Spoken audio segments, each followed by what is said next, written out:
Yeah, you do your thing, and people filter in and whatever back Freckle. 2024 had no shortage of memorable moments in life. I don't know why. I don't know why. This is such. So much. I hate this type of content. Why? So many companies do this when they go on their winter break. They just make clip compilations. And people still it's they always suck. Always. But yeah, I don't know why that line sticks out specifically out of like Adam Sandler's Longest Yard. Right? Oh, there's I've a seen moment it once. Oh, really? When I was a kid. Dude, I've seen it so many times. It was just one of those movies that I saw as a kid. I was into like horror, so yeah. See, I was never into horrors. I was into comedies. So but like all those early 2000s comedies is still lame because you watch the worst horror movies. So like I don't have like a refined I do have a refined taste on horror, but like it's the same one everyone else has, you know, talking about Audition being just like a masterpiece. Yeah, okay. Old Boy being a masterpiece. Like, you know, these people have all seen those movies. Anyone who's you know, I don't know. I'm trying to think of like a very, very niche horror movie that I know about that's like more refined as compared to other genres.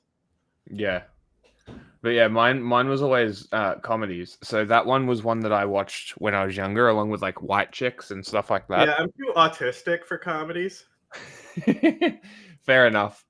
And I've always wondered, and this is why I brought up Little Britain the other day, because I was curious whether it had aged well or not.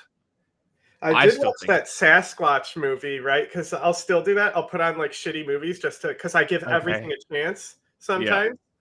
So like if it's free on YouTube and stuff, I'll put it on for a little bit sometimes. So or if somebody's over, that's what I'll do is I'll watch a movie then. Okay. I don't like watching movies alone, really. I'll be on my phone. I won't pay attention. Yeah, I'm kind of the same at the moment. This Sasquatch movie, when I say it was awesome, understand I'm saying as a Sasquatch movie. Yes. Right? So it's like imagine shark movies, but Jaws, like all shark movies exist, Jaws never happened, and then Jaws comes out, right? Yeah. You know, it would be like, wow, that is like shark movies suck, but this one was amazing. Like their Bigfoot movies are like really low budget shit that people will make with like bad Bigfoot suits. Mostly it's off screen and stuff. But this fucking Bigfoot movie was fucking awesome. It had everything in it for me. And then like it ends with them queuing up like they're gonna do a MonsterVerse sequel. Oh, that's funny. And it happened right before COVID. But it hopefully they're still doing it, because the ending, I was like making jokes about the ending and then it actually happens. So like the plot is it's like the guy is ex-military, I know that.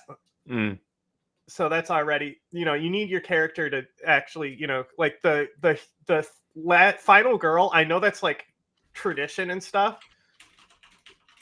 But like most final girls are fucking lame. You know, like at the end of Halloween, the final girl doesn't kill the killer there. Even if you contain it to just the first movie being just a thing, you know, you have to look at them individually, not like obviously he gets up, but you know, I think I've only seen the first one. But it ends with him getting shot 6 times in the chest by the cop. Yeah. Or the psychologist. Not Lori. Jodie Foster, not Jodie Foster. Jamie Lee Curtis doesn't save the day there, you know? And then like Alien, for example, she doesn't do anything. She just survives. Runs. Yeah. Right? But in the second one, her and Sarah Connor are like these same badass types. Actually, I sent you that video. It was long, but it's like why I'm not anti woke. Yeah. That was a Jack video, I can tell you right now. That would be a video where you're like, I'm gonna show the stream. You know how that one video you made us sit through that we all hated? Which one? It was The one about the Gamergate one? It's a great video and you were ruining it by... Video is like that, but actually watchable and good because they're actually genuine and not a grifter. Sure. But it explains that like he like came out of the atheist movement. And he even gets into, I think he gets into Gamergate as well. But I also saw a great Gamergate video that's good for chat and stream that I can send you. But that guy's video is awesome. I will write You'll love that video. It's all talking too, so you can put it on in the background. Yeah, the one that I'm gonna make will be probably about an hour long. Yeah, like seriously, watch this guy's video and say, "How would I do this?" Because it's literally just him talking calmly to the camera. Because I changed my account, right? I changed my YouTube account. So my old account has all the stuff on it, so I can go back through all of my history, my watch history.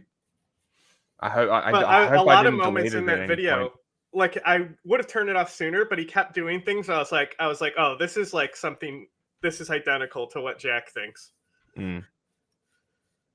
But yeah, he says he's like come out of the atheist movement, right? And he's like laughing at how like Richard Dawkins and stuff are, and these people who were the champions of that movement are now grifting to what the right wing is because the libertarians sunk into the Trump shit. Yeah. So now like these atheists of that era and the leaders are being like, I'm spiritually Christian. I don't believe in God, but Christian values are superior and shit. That's so cringe. Like, bro, you were literally in the South Park episode where you fuck Mrs. Garrison and she says, "Yeah, I'm a monkey. Give this monkey what she wants." Like that's how like fronting he was of that anti-religious movement. Yeah. And now he's grifting to them. You gotta love it. But that's where the money is, right? That's where everyone's grifting. Even the OnlyFans girls are grifting there as well. In that video, but it's more of the new atheist movement side of things. Yeah.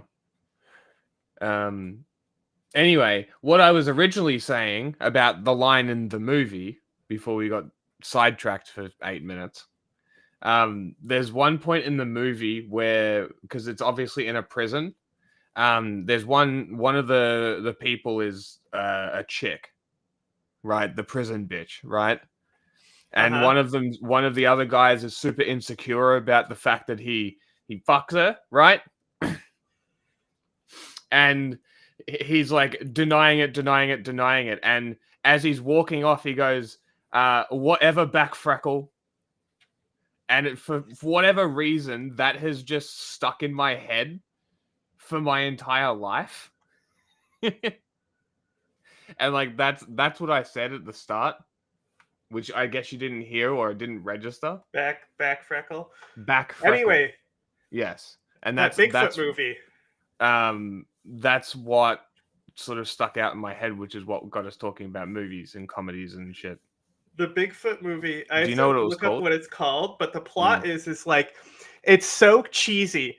In the beginning, I was literally like laughing at like how cliche it is, but that's what makes it good. It's like it's all cliche to be perfect. It's like all the cliche shit you've seen before, but it's done exactly right and how it should be.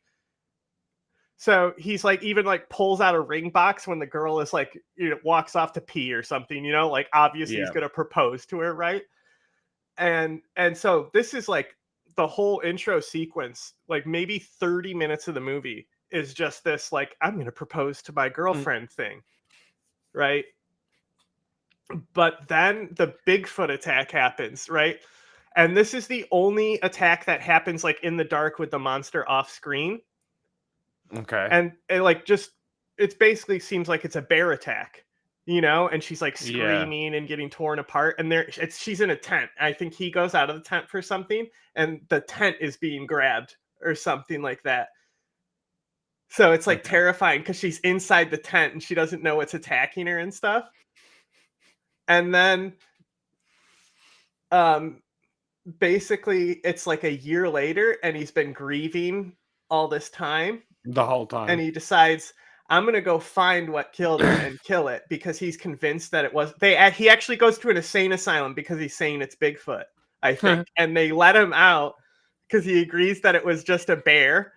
And immediately he starts like arming up to go hunt this Bigfoot.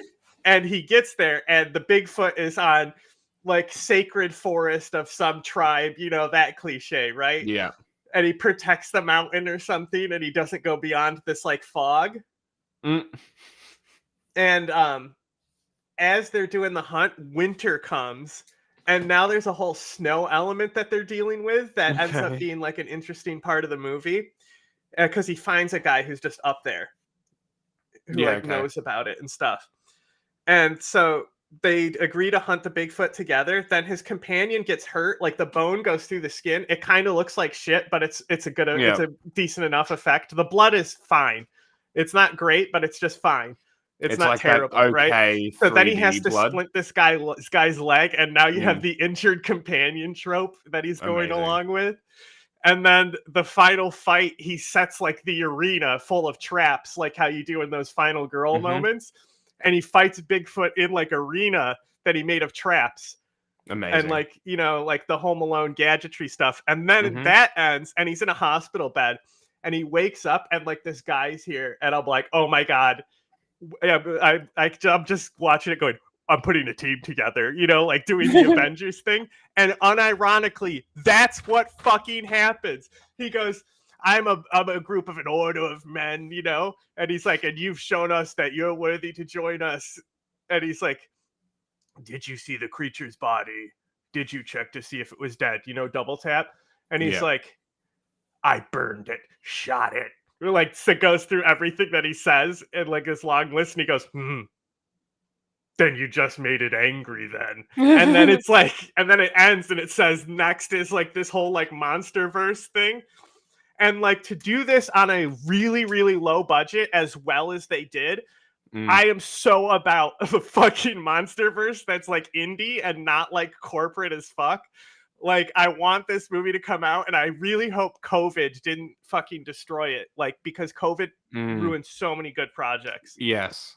Because of fucking corporations and shit. Awful. Well, what can you do?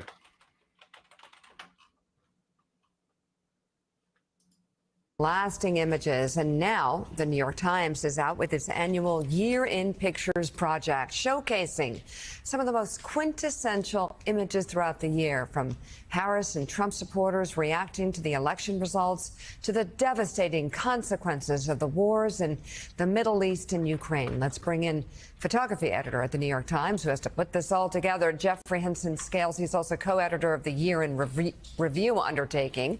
So we have 8 to show, but there's going to be a lot more this weekend.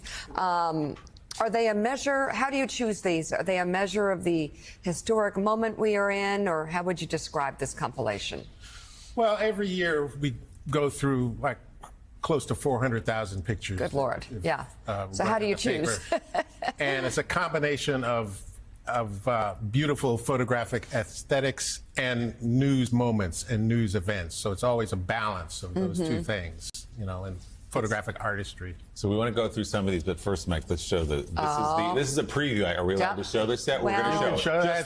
Just the cover. Sunday's news today. You got 40 some in there, many more online posted today. Yes. Let's start with the election. And the first one we have this morning is of Trump supporters. What are we seeing in this image here? Oh my God. Well, this is an image by photographer Mark Peterson. It was shot for the opinion section. I already don't care about this image. And it was Trump supporters on election night in West Palm Beach, I believe. Why is that an impactful image? Captures a lot of the mood of the MAGA and the... All that shows me is that they're copy paste. Okay, the Bigfoot movie is called Big Legend, 2018. Wow.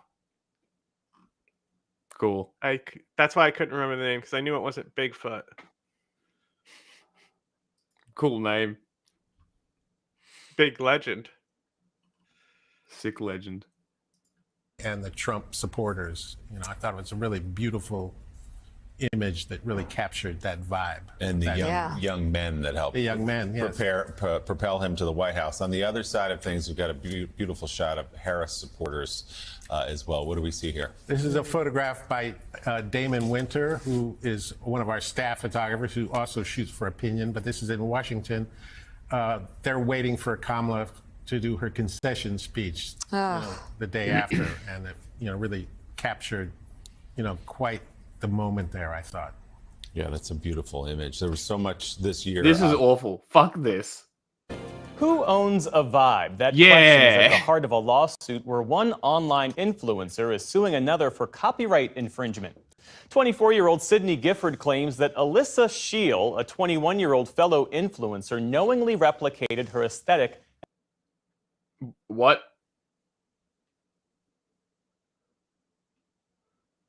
Huh? And her posts on social. No. There's nothing similar. I would say the post on the right is actually way more artistic if we're actually looking at it here. If we're being serious right Remember, now. this is all corporate trash celebrating corporate trash. Yeah, I know. Social media. Amna Nawaz spoke to Sandra E. Garcia of the New York Times, who has been covering this story extensively. Wow. Imagine Sandra E. Garcia, welcome to that being your job. You must really love social media and drama, boy. I mean, Taylor Lorenz, that's what she do. I wouldn't classify That's it the literally same what way. she does, though. She's a social media blogger. No, I know, but she tracks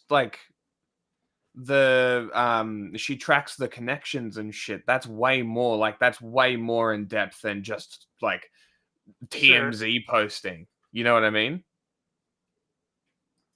NewsHour. Thanks for being with us. Hi, glad to be here. All right, so let's start with these influencers, Sydney Gifford and Alyssa Shield. Just tell us a little bit more about who they are. Alyssa Shield is a 21-year-old influencer who, uses her followers should buy off of her Amazon marketplace.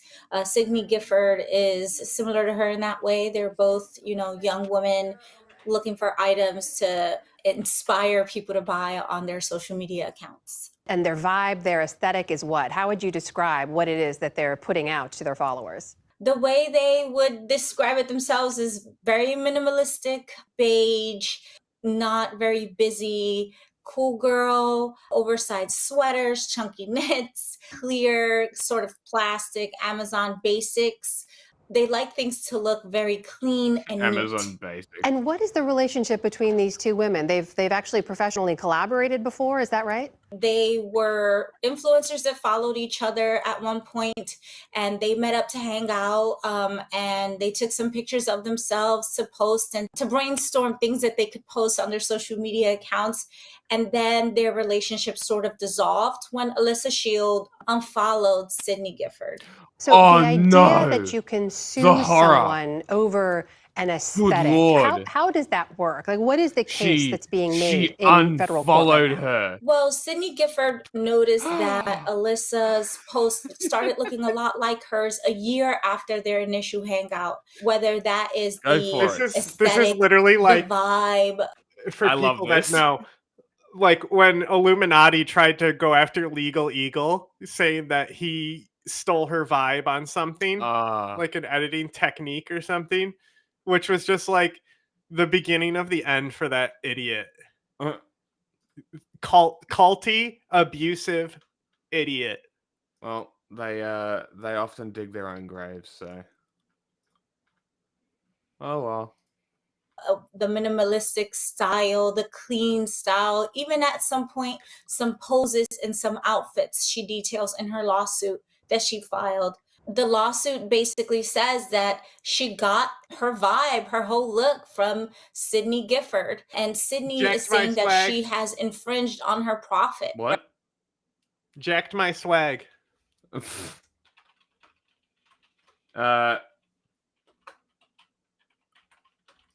right? Because they use their social media accounts to promote their Amazon marketplace, where they can influence people to buy things off of Amazon, and Amazon pays them a commission to do so. And because of that, Sydney has brought this lawsuit in federal court against Alyssa. And in your reporting, you quote a professor of intellectual property law who explains that in this whole online space, there's an idea that you are both a creator and a borrower. So how hard is it to lay claim to an aesthetic, something intangible like a vibe? It is such a layered issue. The algorithm, feeds you similar posts, similar creators, similar influencers. If I see a rug and I take a picture on that rug, and it just so happens that another influencer took a picture on the rug a similar way, we could have both reached that last photograph by following a lot of different influencers, celebrities. And so it's hard to say that an aesthetic was reached because of one other influencer, especially when it's such It's very main character syndrome. It's kind of embarrassing.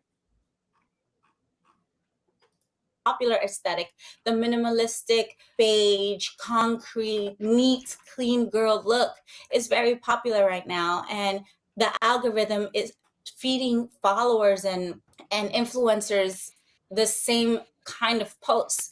And so it's hard to say that this one influencer copied the other, as opposed to the algorithm fed her a million other posts that got her to that endpoint. And as you've noted in your reporting, there is an entire economy built around this kind of content creation. So when it comes to this legal case, what's at stake here? What's the potential impact of how this case goes? It is an unprecedented case, and it could really change the content creator world and the economy, because influencers can now be beholden to copyright law, and they would have to be careful how they arrange things. There's absolutely nothing happening. One person owns an the thing aesthetic. is, the reason why I highlighted this story, because it's so stupid. We can't really fucking look at it. It really is dumb. It's like one of the dumbest things ever. Yep. Insanely stupid. This is such a waste of time. Then another person can say they own another. It's like, Jesus Christ. Oh, man. Is there anything better than a nice cold glass of milk? Well, the answer is yes, there is something better. It's this right here. It's called raw milk, unpasteurized, somewhat filtered, and straight from the cow. I sent you a code to your phone. Okay. This is the best milk you can get. Here, look at this chart. Beneficial enzymes, active. Diverse probiotics, active. Healthy fats, active. Now, what about healthy fats in this here pasteurized milk? Well, that's on here, too. It says it's damaged, and those diverse probiotics, destroyed. Anyway, this chart is from rawmilkinstitute.org, so I think they know what they're talking about. As you can see, there's a big community out there. I haven't got anything yet. I'll have to send it again.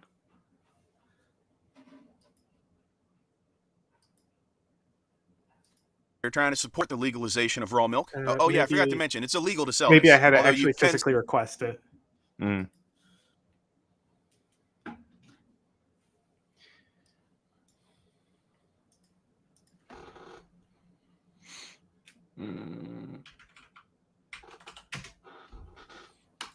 Sell it if you say it's not for human consumption, like this thing says. But that's all just a legal loophole, kind of like how I can go buy weed with my credit card even though the federal government says it's illegal.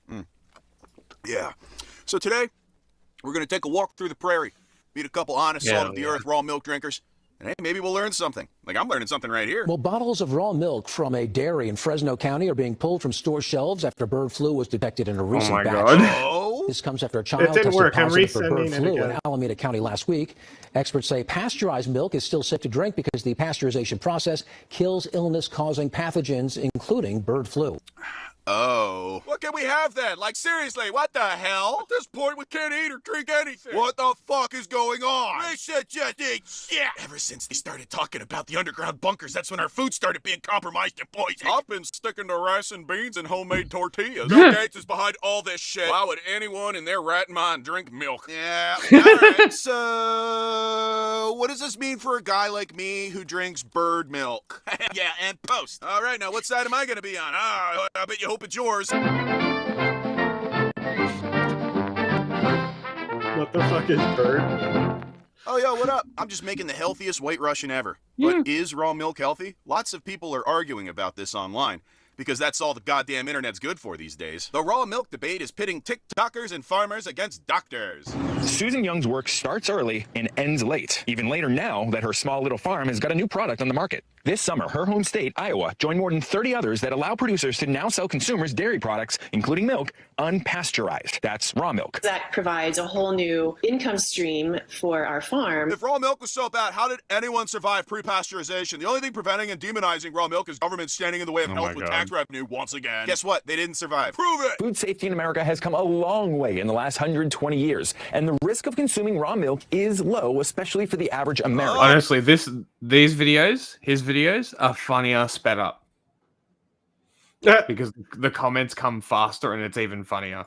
But for young children, seniors, or pregnant women, those risks are higher and potentially deadly. Yeah, all right, well, let's make sure everybody knows about that. Mary McGonigal Martin was trying to find healthier food for her 7-year-old son, Chris. Internet research led her to raw milk. 3 weeks later, Chris was on a ventilator. Oh no, she didn't know about that. But in an era where soy, almond, and other dairy alternatives eat away at traditional milk's market share, Americans now drinking about 50% less milk than they did in the 70s. Yeah, that makes sense. Word. Many consumers and farmers are glad raw milk is an option again. Okay, word. You see liberals who are maybe more likely to want natural foods, and you see it also with libertarians who are more likely to say get government out of regulation. We would just want the choice. Liberals and libertarians, those guys can't agree on anything. I grew up on a dairy farm in Finland, drank raw milk there most of my life, and I've never had any health issues. There was a listeria outbreak in lettuce last winter. Oh no, ban lettuce. I never got sick from raw milk. Raw milk is the best. Babies drink raw milk from their mothers and they're fine. Well, maybe it's because it's from their mothers and not cows. So raw milk is illegal, but pot is legal? The legal pot destroyed our son's brain. I wouldn't touch raw milk unless I owned the cow or knew the cow personally. Yep, just as I suspected. A healthy back and forth with some top-notch etiquette. And I, of course, would like to share my own thoughts. My dear milk drinkers, both raw and pasteurized, why waste time fighting among yourselves when you could join forces against the true enemy? Seed milks, almond, soy, cashew, all atrocious hipster bullshit that has seen far too much of the market share. Have you ever tried to drink oat milk on its own? It tastes like the water that shoots out of a dog's asshole after it goes swimming in a murky lake. Listen, I understand that giving raw milk to your kid might kill them, but you know what's worse? Giving them almond milk and watching them grow up to become New York bike messengers. You people need to bury the hatchet and realize you're on the same side. Here's what I propose. Liberal pasteurization advocates, I need you to organize a social media campaign convincing people that seed milk is racist. And now to the libertarians, I need you to stop trying to marry children. And post! Alright, well, people can argue all they want, but the truth of the matter is raw milk is here, it's a thing, and it's happening. Fortunately, there's a lot of resources online on how to consume raw milk safely. Stop doing this right now if you drink raw milk. You know, a lot of people have been drinking raw milk. Why'd he knock the cup off the counter? When I first started drinking raw milk, I was doing something that I now know is, well, pretty dumb. Like most people, I enjoy a good cup of coffee or tea. And when I want to get a little extra nutrition, I give it a hit of raw milk. Okay, see, he's about to give some good advice. So pasteurization works when you heat milk to over 161 degrees for a minimum of 15 seconds. As a result, you kill pretty much all of the bacteria. So this cup of coffee right here is over 180 degrees. You see how this is a problem, right? Oh, okay. He was accidentally cooking the milk, and that's bad. You're seriously overthinking this. The milk will cool the coffee almost immediately. Well, not that literally pasteurizing anything. Rome looks like my local homeless man, but he got some good points. I used to drink raw milk a lot, but didn't notice any health benefits, so I switched back to store. That's fucking amazing.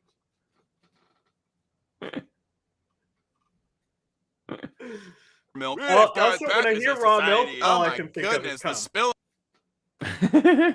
Or nut juice. Nut juice, yeah.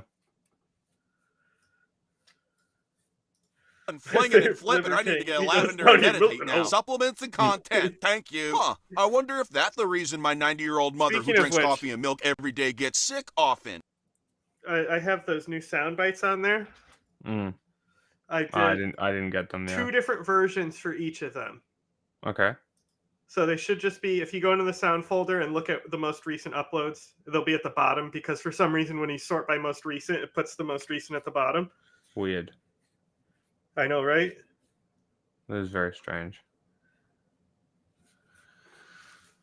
Thanks. Oh, I don't like that last comment. It sounds like that person's about to feed their 90-year-old mother raw milk. And as we learned, that's bad. That's not healthy.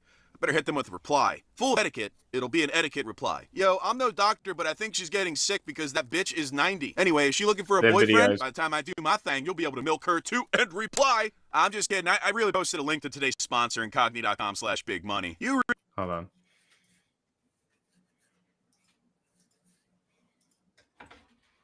There are movies, by the way. MOV files. They are?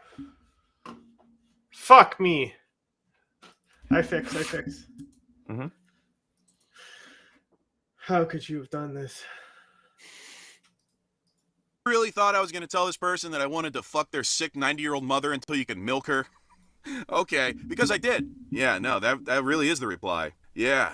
But seriously, this video is brought to you by Incogni. Let's see that ad. All right, Mr. Jimmy? It just says Jimmy. Uh-huh. Yeah, that's me, boss. Well, Jimmy, we appreciate you applying here to work at Pleasant House. Yeah, I just really need the job, you know what I mean? I need a cat's asshole for a little bit of scratch right now ever since my last gig dried up thanks to fucking incogni.com/bigmoney. Coupon code BIGMONEY for 60% off, fucking guys. All right, why don't we just cut to the chase, Jimmy? What makes you qualified to work in children's health care? Are you talking medical data? Yeah, I got that. I got tons of it. What do you mean you got it? Oh, I used to be a data broker. Yeah, I would scrape the internet for personal information, such as your address, your phone number, your medical history, and then I would go ahead and sell that to third-party companies, like insurance companies, people search websites, foreign governments sometimes. I don't know what they did with it. You wind up on these junk mail lists, and they just won't leave you alone. That was me. I did that. Data broker, yeah. I mean, look, you have no idea how much of your personal information is out there getting swapped around like my wife at a drum circle. I mean, I probably got your information. What was your name again? Albert Winsley? Wow, you're good with names. Oh, found you. All right, says here you live at 641 Morgan Boulevard. Your phone number's 310-9... Why do you have that? I told you, I used to sell this stuff. I mean, I still do, but the man's in the shitter thanks to incogni.com/bigmoney. Coupon code BIGMONEY for 60% off. Everybody's using those assholes to hide their private information. So this Incogni, they can get you to stop selling my information? Oh, no, Incogni gets the... Oh, that gets shut down real quick, yeah. All right, see you guys. Almost got away with it, you little cunt. It's funny because it's poisonous. I don't want y'all to think my milk is bad. My milk's good.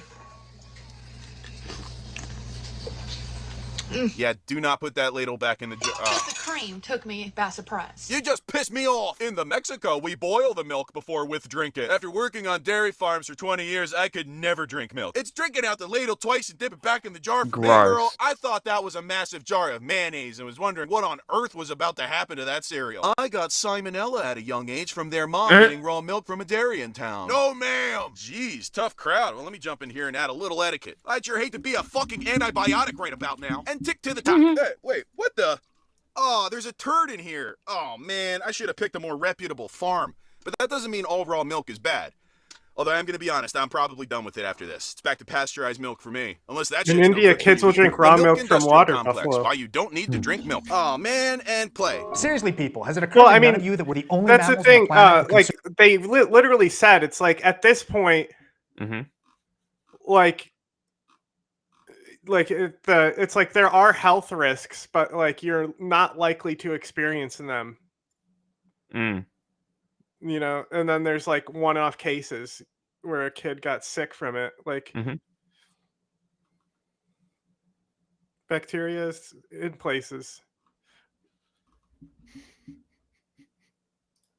Consume milk after the early childhood period. We're so obsessed with it that we steal the milk from other species in order to keep drinking it. I do also have milk. There's really no good reason for us to keep drinking this stuff. Think about human history. Before we domesticated animals, we were getting along without any other animal's milk. Yo, why is he jumping around like that? What's with these recommendations? But, you know, we don't need a lot because of we need the calcium for bones. But the whole milk being healthy thing, like milk is not good for you. No, it isn't. You really don't need to drink it. Bone strength, cause more milk. But like, the if calcium people like contains drink will it make your because bones. they think that's healthy, that's the reason not to drink it. If you drink it just because you like it, then drink it. You know. Yeah. Like, I love Stronger. milk and You know where this is but I don't eat them because I get fat. Going, right? To the research. In 2007, a meta-analysis was published in the American Journal of Clinical Nutrition. They found no association between total calcium intake and the risk of hip fracture. But I was told milk makes your bones strong. Drinking too much milk can be awful for your gut. It makes it bleed. Oh, that explains that. Cow's milk is low in iron and can actually prevent iron from being absorbed from the diet. In addition, some children develop small amounts of bleeding from their intestines when they have too much cow's milk. Dude, this shit is evil. Am I saying milk is evil? No. Oh. An Oreo without milk is close to a sin. But at some point, in older children and adults, we should own that milk is a calorie-laden beverage like many others. It holds no special place, and you don't need it. Phenomenal marketing and a lot of wisdom have convinced you otherwise. Get over it. Okay, but if I stop drinking milk, will I start teleporting randomly around the room like you? I'll drink a moderate amount of milk, not because of any facts that the milk industry has told me, but simply because I like milk. It's so scathing and berating. Yep, that's right. When it comes to talking to doctors online, you want to be as argumentative as possible. Keep them in their place. Like this. 1 minute in, and the ignorance of lack of knowledge of human history is showing. Civilization is far from being a new thing. It has already been proven redundantly that civilization and high technology existed before the Younger Dryas and long before the Ice Age. Wait, hang on. Let me just check something before I keep posting here now. Oh, yep. Someone has already posted this exact same comment. Yeah, this is all what I was about to post, so I'm glad I checked. Let me do this instead. Hey, nice video. Bounce left or right on my boy's dick to this for hours. I've switched sides on milk more times than this guy switches sides of his goddamn desk. Is it fucking healthy or not? And if milk doesn't do anything, why the hell would I want to buy the bird flu version of it straight from a cow? I'll tell you why. Because I hate liberals telling me what I can't do. All it took was me reading a bunch of tweets from some blue-haired cucks telling me how dangerous raw milk is to get me to go straight to my local Amish farm, get called the N-word, and then get myself some steaming hot raw milk to feed myself and my children. They died. And that's a post. What are my actual thoughts on raw milk? Should it be outlawed? Should it be legal? Well, guess what? I don't care. Yeah, I don't give a fuck. I just wanted to make this video so that people would click on it to see if I had an opinion, but I don't. I don't care if you drink it. I don't care if it kills your kids. They're not my kids. You dumb idiot. You killed your kids with milk? Jesus Christ. What a way to go. Anyway, check this guy out. This is not the issue here, if there are benefits or not. Are there benefits for smoking? When you look at the issue of smoking, the government allows that people can smoke. They can make that choice. So for me, the issue is not, is raw milk better? I know raw milk is better for me. Yeah, because America is the land of the free. Wait, this guy's not American. Because of the crackdown of the government, that actually there is a flourishing underground black market, which is completely contradictory to what the government wants, that they want safe food. They promoting unsafe food by pushing that whole market into the underground. Yeah, I mean, that's true. Why is the government all up in our shit about this? Like, get them out of there. Oh my God, am I a libertarian? One sec. Nope, I don't want to marry her. Thank God. And if you look below, you'll notice that the 6-year-old YouTube video has 0 comments. I love it when this happens. I believe the right thing to do is educate people so they can make safe and healthy decisions for themselves. And if they still make unhealthy decisions, then we should put them in FEMA camps where they can be guinea pigs for mRNA vaccines and fluoride re-education protocols. Round these fucking people up, I say, and force them to comply, because all they're going to do is make raw milk cool again until they start selling tiny cows that I can milk straight into my mouth while on the go and then die from bird flu. Some people would say this is a way for farmers to recoup their losses after a waning demand for milk by selling the raw version to this new customer base of red pill hippies and people who get all their health advice from Midwest TikTok Vicodin moms. But my counterpoint is, hey, fuck those farmers. Let them go out of business and throw their cows in a landfill for all I care, so I can swoop in and turn those dairy farms into server farms for underage AI chatbots to milk libertarians out of their retirement money. And posturization. Yeah, all right, well, I'm glad we got this all stupid thing out of the way. I mean, you guys want to tell me you're arguing online about milk? We're fighting about milk? Come on. That's so stupid, man. That's stupid. You're stupid. All right, good night. Big money, Salvia City. This week, we've been reporting on some promising treatments for two of the deadliest drugs in America. Bird flu story to follow up with that. William Brangham is back now with a conversation. It's from PBS. If you go to PBS, click News Hour right there. Go to the recent videos. There's totally a bird flu story from California cows. If I remember, but memory isn't real. How long ago? Well, it depends on if it was actually PBS. Governor Gavin Newsom declared a state of emergency yesterday in response to bird flu that's spreading among that state's dairy cows. The virus has already caused the deaths of more than 120 million birds across the country since 2022. Stephanie Tsai reports now from Colorado on efforts to keep the dairy workforce safe, given concerns that the more the virus spreads, the greater the possibility that it mutates to allow spread among humans. In this stretch of rural Colorado, Soraya Leone is a lifeline for many agricultural workers. The farm workers and dairy workers, it's very hard. It's very hard to survive. She's a community health worker with Project Protect, part of a statewide nonprofit. que corresponden a cada uno. Her regular visits and food deliveries to farm workers in need now includes a bag full of face shields and masks, the equipment that protects them from bird flu. Isn't it Since the crazy spring, that I watched so avian much news that influenza I was has been immediately being to be like, hey, there's a follow-up to this. I didn't know we were going to watch that raw milk video and that bird flu would be part of it. And I said, hey, I watch so much news and I only watch news because I'm a freak. I know the perfect follow-up to the silly video. Spreading in dairy cattle and has infected about 60 farm workers nationwide. Despite the risks, this worker said he's gotten little information from his employer. I did the upload. The owner, we never see him. They're not interested in us. Speaking to us anonymously because he is undocumented, he told us earlier this year he was ill and had conjunctivitis. Commonly known as pink eye, the symptom is a sign of possible infection from this strain of bird flu. On a statistic, we don't have too much people sick from this fever. But on the reality, many people got sick, but they never know because they never had information about what the symptoms are or how they feel. Leon is part of a network of so-called promotores established during COVID to help spread critical information to Colorado's many Hispanic farm workers. Lately, the Promotora network has shifted to addressing the threat from bird flu. Did workers get enough information when bird flu started circulating in this area over the summer? Not really. The government response was too late. They know they have the sickness because the symptoms, the eyes and the cows. So now they know they got this sickness, but only because we provide information later. Why are they sniffing cow butts? No, before. Yeah, you only get pink eye from In addition to groups like Project Protect, a federally funded agricultural health and safety center at Colorado State University has been using social media to provide information to workers. While the virus, known as H5N1, has killed more than 100 million poultry birds and tens of thousands of marine mammals, in cows it has been less deadly, with most recovering after experiencing a drop in milk production. While at least one person has been hospitalized with bird flu, this recent strain of the virus circulating in cows has been relatively mild in humans, and the risk to the public remains low. But Colorado state veterinarian Maggie Baldwin and state epidemiologist Rachel Herlihy are watching the changes in the pathogen closely.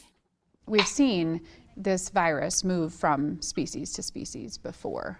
We've seen spillover of this virus from wild birds and from poultry to mammals, and particularly that's been wild mammals in the past. What's concerning is the mammal-to-mammal transmission of the virus right now.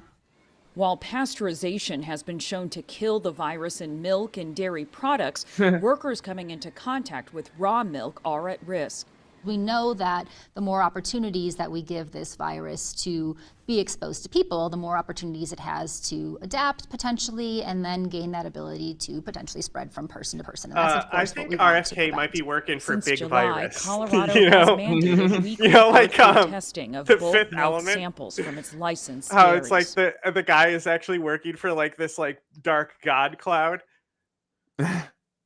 Like he's literally the horseman of pestilence, you know? That's who RFK is working for, promoting raw milk and getting rid of vaccines while there's bird flu epidemics in dairy. Pretty crazy. Like it's pretty insane that he's doing that. Every week, we've seen fewer and fewer positives. I love. Wait, the chickens who live 1 inch we really in don't space know died what of the disease. long-term I know, impact right? of this virus looks like. We know that the dairy cows do seem to build. Egg laying industry is the factory egg laying industry is fucking horrific. You know, like chickens don't need to live like that, especially when there's no real purpose for it, other than fueling how much eggs we eat. Yeah, I don't understand. Like, just have free range. Your own bird. Yeah, just have your own chicken. Yeah, that'll feed you. At least breakfast. Like if you don't get winter, fucking get some chickens. So you get eggs for free. Yeah, literally. And you also get fun little dinosaurs that are dumb as fuck. Some level. Chickens are great. People sleep on them. Chickens are fucking great. He's a wasp exterminator. But he's so like you have to like remove the entire comb, right? To get rid of the wasps. So he all that comb has their larvae and shit in it. So he gives that to his chickens after the extermination at the end of the video. Yeah. That's fucking great. That's exactly how it should be. Yeah, he gives them all the dead wasps and shit. But we don't know if an infected herd could become reinfected. And dairy herds are constantly bringing in new replacement animals all the time. Over the summer, more than half of the dairy herds in Colorado tested positive for avian influenza. While there hasn't been a positive case since August, there's still concern about dairy farm workers. You know what, Cal? You're fucking right. Ducks are underappreciated. Yeah, they're good to farm too. Duck is honestly probably one of the best bird meats, in my opinion. Like, delicious. But you hear all these people like, I'm gonna buy property to get a passive income. Bro, sell your eggs, you know? Yeah, exactly. Like it's also just like as risky as doing the property gambles, right? Yep. But like, you know, you eventually make a little bit of extra money because you still need the like coops and stuff. So there's still investment, just like there is with property marketing, and it may not be as big a payoff, but like you're actually working for your passive income. It's great. And it's also not abusive because you have control of it.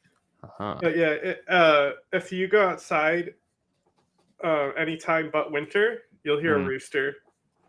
Oh, really? Yeah, because like a few houses down, they have chickens. There used to be roosters around where I grew up. Little motherfucker would wake me up all the time. I sent you the duck.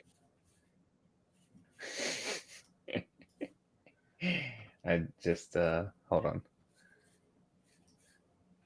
This guy here. Also, don't chickens originally come from Papua New Guinea? I have no idea. Entire screen. This one. Also system. Oh, this one. Yeah.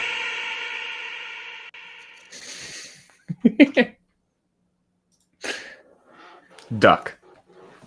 Ducks are great. Ducks are excellent. Everybody should love ducks. Ducks are funny. Maybe there's just wild chickens who are naturally wild in New Guinea. Maybe. Like the jungle fowl there. But maybe they don't. I'm pretty sure all chickens descend from this New Guinea fowl. But maybe I'm just thinking of a wild chicken. Birds are dinosaurs. If you own a chicken, you have a dinosaur. Are undocumented immigrants. That's the coolest part. There really is very little support. At a Mexican restaurant, we met one longtime dairy worker who also wanted to remain anonymous because of his immigration status. Have companies given the they right do descend from birds to in the farm region, not workers specifically to New keep them Guinea, though. But Realmente no hubo medidas. Southeast Asia, Southwest China, Northern The India. only measure to avoid infection was when they washed the tires of the trailer. Hold on.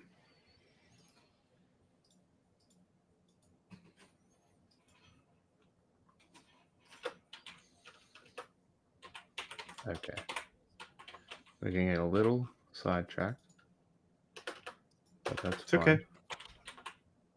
The enormity of their flat brain, the enormity of their stupidity is just overwhelming.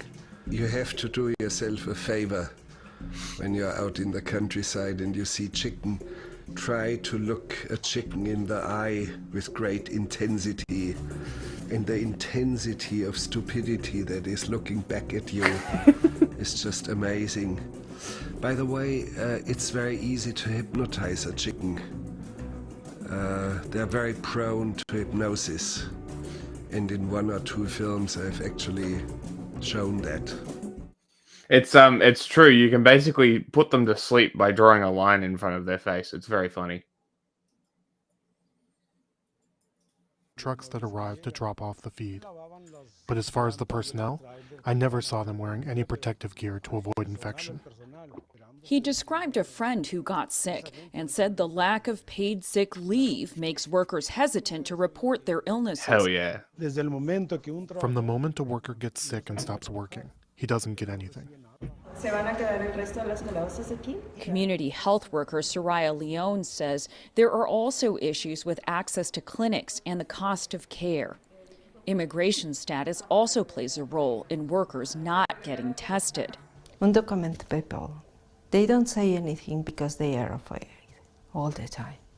And this is only going to get the Colorado worse. Livestock Association says the industry has been a crucial partner with state officials in protecting animal and worker health. There's been multiple free resources provided by the state and by employers to try to make sure that you are protected. I would say you would be hard pressed to find somebody not doing it. I mean, we did speak to some farm workers who said without the help of these nonprofit organizations might not have had the information or the PPE at their disposal. I would venture to guess that's a very limited case and very limited number of those. Any one of our producers would gladly tell you they're offering a whole treasure trove of things to their employees. But despite efforts to reach out to several different cattle organizations, including Riley's, we couldn't find a Colorado dairy farmer to speak with us, some citing concerns around the potential spread of bird flu. In November, research from Colorado and Michigan confirmed what many people suspected. Antibody tests showed more farm workers had signs of previous bird flu infections. That is not uncommon when it comes to infectious diseases because not everyone gets tested, but it does tell us that we still have work to do to protect humans from exposure. Back at El Centenario Mexican restaurant, this dairy worker agreed that more support is needed. Most people who work on dairy farms, most of us lack someone to tell us what guarantees we have. We are really lacking information. Wow, is this by design, maybe? Do you think their lack of information is... Well, maybe if they don't want to get sick, they shouldn't come here. Crazy. Oh, fine. Well, there haven't been recent cases of bird flu in Colorado dairy herds. And again, the virus is continuing to spread widely in California. This virus wouldn't exist if we just treated chickens with respect and didn't put them in tiny cages stacked on top of each other where they shit all over each other. Yeah. Pretty crazy, right? Thanks. Sometimes the animal crazy people have a point. But what's funny is like, so Gaddafi like he had a solution to this, right? This is one of the things he looked at that he didn't like was the factory chickens, right? Yeah. So his solution he liked chicken was to give everyone a chicken. And so people just ate the chicken. So they came in like their little crates, right? And so every home got a chicken. Yep. Right. So then in Libya, you would see those empty crates all over homes where they were just being used to stack shit on and stuff like that because everyone just ate the chicken.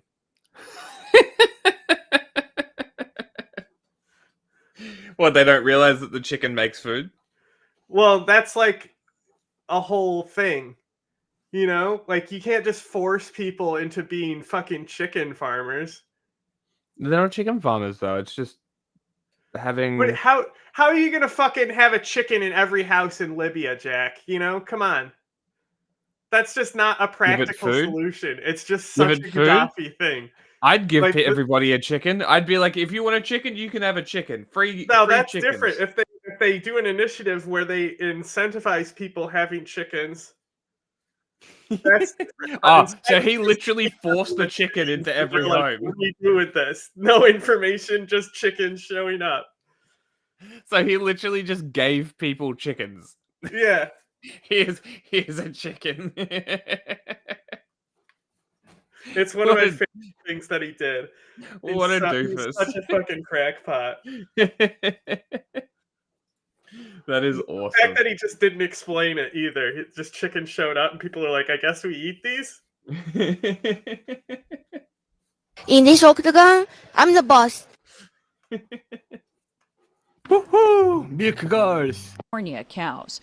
Earlier this month, federal ag regulators took Colorado's lead and announced mandatory milk testing for the first time. An acknowledgement that we are still a long ways from getting a handle on the spread of this disease. For the PBS NewsHour, I'm Stephanie Sy in Weld County, Colorado. I'm going to try to make that poisonous ones louder. Okay. One of the nation's leading researchers who is studying America's addictions and how we can better address them. My next guest is one of the researchers who helped establish that addiction is in fact a brain disorder, that taking certain drugs over time can change how our brains actually work. Dr. Nora Volkov is the head of the National Institute on Drug Abuse, which is part of the NIH, and is one of the world's biggest funders of research into drug abuse and addiction. Dr. Volkov, so good to have you on the program. We have been reporting on a few of the medications that show effectiveness for treating opioids and alcohol abuse disorders. And I wonder that... Interesting. They're only talking about opioids and alcohol.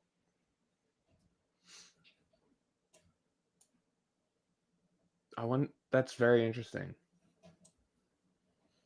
It's very, very interesting. Because I want more studies into marijuana. Now that it's becoming a bit more accepted, we can actually do the studies into the shit. I want to know what aspect of it is addictive and what isn't, what the benefits are. Obviously with smoking, it's like you're inhaling smoke. Like that's the bad thing about it.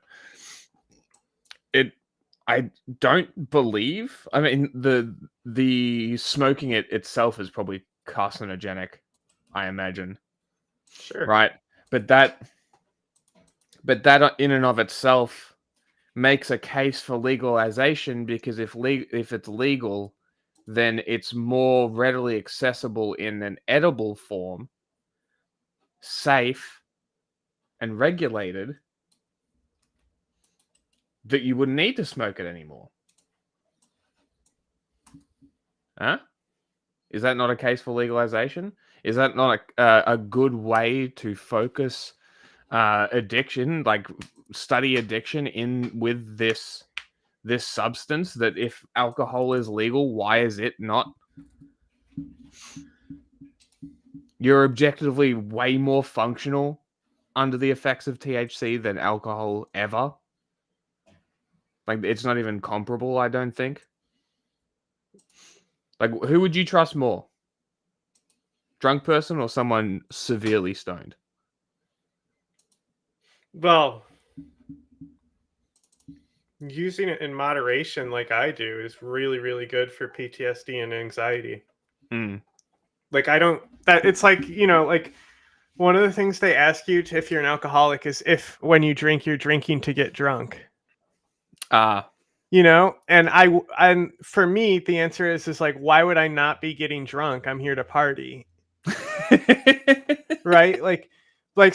Me completely like giving up like any type of alcohol and stuff like that. Right. And because there's nothing about it that actually appeals to me. Alcohol? I agree. Yeah.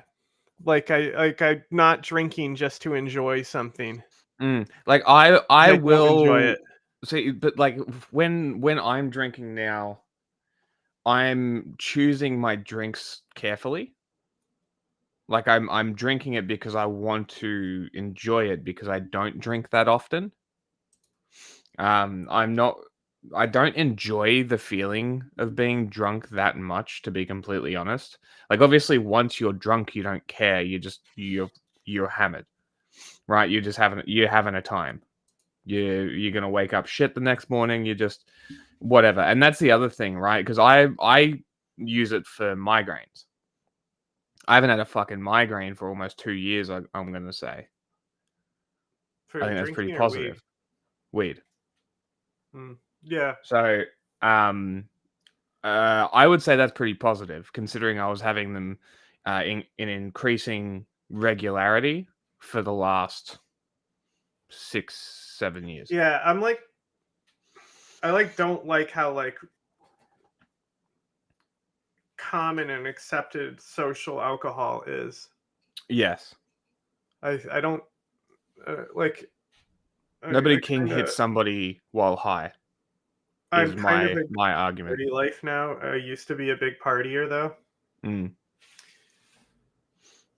Honestly, it's hard because, like, it should be discussed, but it's not, right? It should be discussed. In Australia, the problem is that the government needs to tax shit for it to be legal, and if they can't figure out a way to tax it, it's not going to be legal, right? And this is the problem with Australia. So it's going to stay illegal. I just don't get inebriated. Like even like like the most inebriated I've been in a while was probably the day I streamed when I still had the oxys for the surgery. Uh-huh. I was pretty functional there too, but man, I have worked with some dope heads who are passing out while they're grilling and shit. Damn. Yeah, that's a lot. Because like the other thing is stuff like maybe not necessarily mushrooms, but LSD and MDMA have medicinal.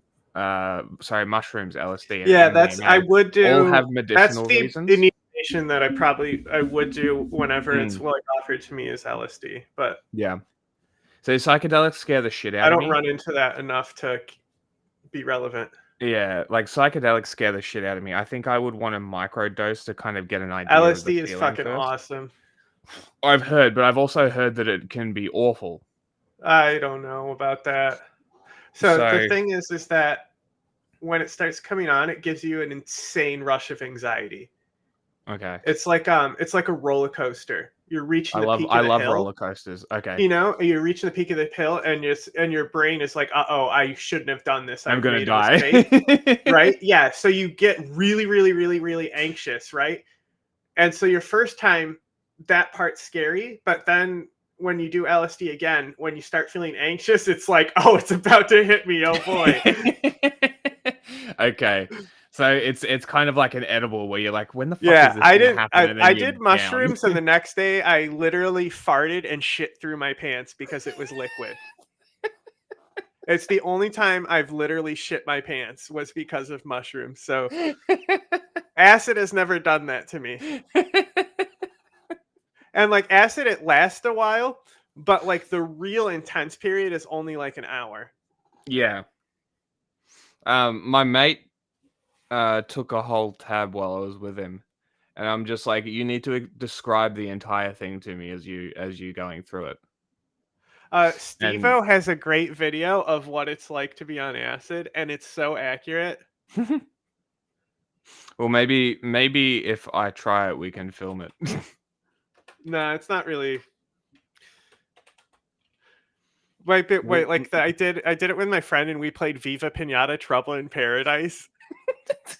And like you would keep forgetting what you were trying to do, right? But we built like a whole like economy up and stuff while we were like, we just played this game for like 6 hours and building a whole economy up, and we just could not stop laughing the whole time. And then we keep forgetting what we're doing, and like someone's destroying our farm, and we go to stop them, and we forget that that's what we're doing mid like action to stop them, but we still built up an economy somehow.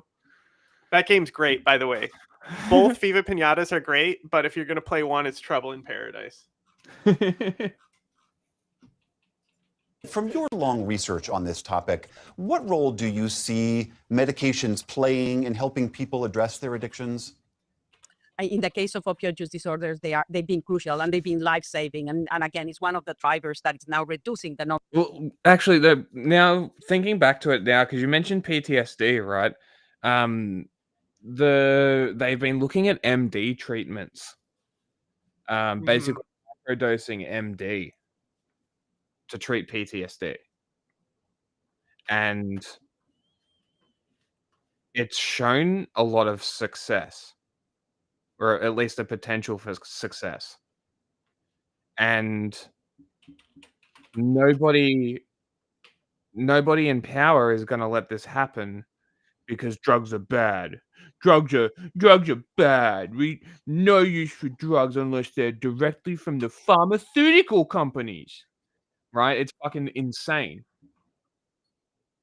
But they could literally create pharmaceutical grade MDMA and have it safe.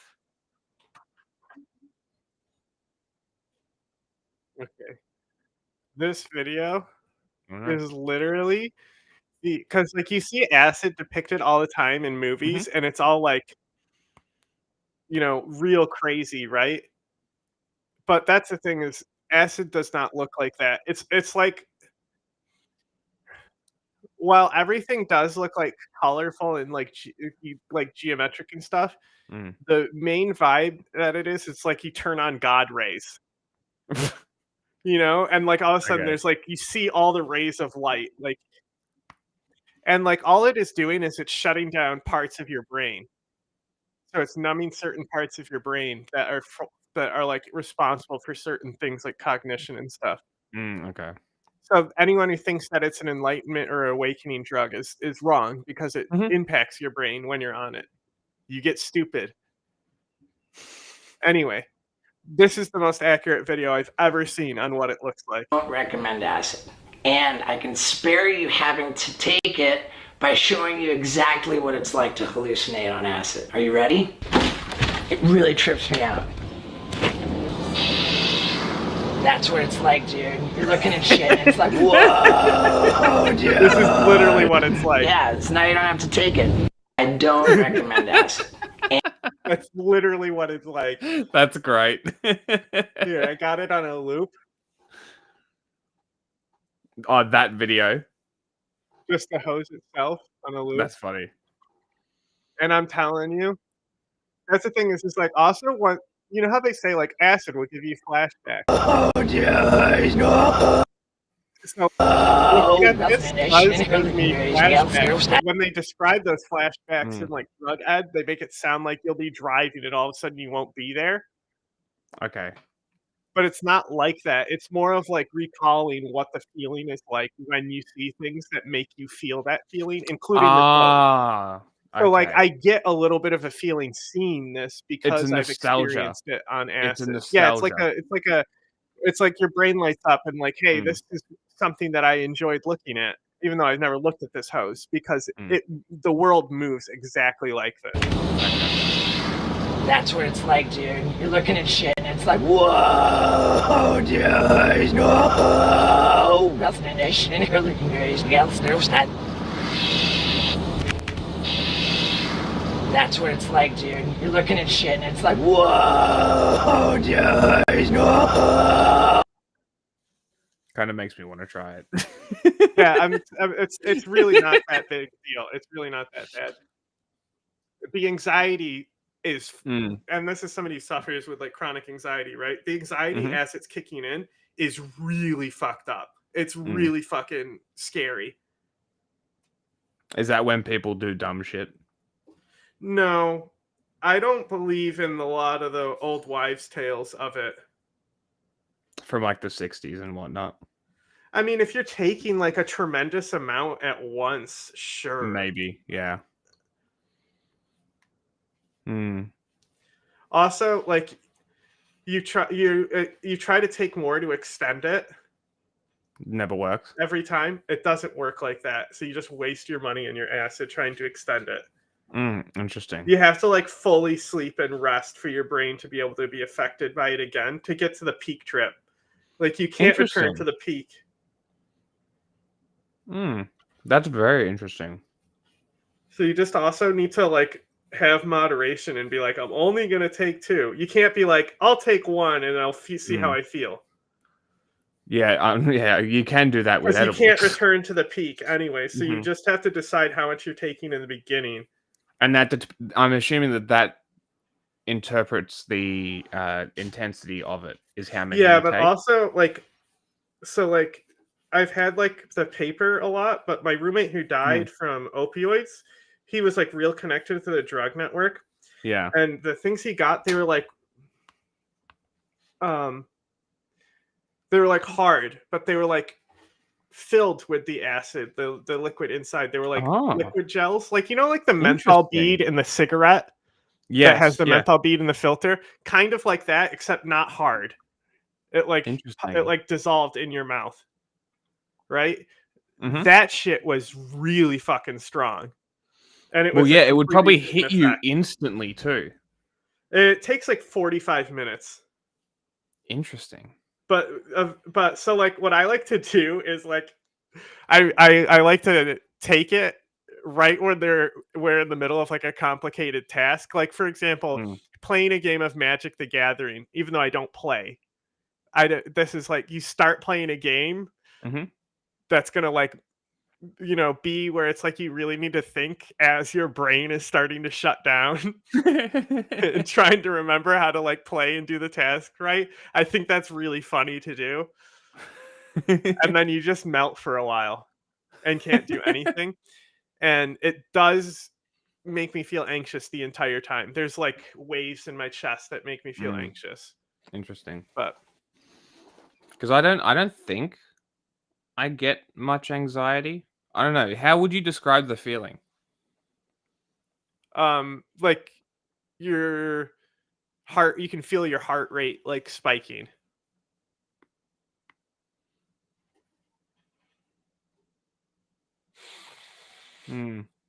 No. Like you feel your heart rate really, really increasing quickly. Yeah, no, I don't. Shortness of breath and stuff. I don't think I experienced that at all. So that's kind of interesting. That would be an interesting experience, I think. That are dying. So I in the need case to play of City opioid Skylines addiction, we and have acid very stuff effective like that. medications. Yeah. The problems are Task-based number one, things. that only a small percentage You of do it people while that it's benefit kicking from in though, but it's funnier with a group activity that you're doing together and watch everyone shut down. Like that whole like spiritual shit, the peyote culture. I'm not about it. Like acid is fucking. It's just like a fun time. It's not an awakening drug or anything like that. You will think some dumb shit on it because your brain is barely functioning, but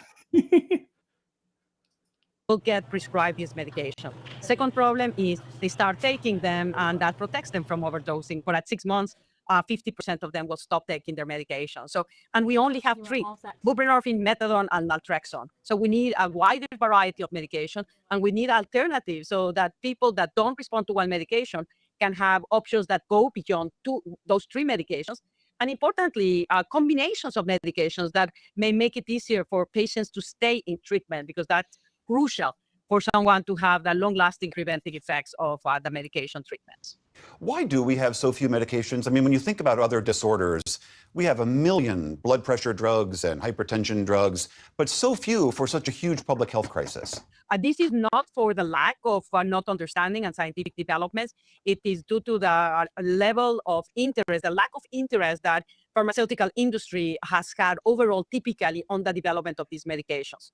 What are the issues why there has been limited interest? Number one, stigma.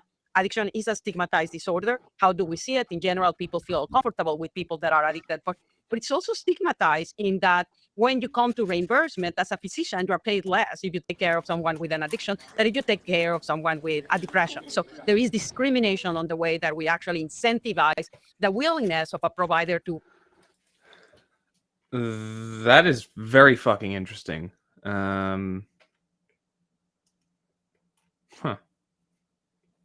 I will write that down. Participate in the process. So these are two extreme, big barriers that have made it very difficult for industry to say, okay, I'm going to go after that. And then the third element, it is very difficult to get these medications, if they show a signal, get approved by overall, because what is required for a medication to be approved by the FDA for addiction is that you achieve abstinence. And abstinence is an incredibly difficult goal to achieve. It's like say, okay, I'm not going to approve you a medication unless you show that the pain is completely gone or that depression is completely gone. But for these diseases, we approve medications if they reduce the magnitude. As you know, there is a strong sentiment also in the recovery community that drugs are not the right use for drug addictions, that they believe this is what got us into the problem, let's not use them to get out of the problem. They argue abstinence is the only approach. What do you say to that argument? Well, it's another factor that has made it much harder for a certain individual to get the treatment that could have saved their lives. We can be very categorical in the field of addiction. It's either this or that. And my perspective is many of these health groups that actually have done a lot of good, but are very intolerant of the use of medications, actually are curtailing the ability to actually have someone that can benefit from the medication and from the treatment support that these groups offer.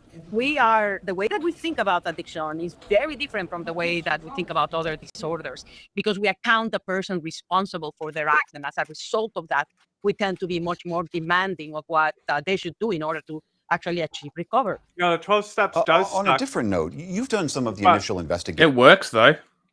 Well, it's the only thing that they're offering, right? But what actually works is cognitive behavioral therapy. Yeah. Right? I mean, the 12 steps just replaces addiction with religious addiction. That's all it is. Yeah. It just replaces one habit with another. It works, but it's flawed. So like there's like a lot of like Buddhist cognitive behavioral therapy stuff available here now that have just been coming up. It's more than just like AA that's all church associated and shit. It's teaching you to disassociate from corporate and consumer sort of culture, doesn't it? Yeah, but basically, like Buddhism itself is just cognitive behavioral therapy. Like the Eightfold Path is literally cognitive behavioral theory. I mean, it's really not a bad idea to just isolate yourself and fucking just examine your own actions. It would probably help a lot for a lot of people. And even like just as cliche and kind of memey as it is, fucking go touch some grass. It's actually good for you.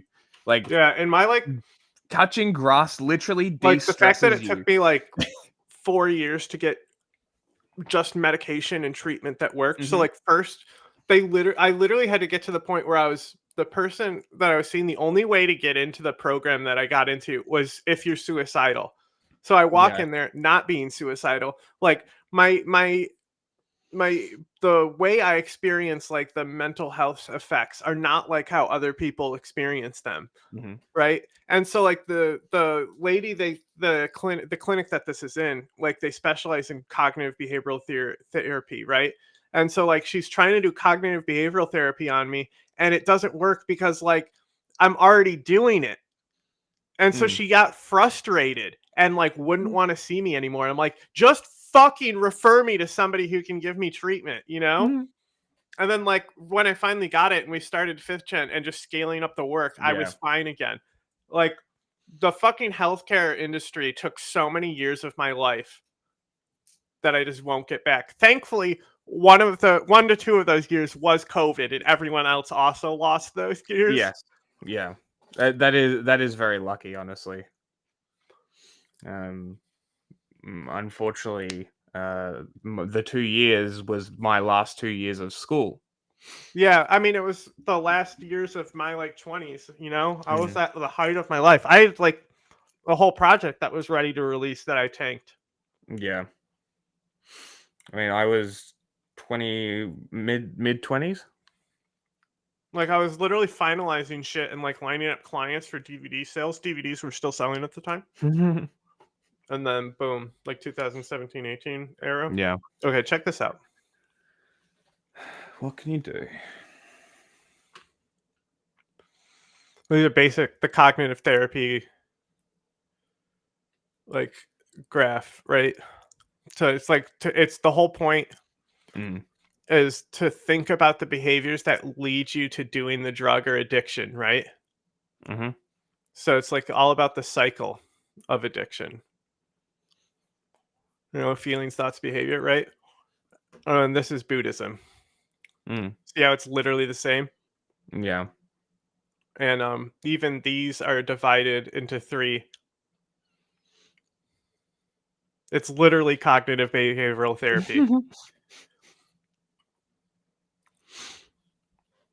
Because like I've actually been thinking about this because of, and it's kind of because I haven't been having the migraines that I think that I use more, maybe. But also I just kind of function better. I'm calmer. I just feel way better for whatever reason. I don't think it's addiction. I agree with this. The friends that is the hardest part. Literally. So that's another thing is that if you have a habit, your friends are harmful to you. Everything around you is harmful to you because they don't care about your well-being. They like this is a subconscious not caring, you know? They care about having somebody to like one of my friends, like they had a drinking problem, they stopped drinking and their drinking buddy got mad at them, and it's like you can still drink. Why do you care if they're also drunk? Yeah. Yeah, exactly. It's like I can like my whole thing is like if it's there, I'll have some. I'm not gonna go hard. Right? Like I'm not out there like some people fucking having cone every 5 minutes, you know what I mean? Sometimes I'll go harder than other times. Refugee recovery is Buddhist. I've been Buddhist 8 years and 8 years sober. Yeah, man. I think it's just more effective cognitive behavioral therapy if you really buy into it and dedicate yourself to it. It has the same like religious backing that the 12-step shit has, but it's not the culty God shit. It's not selling a product. It's also not selling God. Yeah. Like there's you can be like really you could be like Muslim and Buddhist. You could be. There's like Buddhism is not contradicting of other religions. It often incorporates the localized folk religions where it comes from. So yeah, but treating it like a religion and being extremely dedicated is what makes it work so well. If you're thinking of how much you're doing, you probably have an issue. Yeah, I used to party hard, notoriously. Like people like thought it was annoying, so they would try to like get me to stop drinking, you know. But I would make sure there was like enough alcohol for me to get hammered whenever I would have people over to drink, and I would get hammered. And not hungover that often. Strange. These widely popular drugs to treat obesity and diabetes, the Ozempics and Wegovy's, the GLP-1 drugs, as they are called, those are also showing some promise in treating people's drug and alcohol use. How promising do you think those drugs Get the fuck really out of are? here. Well, the data looks like No, whoa. GLP-1s are effective at treating other addictions. It's not just food. Are you fucking for real right now? I missed that. What did you say? Promise in GLP-1s, treating people's the weight loss drug and alcohol. shots. Okay. So all they do is they How make promising. it so food is less desirable for you. Yeah. Right? So apparently it does it for some people have found that it made other things less desirable too and helped them quit. Interesting. That's very interesting. I wonder if that is a thing. Done more Do studies, you I think guess. those drugs really are? Well, the data looks like they could potentially be quite transformative. So whether you are looking at the data from like experiments in laboratory animals, like, for people example, will be like, in oh, I don't rats, care if I get we've been addicted. I'll just funding take the research and magic they've unaddiction. actually It's like shown in video consistently games. You can just across cure different your types of drugs, addiction. they prevent the animals from escalating into compulsive drug taking. They prevent them from relapsing. And we're seeing the anecdote reports from people saying, I don't have the same desire of drinking or smoking or taking cocaine. So it looks very promising. There are now ongoing randomized clinical trials, which are the gold standards for determining, if in fact, what is the level of efficacy, and to bring them to the next level, which is to ultimately get the data that will result in an approval by the FDA of this as an indication for the treatment of addiction. That work is ongoing, but the preliminary findings overall look very promising. All right, Dr. Nora Volkov of the National Institute on Drug Abuse, thank you so much for your time. Thanks for having me.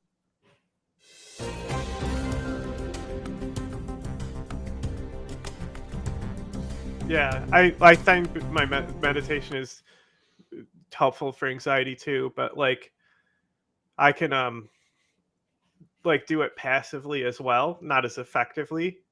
But like the latest on the mystery drone sighting, the FAA, and still like have my inner thoughts, like doing the stuff to like calm myself, inner peace and shit.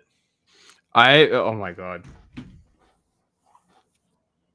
So I've been laughing at this fucking alpha bro on fucking threads, and he's just doing the typical "you just mad," right? And it was just funny because he said something on some chick's page about it was probably some comment about OnlyFans girls' body count, some bullshit like that. And I have a really high body count. And I kind of regret how high it is. Because like, so I thought I was like woke and progressive, right? So like I wouldn't ever sleep with somebody if they were like on any pills or drinking. Like a drunk girl literally like grabbed my cock and was like all over me, and I was like, nah, you're drunk. Like slept in the bed next to her and fucked her in the morning. Right? So like I would think that's like the good thing to do, that you can't have sex with somebody when they're drunk and stuff. But then like there's the real big issue about informed consent made me like reevaluate stuff, especially when I was really young, like in high school. Yeah. Also, you want to know something else that's interesting? Go on. So like right now, a majority of sex criminals are minors. The majority? Yes, because if you engage in sexual relations as a minor, it's still a crime. Right? That's retarded. Right? So there's people on the sex registry, like there's a kid who like pantsed a girl at school. Oh my god. Like a bullying thing or something like that. Now registered sex offender because of that. That's insane. Right? And then like there's like the huge like nude exchange culture as well. Yep. So like there's this idea like where you have to worry about like, because when you're in high school, you're turning 18, you have to worry about like, oh, I could get arrested if I like fuck with the freshman, right? Freshmen can technically get arrested for fucking freshmen. You're literally not legally allowed to have sex as a minor. That's fucking crazy. If you do. That's fucking crazy. Right? What an insane law. There's a bunch of people on the sex registry because of things like that. That is reform kind of shit. But like who's the guy? He's an anti-cop commie channel, but it was he did a thing where he was like, all right, I'm gonna do it. I'm gonna do the anti To Catch a Predator video. And it was fucking fascinating. I have such a different opinion about so many things because Catch a Predator is propaganda. Right? Yeah, it's literally propaganda. But like he's talking about how like the people that they depict in the show are like such a low like I mean, we know this. It's the people who abuse children, they know the children personally. Generally, yes. So like to set up these honeypots to lure people in. And like when other people do it now, because people do it on their own, like and stream it and stuff, it's always somebody who can't speak English properly. Yeah. And they're like immigrants and stuff. Yeah, it always does seem to be that. Or some of them seem to be maybe a little mentally challenged too at times. Yeah. I find as well. that it's almost like sad that you kind of feel bad for them, because it's like clearly they're not like all there. They don't understand it. Like, yes, they're still going after children, but it's like that they're mentally part of that children. equation is like we have to think about like the child being like, yes, I want to fuck you, old man, come to my house, my parents are out. Like the whole thing is they honeypot him by posing as the little girl, right? Yes. So like, are these people, like, if they're actually pedophiles, which is like a condition, right? Not just the crime itself, but like trying to like function in society as pedophiles. Yeah. Like, how many of those people are going online trying to find kids online? I don't think there's really a market of children looking to get fucked online by old guys. No. And I really don't think that the market is that wide either. Like, there are probably more Nazi pedos than the typical pedo. You know what I mean? Yeah. Like, honestly, that's probably a genuine statistic. If you did a study, there are probably more pedos that are Nazis than there are pedos, like the typical pedos of like old creepy guy. Like Herbert I don't know, but we're talking about those sex crimes. You know? So somebody may commit a sex crime, but they may not, like, so like pedophiles literally are not sexually attracted to adults, right? Yes. If you fuck a kid, but you also are totally attracted to adult women, that's something else. You're just like a sex criminal. That's wood chopper fucking. Well, I mean, shit. That's the thing. That's Nazi pedo. That's what that is. That's the abuse thing. Like, when there's effective programs, there's like the reoffending of sex criminals is extremely low a lot of times. Yeah. It just depends on the institution and things like that. So like, I'm really not, like, I have sympathy for people who have to live like that and like don't like see adults attractive and stuff. But you and also a lot know of those that, people like, children who prey on and abuse kids in the family, it's a different thing. It's more about the rape power dynamic there than it is about like only being attracted. Welcome to our kids, discussion. Wanting to fuck kids. Yeah, like it really is like a power those people thing. are actually like worse than pedophiles. Yeah, it's a power fantasy. That's exactly what it is. But it's like you're saying that it's a power fantasy, that they're not attracted to adults. Like, it's something that needs to be spoken about, but people don't want to talk about it because they don't. Well, that's what this video was about how, Yeah. like, because of shows like To Catch a Predator, it like is actually hurting the like discussion around this topic. Yeah, because it's like, because everyone is thinking about like the creepy man coming after the kid. Exactly. But a lot of the crimes that end up going to court are minors on minors with the police.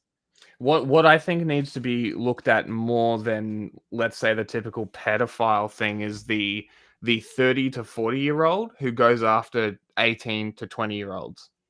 That's what we need to talk about. Yeah, and like even like when I was like having a lot of sex and stuff, like I wouldn't fuck with people under 21. They couldn't go to the bar and get drunk and have fun. You know, I was like, why do I want to worry about that? It's less of an issue here. But I did date a trans woman who was 20. Okay, she was cool. It was very brief though.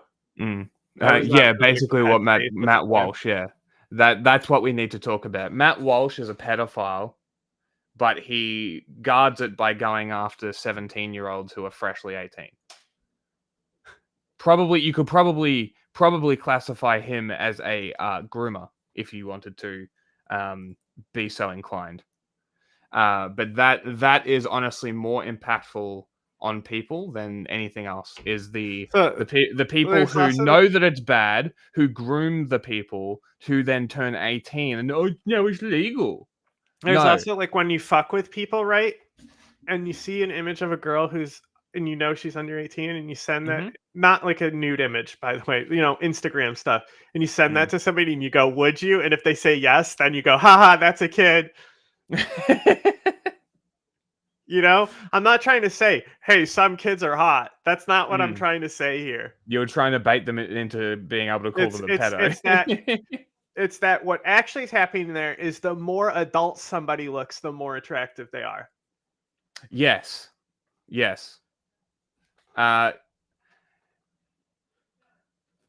Yeah, I kind of agree with this. I would say 25 is probably a good benchmark. Under 25 is probably no go at that age. I don't know. 15 years. Is taking action. We see fucking young dudes date older women all the time. You see 70-year-olds with 19-year-olds. I mean, I'm trying. I'd love a second mom.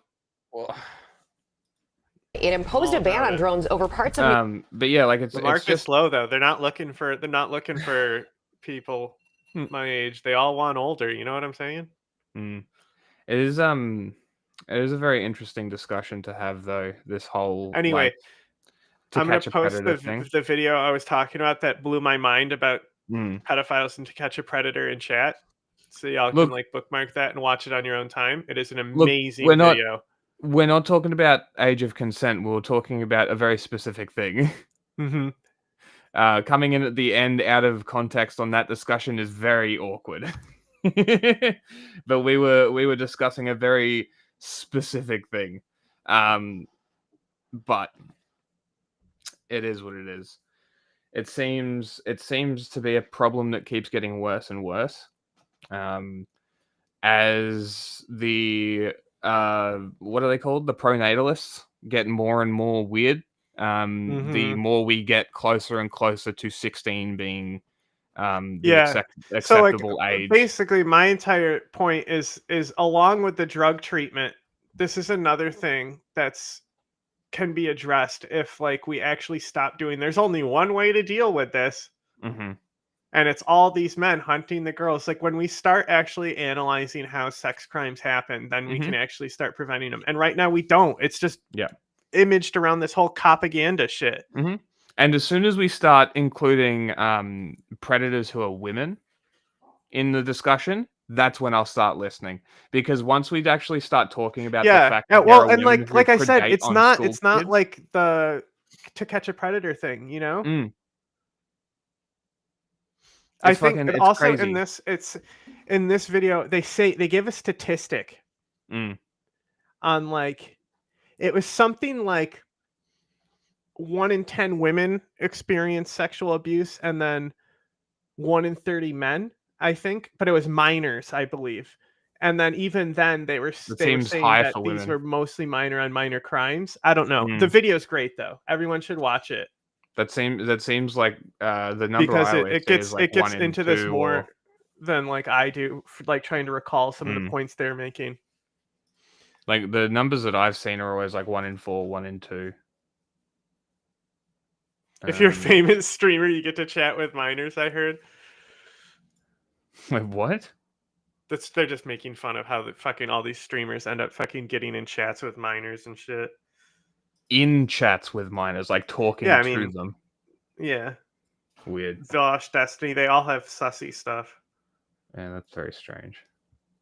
Yeah. I kind of like the method of the what is it? MNDI or MDNI? I don't know. The minors do not interact. Yeah, that one.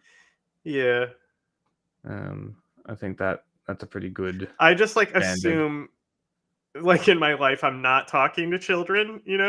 Yeah, I kind of have. And the then same when I find out assumption. somebody is a child, I'm like, oh, get away from me. Weird. And I want somebody to watch us. They are 18 now, but Julia Like, she was 17 for a while and engaging with our content. So, like, okay, because like, I say this, but it's like if you want to like engage with it legitimately, fine. The thing is with the streamers, right? It's the same way with rock stars. You know how many like rock stars had sex with like little kids? All of them? Yeah. Because we have so clean assholes. AKA pussy telephone. I don't even know what that says. You want to see the video it's from? Yes. All right, let's see if the poison one. What are the other ones? It's funny because it's poisonous. What are the other variants I sent you of those though? The other ones aren't great. Those you don't like you like the AKA? Yeah, that one was better. Yes, that one was better. So the AKA was better. Yeah, so I made shortened versions of both. Yeah, but for the other one, AKA pussy telephone. That one's better. Because we have so clean assholes. And that one was better. Trust the science. Trust the science. This video is so fucking funny. This is like, that's a lot of damage. I cannot stop laughing at the pussy telephone because it's so funny. Yeah. And the way she just says it with a straight face, you can tell she's dead serious. That's what they call it. Mm-hmm. In Finland, we have this thing called käsisuihku, aka pussy telephone. This is why we are so happy, because we have so clean assholes. Why doesn't every country have this? You know, the famous Riku Rantala from Mad Ventures said one time, if you fall face first in shit, do you wipe it with paper or do you actually use water as well? I, for instance, like to use water. So that's why I'm so happy. So please, rest of the world, start using these. They're very handy when you have the squirts. Like that. Can you send that to me, the please? pussy telephone. Can you bookmark it? In Finland, we have this thing called käsisuihku, aka pussy telephone. This is aka pussy telephone.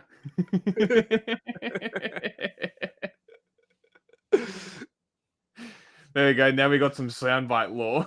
New Jersey and New York, and Ariel Reshef is here with the details. Good morning, Ariel. Good morning to you, Rebecca. After weeks of those reported sightings in the Northeast overnight, the FAA taking the unprecedented move of shutting down air. In Iraq? What the fuck? Yeah, I mean, a lot of cultures use hoses. Sure, that works. You know, a wild the statistic communal is toilet like, has a communal hose. Here is a fun statistic for you. I think it's like 30% of the world uses toilet paper. Let me double check this. The rest of the world has clean assholes because they do. 25 to Water. 30% of the world's population uses toilet paper. And you know what? We'd be better off not using it and just getting bidets. But people seem to want to sprayer. Yeah, people on top of the dishes.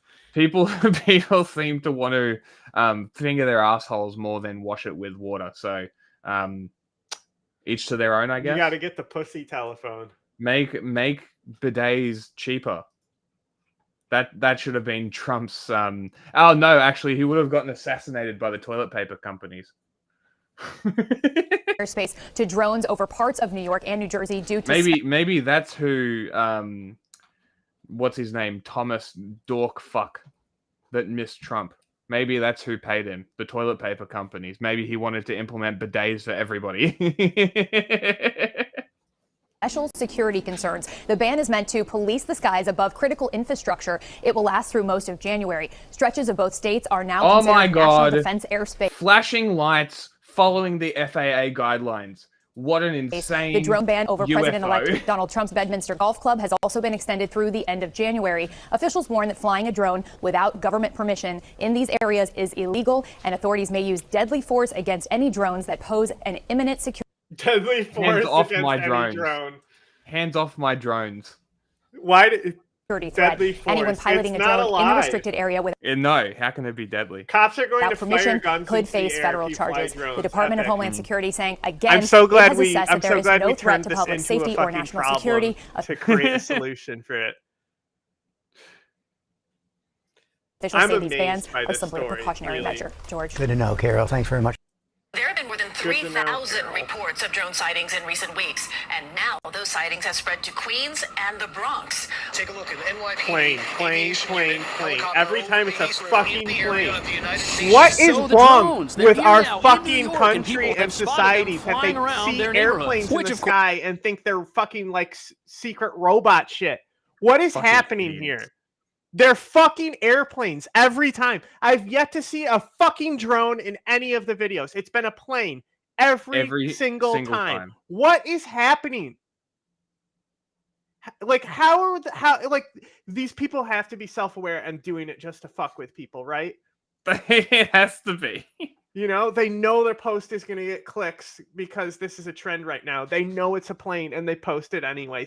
Yeah. Like I refuse to believe there's so many people looking into the sky and seeing airplanes at night because they've been looking at their phones for so long instead of up that they don't fucking realize planes exist. Come on, man. I refuse to believe it.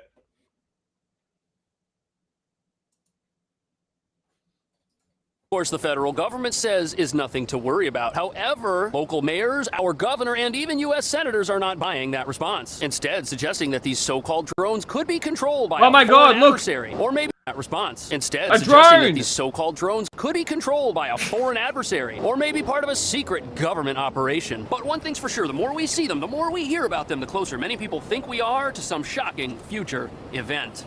My concern is not knowing where they came from. Rashawn McIntosh shared these drone videos taken just after midnight Thursday in St. Albans, Queens. If I was in New York, shared these drone videos that are clearly a plane, why can't they just say it's clearly a plane every time they show it in the news? You know what I would do? I would do a man on the street interview if I was in America and New York right now. I would do a man on the street interview. I'd be like, what's more worrying? Drones or planes? Drones? Okay. Why do all these drones follow the FAA guidelines? And like the fact that the news is just sitting there and saying they filmed this drone and showing a plane. Feeding it. They're literally feeding it. They're feeding the mass hysteria. It irritates the fuck out of me. Mm-hmm. Say that it's a plane. Yep. And you notice how the media hyping this up has caused a mimetic trend of people putting drones in the sky, causing more, as well as a mimetic trend. But I still haven't seen videos of drones. Exactly. So, and even more so, a mimetic trend of people filming planes and claiming that they're drones. 5,000 reports more now? Like, is this what we're really going for? Is it like, this is exactly what I talk about when I talk about the media being responsible for mass shootings, at least the identitarian ones. It's the same thing. They're hyping it up. They fucking act like they're going to pay all the money for every single video. And then boom, we've got all these stories. Crazy, right? Crazy how it happens, but it's happened so fucking quickly. Same thing. Same mimetic trends. CBS News confirmed team verified the authenticity. We have not been able to, and neither have state or local law enforcement, corroborate any of the reported visual sightings. One of their officers called 911 after seeing 50 of them come off the ocean. 50? 50. That was my reaction also. If you look real close, they look like fixed-wing aircraft, about 8 to 10 feet wide, colorful, white blinking lights. And they had a lot of blinking lights. It was pretty low hovering to where I could tell, like, okay, that's maybe not a JFK-sized plane. It appears that many of the reported sightings are actually manned aircraft. They'll just change direction, like go from like 90 to like 270 degrees, just like fly different directions, and planes obviously. We should clip out the video that we recorded watching the photographer guy. Yeah, the last one. I think we should clip that out. Can't do that. Some experts seem doubtful too. Fixed-wing aircrafts don't stop and hover. In more than a month since these reports started, the federal government doesn't know what they are either. Is at a certain angle, and you're moving a certain direction while they're moving a certain direction. Yes, yeah, they exactly. Do appear to hover. You ever see birds that look like they're hovering in midair? Huh? You ever see helicopters on film that look like the blades aren't I mean, moving? that's so explainable, you know? I know. It's great. I love it. It's one of my favorite tricks. Like, so this whole drone thing's reached a point where many now believe there's more going on than meets the eye. And the thought in the back of everyone's mind is this: if car-sized drones are flying around our airspace and we can't stop them, whoever's controlling them can do whatever they want. Now, the U.S. government says these things do not belong to us, but they've also been rather coy about sharing anything more than that, which is not doing a whole lot to calm the nerves of the general public, especially when these drones are now being reported over New York City itself, which is a highly regulated airspace. In fact, one sighting recently took place over by the United Nations on 42nd Street, which shouldn't be happening, but it is, and nobody seems to know why. And what makes this even more bizarre is all of the authorities who could figure out what these things might be, they've got their own drones, which are supposedly state-of-the-art, eliminating the idea that these drones are the work of backyard hobbyists or pranksters with a blinking red light, clearly a plane. Yep. Look at that. I can still tell that's a plane. Guess why? The blinking light. Eliminating the idea that these drones are... Notice how it blinks, like blink. That's because it goes... Isn't that crazy? Is it crazy that you can literally see a bokeh effect and tell it's in an airplane just because of a red dot that also comes up? Crazy. So let's just have a look at what way it's traveling. To the world, they've got their own drones, which are supposedly state of the art, eliminating the idea that it looks these like drones it's traveling on that way on screen, right? That way, which would be to the right. But if we're filming it right hand side, let's look up our handy dandy FAA light guideline. Okay, let's see. Port starboard plane lights. Let's see. The vessel's starboard side is green and the port side is red. Port is what side? Port is left side of the ship. To the work of backyard hobbyists. Sure. Which are supposedly state-of-the-art, eliminating the idea that these drones are the work of backyard hobbyists. That I really can't tell which way that's going, honestly. It doesn't matter. It doesn't matter. It's clearly going. It's clearly flying to the left of the camera because the red light is flashing. That was the whole point of me doing that. Or pranksters who couldn't possibly have something really more doesn't matter because the red light is there. You know it's a plane. Yeah. No, bro, it's not a restream. We're actually live. We just don't pay, so we can't get rid of it. Yeah, it costs money to get rid of the watermark. Yeah, we can't afford the restream thing yet. I'm currently poor. Than the police. At the same time, you've got all sorts of accusations about the origin of these flying objects, like the idea that they're Iranian or Chinese drones launched from a mothership. Yet the powers that be are telling us that we're all just observing things that everybody already knows exist. And that brings us to the real reason why these drones are so alarming to many Americans. Law enforcement sources around the country have come forward saying we're dealing with something. Well, hey man, if you want to stick around, go for it. We really don't care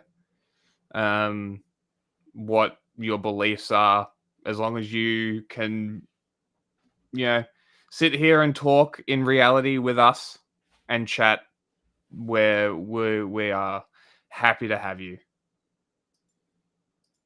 That isn't your average flying object. And here we are living in America, which is supposed to have the greatest air force in the whole world, with the technology to shoot down just about anything. And now there's speculation that these things could be sniffers trying to detect... Remember what I said about reality? Got any proof? Because everything that we've seen are planes. They're not drones. If you've got the proof, send it through. I would love to see it. We would both love to see it.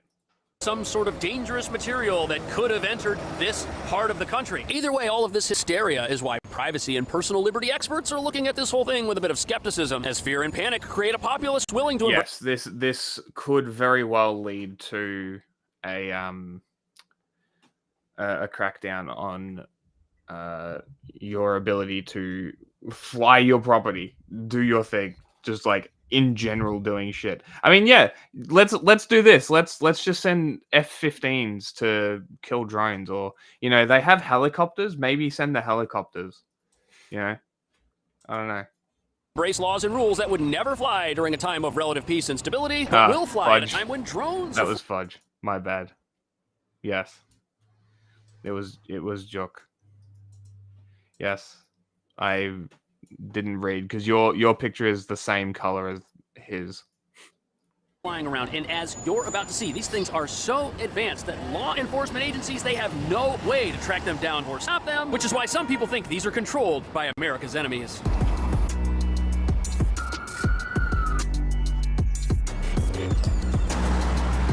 So here we are at the UN, and as you can see from this sign, this is a no drone zone. There was a drone sighted here. No drone zone. If there is a clean no drone zone clip, we should get it. You work here. You have to be here. Does that? Picture the drone? No. A picture of the drone. drone. They only come out at night. So how do you know it's size? Exactly, yeah, I don't know. But the real question is, how could something the size of a car take off and loiter around such a heavily regulated and spied upon airspace as this? Take a look at the NYPD aviation unit helicopter over the East River. Excuse me, sir, that's clearly a drone. In the area of the United Nations, responding to a report of a possible drone. The helicopter was up there for the blinking red light every time. To the west side did not find anything. Now, so this here is the same type of report that we've been getting all throughout the country. Only now it's happening here in the biggest city in America. And the narrative is very similar to what we've been hearing. Locals spot these things, they call police, and recently they sent up helicopters over here to respond to this incident, and they were unable to locate the craft that was reported. And when law enforcement is able to send up their own drones to get close to these things, the drones are able to slip away somehow and escape. This is the gentleman that said he saw 50 of these things, which he then reported to the Coast Guard, who confirmed that 13 of them were following one of their vessels. And not only have these things been spotted flying over areas like New York, they've also been spotted flying over military bases and other sensitive areas of the country. What could possibly be happening here? Planes. And are these things really under the control of the U.S. government or another government? and all these drones were the same kind of drones, but Mysterious drones hovering over New Jersey have been baffling residents and Plane. lawmakers for weeks. Every time I look at Concern literal now plane. spreading to the Literal nation's capital. plane. they should be shot down if necessary. Because they're Yes, flying over please. sensitive areas, whether it's Please shoot at the airplanes. So as we'll see in a second, And not everybody's remember, agreed their that landing lights are on because they're coming in or taking off, right? Yep, they're very low. Yep. So they're low enough to be hit by the gunfire. Yeah. Hilarious. One It's of these going to happen. downs is a Just good wait. idea. It will happen. Eventually, it will happen. Yes. I just let In fact, Scooter there are some Caster who say it could be a capitalizing on bad this. There was idea. like a small plane crash. Yeah. Whenever there's a plane crash, she's saying confirmed drone down. Yeah, She's saying yep. on her reports. Yeah. Amazing. Good for her.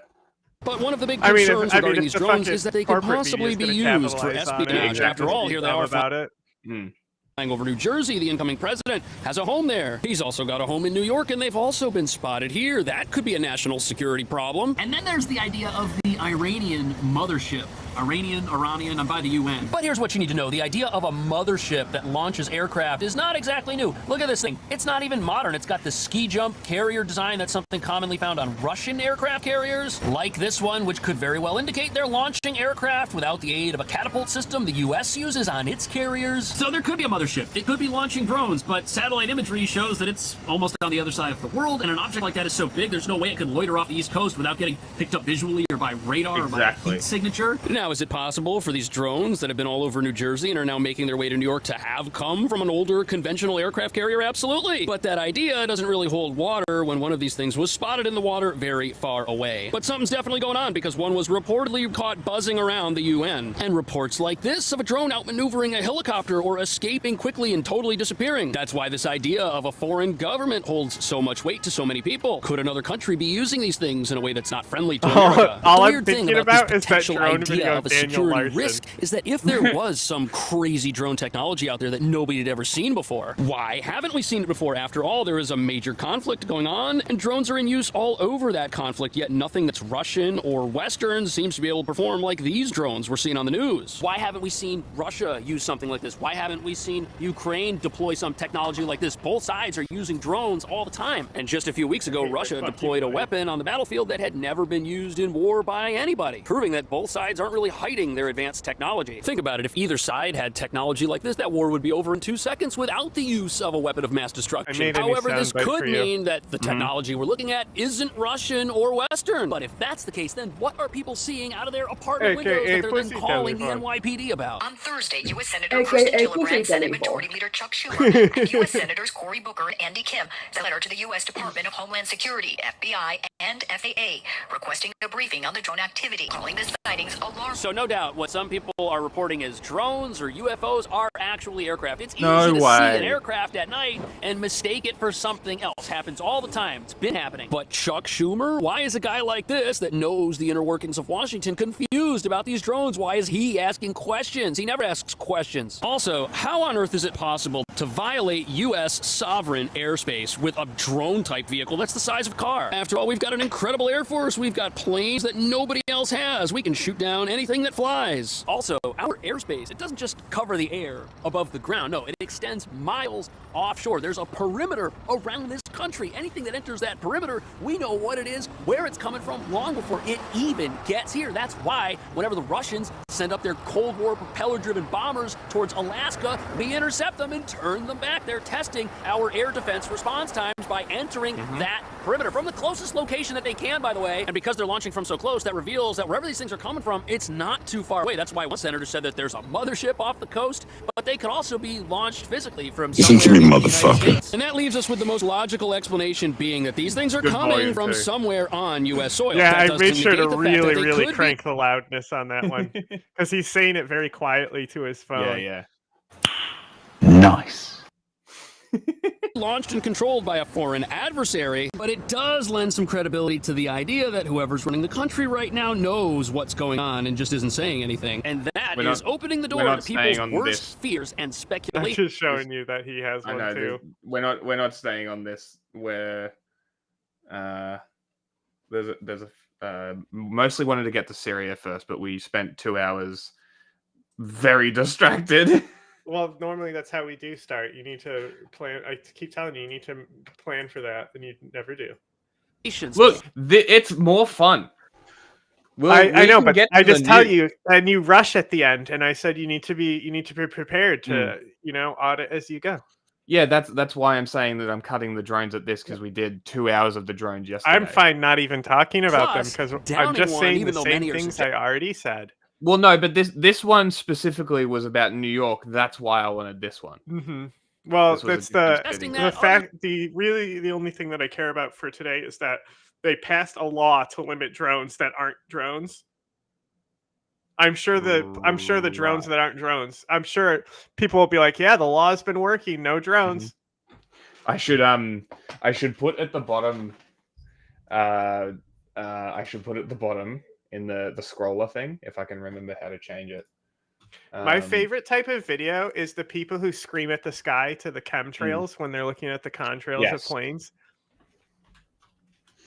Hold on. This is live. What's the date in America? 21st. I'm putting food in. Okay. Oh, Bishi, look at you. You're just a little rock. Yeah, maybe this ticker will this ticker should convince the people who doubt it's live because of the Restream logo, which is honestly a stupid fucking thing. Or I can actually just do this. Copy. Get rid of it. Save. Ready. Boom. Add. Primary text. Boom. Cunts.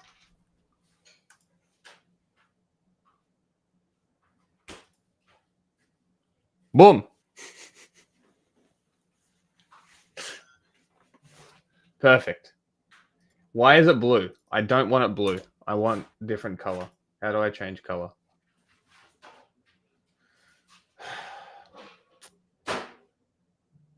How do I change the color? Here. Weeble.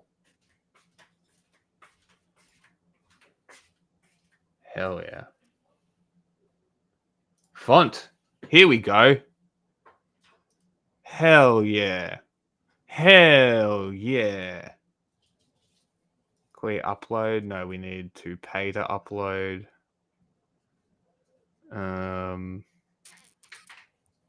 We have the live background. Actually, I like that live background. Yes, this is better. See? Fixed. So now, no one's going to be coming in here doubting that we're fucking live. Motherfuckers. Even though it's the 22nd in Australia.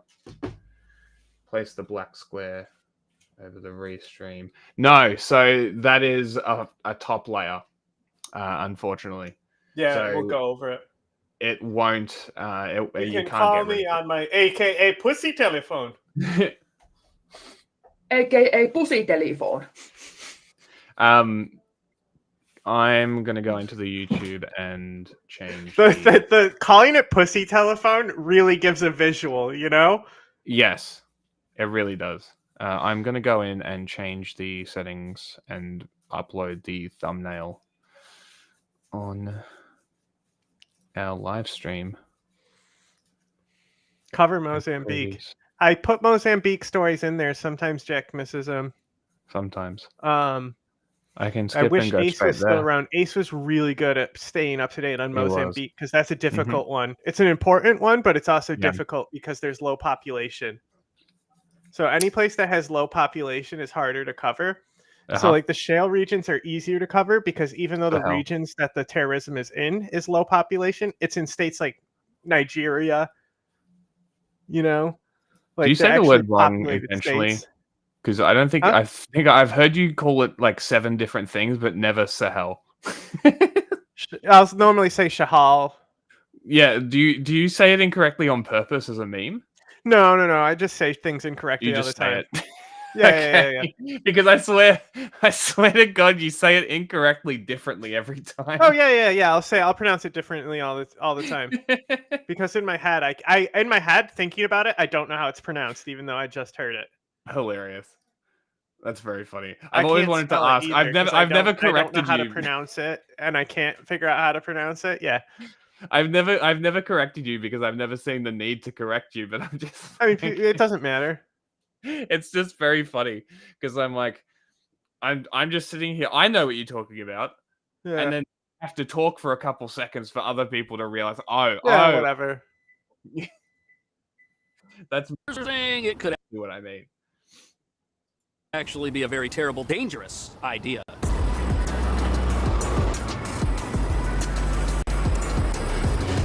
So as the country and now this city speculate over what these drones are and where they came from, what everybody wants to know is when can we get our hands on one and tear it apart and then, see what makes other it... subtle ones. I say both Iran and Iran. Mm-hmm. Iraq and Iraq. Like, I'll switch it up. I'm cultured like that. But yeah, for me, it just seems like the H is the second letter in that word for some reason. And I can't get my brain around it. Yeah, that's exactly what I've noticed is you always say sh. It's like a shale, shale, I think you said just before. I don't know. Because the technology inside of them must be pretty advanced for these things to do what they do. And this also reveals that there's something going on here that our government might not be sharing with us. And when we get our hands on one, eventually, there are some people who think that what will be found inside is going to baffle everyone. Drone pilot Mike Canella is trying to decipher the recent mysterious sightings. This? Solid green. That's highly unusual. He's been using commercial drones from his own business, New Jersey Drone Shots, to take video of the unidentified craft. Some turn out to be just regular planes flying into Newark. We could tell by the... So here's where things get kind of weird. We've got a guy who operates drones professionally. He knows how they operate. He knows how long they can typically stay airborne. And he says he's looked into these things and they are totally different than anything you or I could go and buy. Also, what you or I could go and buy would be big enough to launch by hand out of an apartment window. These things are apparently the size of SUVs. And hiding something that's this big and weighs 4,000 pounds would be incredibly difficult. Also, how would you even operate one of these things? 2 guys just got arrested for flying their drones drones near the Boston airport. I wonder where they got the idea to do this. And that's what's contributing so much suspicion to this whole thing. If you or I were to try and operate one of these things ourselves in an area of the country where we're not supposed to, immediately we would get busted. Yet these things are the size of a taxi cab, and they're hovering around. Can you imagine if one of these things crashed? It would destroy someone's house. Which is why the military firing on these things and shooting them down might be a dangerous idea. There could be risks to society. Plus, if one of these things falls down in an uncontrolled manner, law enforcement might not be able to get it and figure out how it works. It might be too damaged. Especially if they bring one down over a large, deep body of water. Right there, the craft could become unrecoverable, which would be a major bummer because everybody really wants to see what's inside them and meet the little green men. Oh no, I've said too much. But the highly secretive nature of this whole thing has many elected officials saying that they've never seen anything like this before and that the federal government owes us answers. And why would the government allow the public to be so frustrated? Right. Now that brings to me to the point that whatever these drones are doing, the government really doesn't want us to know. What that must mean is they're more concerned with us getting knowledge and being afraid of. So that was a state senator from New Jersey, and he thinks that if we really knew what was going on with these things, we would be incredibly frightened. And the government thinks that it's better for us all just not to know because ignorance is bliss. But since the government changed its story people in on this whole government thing, saying stuff like the government is doing stuff. Bro, that's you.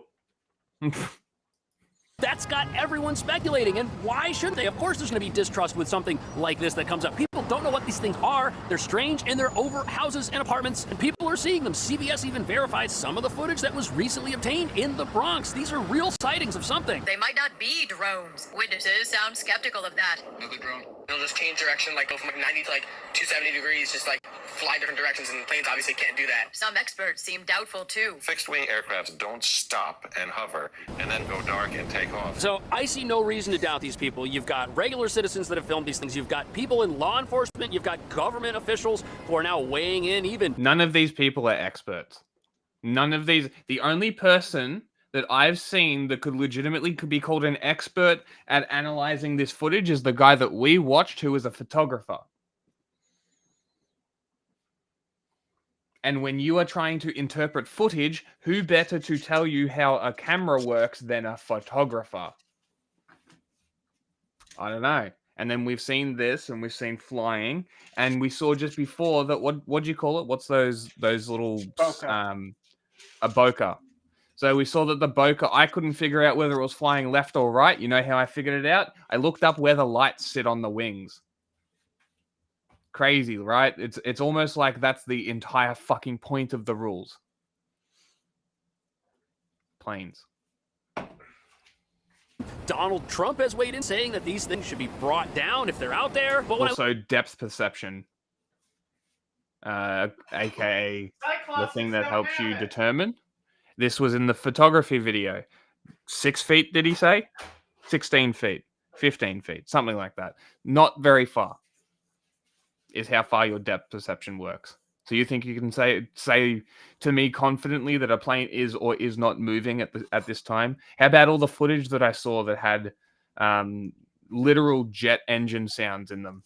I look at all of this, cool. I can't help but realize that there's a big similarity between this phenomenon and the whole UFO phenomenon. It's almost the same thing. We only see these things at night. No one's ever been able to catch one. They perform in a way that just shocks and baffles physicists. It doesn't make sense to us, and the government is denying it. It's almost parallel. The similarities are endless. That being said, I don't think these are UFOs. I don't think people are seeing alien spacecraft or even terrestrial spacecraft that we just don't know about. There's got to be a perfectly logical explanation for this out there somewhere. It's just pretty hard to find because nobody wants to give it to us. And that brings some weight to the argument that these could be misidentified aircraft. It is possible to film an aircraft flying over New York with the right kind of camera and lens to make it look like something that it might not be. But at the same time, as long as the government keeps being coy about the details or keeps modifying the information that they're giving us, and as long as high-level people like the incoming president and senators press for answers and don't get them, there will be rampant speculation in the minds of everybody. What do you think these things are? Is there a perfectly logical explanation out there somewhere? What do you think it is? Yes, there is, and we've spoken about it now twice. And now we have 2 videos where people can look at the actual logical conclusion of their fucking planes. Now, 5 Investigates was the first to report that FBI activity there is connected to this case. Tonight here at 6, we have live team coverage. Let's begin with News Center 5's Sean Chaiban, who's live outside the federal courthouse in South Boston right now. Sean?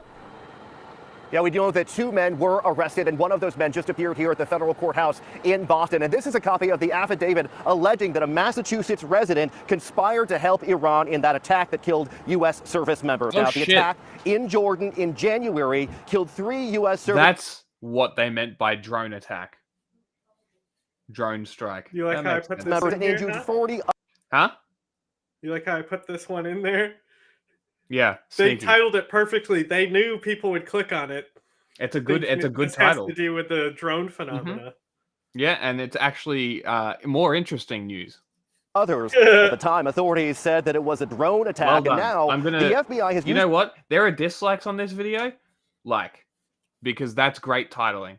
For real, actual news that people probably didn't even know about or forgot happened. Excellent, love that. Also, what do you parts of that drone to link the map? They're disliking that it's not about the bullshit drone story, and it's about an actual drone strike that actually is real news. That's what they're disliking. It's not dog shit team sports news.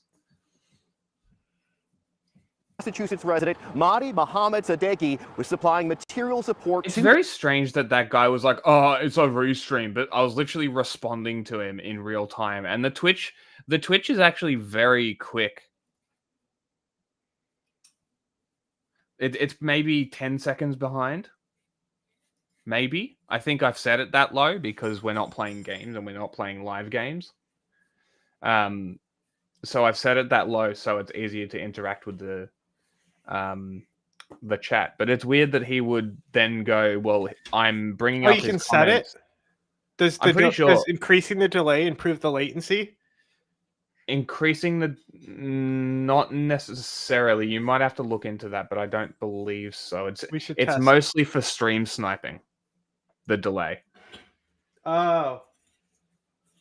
That's what it's mostly for. Iran sending sensitive technology. Like if you're in a game with somebody, you can find out where they are in the game and target them, sort of thing. Yeah. From a Norwood semiconductor company to the hands of terrorists abroad. Now, authorities allege that he and another Iranian national who was arrested in Milan, Italy today worked together. And here's authorities talking about bringing to justice those who helped kill and injure those American service members. Screen looking is not cheating. We often cite hypothetical risk when we talk about the dangers of American technologies getting into dangerous hands. Knowing the maps and Unfortunately, in this situation, we are not speculating. These charges today underscore that the Department of Justice will not cease in its effort to seek justice for service members who are killed and harmed overseas. Now, we can confirm that Sadeghi's home was raided today in Natick. Of course, we've also been told that more charges could be coming. We're still going through this affidavit, and we'll have much more throughout the night. We're live at the federal courthouse. Sean Chai about WCDB News Center. Sean, thank you for that. Our live team coverage continues right now with News Center 5's Mary Salandis. She's live in Natick, where the FBI was focused today, Mayor. Yeah, they're focused on the house at 85 Woodland Street, and they're still on scene. If we sort of push in, you can see a little bit of activity down there near the sort of carport on the side of the house. It's been going on all day, this search, according to neighbors who had no idea why the FBI was here and are frankly stunned. There are still numerous police vehicles, as we said here. FBI agents have been seen coming and going out of the home, removing various items from the house, mostly in evidence lockers. As Fine Investigates first reported, the FBI search in Natick is connected to the charges just announced in Boston. We do know that one of the men arrested has been living in Natick. Neighbors mostly told us off camera that they just don't know that screen looking is not cheating. No, fuck you. Don't look at my screen. No, it's part of the game. Use the radar, fucking cheating cunt. No, it's part of the game. That's why that's why you play split screen. You have to know the map's good enough too. There's a different skill that's done in those types of games than there is where you can't see the screen. Yes, I do agree. On this topic, did you know that they ported StarCraft to N64? No, but that sounds like a bad idea. Sounds crazy, right? Mm-hmm. So there's no like in-game dialogue that didn't get ported, but it's actually surprisingly like playable. Weird. I wouldn't have seen that coming. But if you do multiplayer, it's split screen. Right? Oh my god. And there is no other game like that. So like StarCraft on Nintendo 64 offers a very, very unique experience where you can see what your opponent is doing in their base the entire time. That is very interesting. There's a guy who streams it. StarCraft 64 split screen, or just StarCraft? Because I'll stream StarCraft. I'm okay at it. This family very well. They keep to themselves, but neighbors are shocked at the gravity of these charges. My thing is that definitely I'm serious so and shocking. I don't watch Again, my I don't know the army, family, which is not entertaining to watch on stream. Be interesting to see what develops from it. I just send my army and focus in the past 30 minutes, we've seen a K-9 team leave the house. It appears this search is beginning to wind down, but still a lot of questions at this hour exactly how this house on Woodland Street is connected to all of these charges in that deadly drone attack on U.S. servicemen overseas. We are live in Natick. I'm Mary Saladna, WCVB News Center 5. Mary, thank you for that. Do stay with us here at News Center 5 on air and with our WCVB app all night for any and all breaking developments in the story. More than 100,000 bodies are believed to have been found in a mass grave discovered north of Damascus, according to the head of U.S.-based Syrian advocacy organization there. This comes weeks after the fall of Syrian president and brutal dictator Bashar al-Assad. ABC News foreign correspondent Marcus Moore joins me now for more on this. Marcus, this is such a disturbing discovery. What more do you know? Yeah, disturbing to say the least. And this, of course, is an early assessment from the Syrian Emergency Task Force, which is a U.S.-based Syrian advocacy organization. A grave site is said to have been discovered about 25 miles north of Damascus. And our teams in Syria have heard the claims that the number of bodies there is staggering. Perhaps because you use the map to click. At this stage, it's unclear exactly how many people. You don't have that on the Nintendo 64. Reports suggest there are men, women, and children. Where are the bodies allegedly tortured to death. The head of the Syrian Emergency Task Force tells ABC News that trucks carrying more than 150 bodies each came to the site twice a week from 2012 to 2018. That group says there are other graves that have also been identified. Stephanie. So awful. The leader of the rebel group, that overthrew Assad's regime, Ahmed al-Shara, he says that Syria will not be used as a launch pad for attacks against Israel or any other state. He went on to say that the strikes from Israel must end and has to pull back. They have to pull back on their positions. What are you? I really hope Jelani just goes, we're not fighting you, Israel. Fuck you. Get the fuck out of our country. I just straight up mogs him, just big dicks him on the diplomatic side of things and becomes like this ex-ISIS guy or whatever the fuck they're saying, right? Is now big dicking Israel on a diplomatic stage. How pathetic is it that the leader of a democratic country is getting big dicked by a terrorist? Well, in diplomacy. Here's the thing. There technically is nobody in Syria who can say, stop, don't. Sure. I guess that's why they bomb it, right? Well, you cannot, there's no, there's de facto leaders, but there's the whole thing about states recognizing other states and recognizing their leaders and things like that. So there's no recognized leader of Syria. The recognized leader of Syria to Israel is probably still Assad. Yeah. But he's deposed now. He's gone. Yeah, but because they use this excuse. Right? So there's no leverage you can get if you don't have a representative to do the negotiation to begin with. That's why Ireland has a worthless president. Yeah. Right? Because they need a head of state for certain things, even though he has no power. Yeah, okay. Right? But he's the guy who you'll see. So you know about this Israeli embassy thing going on? No. Okay, so Ireland has a lot of solidarity with Palestine. Yes. So they closed Israeli embassies, or they closed their embassy in Israel, one or the other. Right. And so Israel has been crying about this for a while, and they're focusing on the president. And attacking him, who's just that's this amazing. Nice old guy, right? That's hilarious. Literally, he does nothing. That's very funny. It's literally like having the king and queen of Britain, except it's not like some royalty shit. You know what though? This is probably not a bad way to get around what we were talking about with Anarch, right? Where we were talking about how states would interact with. You ever played Risk, bro? Let me tell you, I used to play a lot of Risk. And the last game I played, one of the guys who I played with died of heroin later. And the reason why it was the last game ever is because someone had a tantrum and flipped the board. So there's this joke that my friend has about Risk Like, I used to really like it, but today I would rather die than play Risk. But my friend goes, the funnest part of playing Risk is when you go and you look at all your friends who it's like, hey guys, you know what?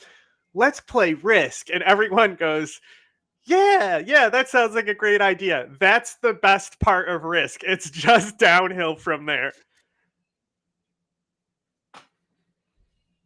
You learning about Have you played his it, Jack? plans for the government there No. to rebuild? Oh, do you know how it First works? of all, I think through his comments, you get a real sense of really how much is happening it's really in simple, Syria but right now. The it's fact really that like Bashar al-Assad's we government was engage and do diplomacy at the same time while we're doing the battles, right? So the amount of countries to control is the amount of forces you get per turn. And then if you control entire continents, that also has bonuses. So like I like to start in Australia because it's a choke point. There's only like one way to get to Australia on the board. And you can get, and Australia only has like 2 districts, so you can get 2 really quick. But it's next to Asia, which is the hardest one to get because there's so many countries in Asia, right? So it's just it's a simple math and numbers game, right? So you have an amount of forces, you move them into the country that borders the country you're going to attack. If you're attacking, you get 3 dice, right? And each one of those is one of your guys. And you use little guys on the board to keep counting your pieces, where you have the little infantry, then a horse, and then a cannon. And the cannon's 10, the pony's 5, and the regular guy is 1, right? So it just condenses it. So, but the whole point is like you're putting all these little guys tediously all over the map because you get the reinforcements and choose where you place them every turn. So it's this tedious game of putting these little guys down, and then you attack your friend, and you get 3 dice if you're attacking, and the defender gets 2 dice, right? So they can only lose 2 guys at once. Well, you could lose all 3. Right. And so it's just a numbers game where you have to drain their numbers down with yours by getting good dice rolls. That's literally what the game actually is. It's awful. It's a fucking awful game. But it's like out of the common board games, it's probably like the most common advanced board game along with Settlers of Catan, which I've never played, but I would love to. Do you know about that game, Settlers of Catan? It literally has like resource management in it. But like there's tons of families that play it. A lot of Protestants love it because they do, and Mormons because they do the family game night shit. So a lot of them are really like into Settlers of Catan because it was just in their house and they played board games with their family so much that they could handle something that's more advanced. But you can just buy it at Target. It's a very common game. Toppled, Never then heard you of were it. left with a potential power Yeah, vacuum, I and all of the don't really know much about it. I haven't played it. stakeholders with some interest in the region are vying for influence. And so we know that there are still ongoing conflicts going on in the northeast of Syria. Settlers seems between like the it's Kurds be and something I'm Turkey into. and I various have groups Ticket in to other parts of Ride. the That's country. a And the group's fucking leader, fun game. says that Syria's factions that joined in on the effort to topple Bashar al-Assad's government like that would be one. disbanded. And this is widely seen as a move to reassure people inside Syria and those outside that the rebel group is looking to stabilize the country in the midst of everything that's going on, and also reinforce the idea that Syria would not be used as a place to plan or execute attacks on neighboring countries or places in the West. And that's been a concern that the U.S. and Israeli government leaders have expressed, Why would it be? particularly referring to groups like ISIS. And as you know, these 2 countries have continued to carry out strikes to try to impact that group's capabilities. Yeah, big concern indeed. Israel's defense minister late says game, Israeli like forces you literally will having to remain in roll Gaza. dice for 100 forces just to settle like one, but you literally will like, and then you're like, all right, I'm going to stop attacking. I've lost too many forces. I got to regain some. But then they're also regaining reinforcements. So you're really not doing anything by stopping the attack. It's just like gambling. That's the game, right? Yeah, I'm just saying it could be better. It's just math. Oh, are these fields for planting crops? Must be. Look at how there literally is planting fields right next to it. little farms next to it. This is just farmland that the government took just to bury people. Pretty cool. And look, there's the cars there, so you can reference for size. Yeah. Now, I do... Okay, not to be a Assad regime apologist. Okay? But we were able to see mass graves from the sky when COVID hit Iran. So yes. I want to factor that in. If they were dying in those awful prisons, but I bet you COVID killed a lot of prisoners. Thousands. Possibly. Tens of thousands at least, you know? They should be testing, because you could find out whether they had COVID or not. I mean, some of these are just bone fragments, and a lot of these great. Yeah, well, they're not going to be bone fragments if they died within the last 5 years, are they? Yeah, exactly. So the more recent ones you could test for COVID. I don't know how it works. I think it's not that important. Mm. But I just want to say that it's like, it's not like these mass graves, but because if you have to keep that in mind, because that's something that these fucking Assadists might deploy, is saying that these were because of COVID or something. Exactly. And that the West didn't possible. let Syria have good PPE and it caused Syrians to die. But honestly, I don't think they will. I think it's over at this point. Mm. Like, even Parmesan Girl is going to be irrelevant soon. Thank God. Did North Korea get COVID? Yes. They had one case, apparently. It did get... It's because... So the reason why they got it is because they do the foreign work programs in China. Yeah. North Koreans go to China and come back every day. Sometimes. Sometimes it's monthly contracts, stuff like that. Slavery too. It's not paid work. It's slavery. Yeah. They're contracted slave workers between North Korea and China. But don't let fucking boy hear that. Well, there is contract paid work as well that pays more than work in North Korea, but that's normally the extended contracts. Mm-hmm. But yeah, they ship workers back and forth. So that's how it got into North Korea. But then there's countries like, I don't know much about the Central Asian countries, how they did. Yeah.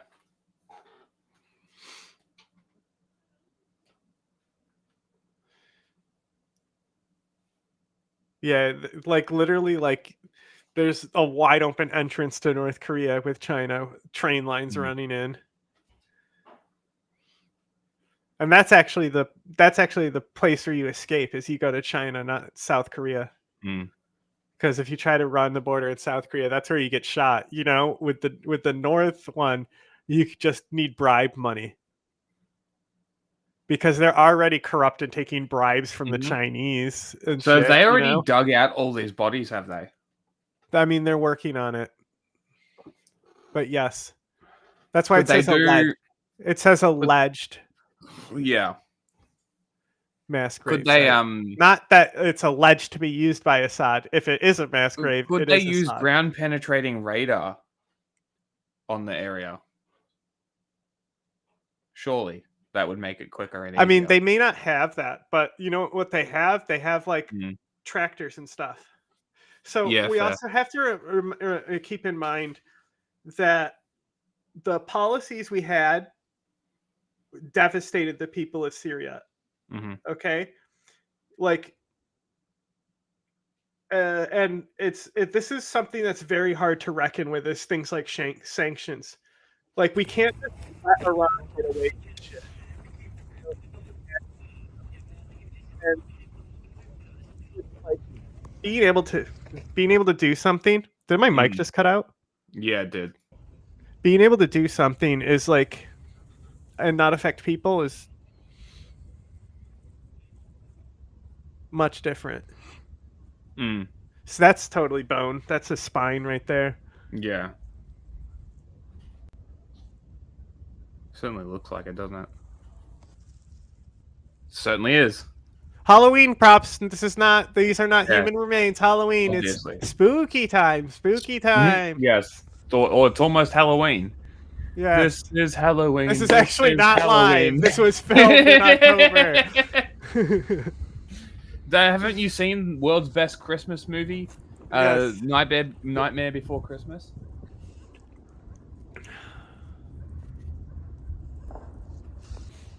Fucking crazy. Imagine just digging through dirt and just endless bones. I mean, there's the video of them literally shooting people in a pit, you know? Like, yes. So that's another, I've been watching, it's something like The Rest is Classified or something, but it's like an ex-CIA guy's podcast. But you know how awful a lot of the ex-CIA guys are? The ones who appear, like the girl we almost got on, but is now ignoring us because I'm too gay. Is that why? I mean, come on. I made a policy to like not like care anymore and just be like openly like flamboyant and gay on my personal profile. And like the amount of connections that I've been able to pull significantly declined since that point. And I really could go to the main account and focus on building stuff there if I really wanted to. Yeah, just do that. Why don't you? But I just don't, I'm not really in the mood to like, I worked so hard to build up those accounts. Like to get the Instagram to shoot up to the follower count so quickly, it was a lot of work and a lot of effort. Like I could be doing that. Just like YouTube, Instagram fucked us. They literally put a direct halt on it.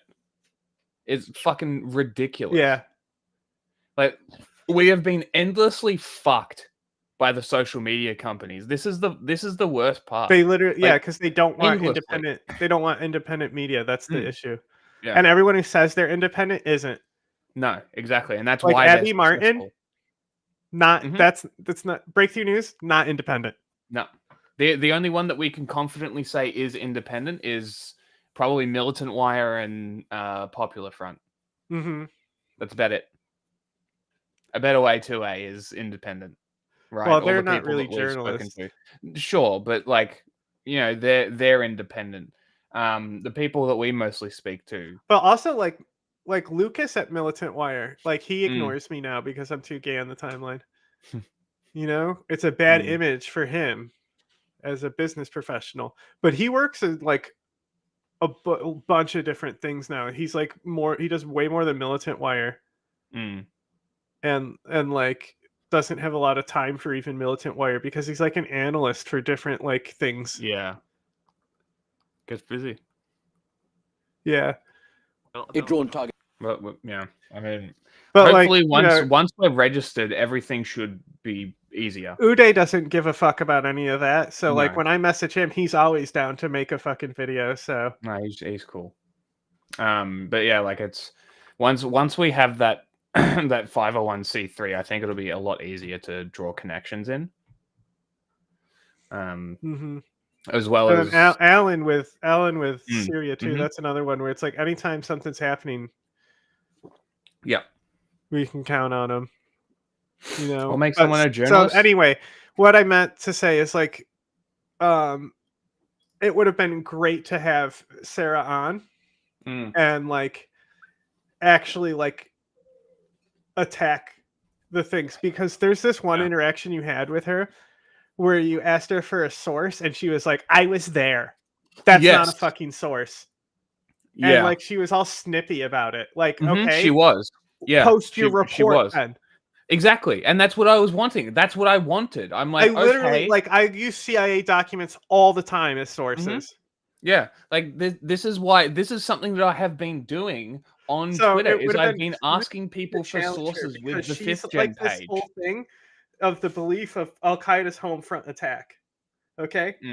And we'll learn in this video about the Saddam Hussein thing. Why did the US think Saddam Hussein had weapons of mass destruction, even though that Scott Ritter proved that they were not there and they were disarmed beforehand? You want to know why? The UN. Because Saddam continually said he had them. He didn't want to appear weak to his neighbors. We have documents that show Saddam legitimately believed that the CIA knew everything and they knew he was bluffing about it. He fucking literally amazing. Didn't know that they were being serious. He thought they were also power projecting preluding to that war. And that's why he didn't back down. Think about how we deal with the IRGC, with the exchanges, right? And how much that is just drama and bullshit. And it's just like, everything is like, oh no, escalation. And it never is, because nothing ever happens. That's what Saddam was, nothing ever happens guy. Right? Yeah. So hilarious. That's the other thing is like, we also keep in mind that there is neocons there the whole time, you know, just like with Iran, with Mustache Show Man, you know, there's people in the background always, like NATO expansion, right? The main reason for NATO expansion might be because of like Poland bending our arms and things like that. But the thing is that the whole time that was happening, there were neocon voices to expand NATO. You can be both, but just take the one that's more prominent, more serious. You know, a war in Iraq didn't happen exclusively because Saddam Hussein refused to say that he didn't have those weapons. There's many other things that go into it. That said, that's fucking hysterical that the CIA fucking believed it and he thinks the CIA didn't. So when she talks about things that she talks about, how we have intelligence of this, that, and stuff, and like how Al-Qaeda's planning a homeland attack, why did Al-Qaeda not do Western attacks after 9/11? Where were they? Sure, there was the guy who tried to blow up his underpants in the shoe or anything like that, but those were like disconnected, like radicals, you know, who just had bad plans and shit, you know, because Al-Qaeda is a group of many terrorist groups that are affiliates, right? So where's the big Al-Qaeda attack? If they had, but Bin Laden had plans to attack rail lines to do another attack in the West and things like that. But where was it? Were we just that good at preventing it? How many homeland attacks did we prevent? All of them. You know, and that's the thing is like Al-Qaeda didn't need to do any attacks. The only time Al-Qaeda would need to do attacks if we start moving out of the region and it's able to start stabilizing, right? Which, ironically, if we look at France, that's not what's happening. France is being pulled out of the area politically, you know, the Sahel. Yeah. And like they just pulled out of another country today, right? And it hasn't been good for those countries as far as ISIS goes. So that's another thing is like Al-Qaeda observing the situation. Why would they do a homeland attack now to bring Americans back in? Exactly. But the thing is, at the same time, they believe in dreams and shit. You know, you always have to think about how irrational these people are. But I just don't buy it. I don't buy that the homeland attack is coming. And that's why I really wanted to interview her, even though she's like one of those big names who like are just pushing stuff to push stuff half the time. Yeah. And clearly has a strong political bias and like, you know, backs Kash Patel being like FBI and stuff, you know? Like this is not somebody who's trustworthy to me. It's somebody who worked at the CIA and still had a political bias in their analyst. And it would have been so interesting to challenge her on these things, but like be polite. About it. And it would have been a good discussion as well. I'm gonna chuck her another. It would just be instead of me debating her, it would just be asking for more information about things. Yeah, just having her explain it and sort of, and that's basically what we want to do with that show is have people explain it. And if they stumble themselves, they stumble themselves. That's not our problem. I got into that because I was talking about a different CIA person. And I don't remember who I was talking about then when I was talking about an ex-CIA person who was doing interesting stuff. Funny you asked this. I was explaining yesterday on our little stream. She is chasing clicks. I absolutely agree. Like, but I also I like Haqqani, right? Like I do like Haqqani. Like James is right that Haqqani's extremely powerful. He could attack America at any time. But that's not what I think makes Haqqani such a big deal. It's his ability to contract out these attacks.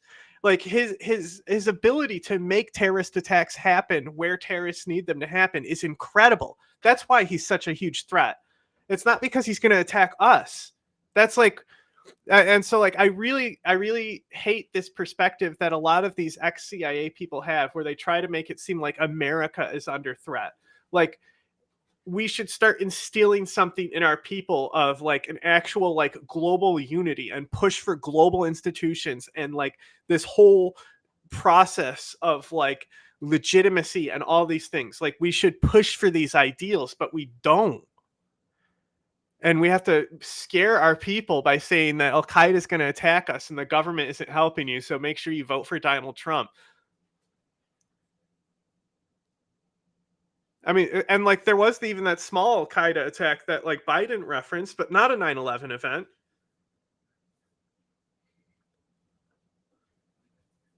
You know, and then, hey, if one happens, then I'm sure you'll be excited to hear my interpretation of why it happened, because I'll have to reevaluate a lot of things. But until then, I just don't see it happening. Afghanistan is so isolated from us, you know? Like there might be people like there, you know, like this guy who was just arrested had connections to the IRGC and the drone attack on Jordans. I can see tons of that with Al-Qaeda and Haqqani network, little individual guys. But an advanced attack on the homeland, like an October 7th level attack. I'm trying to remember what I was talking about before I started transitioning to talking about Sarah, because I was talking about someone else like being an actual good source from the CIA.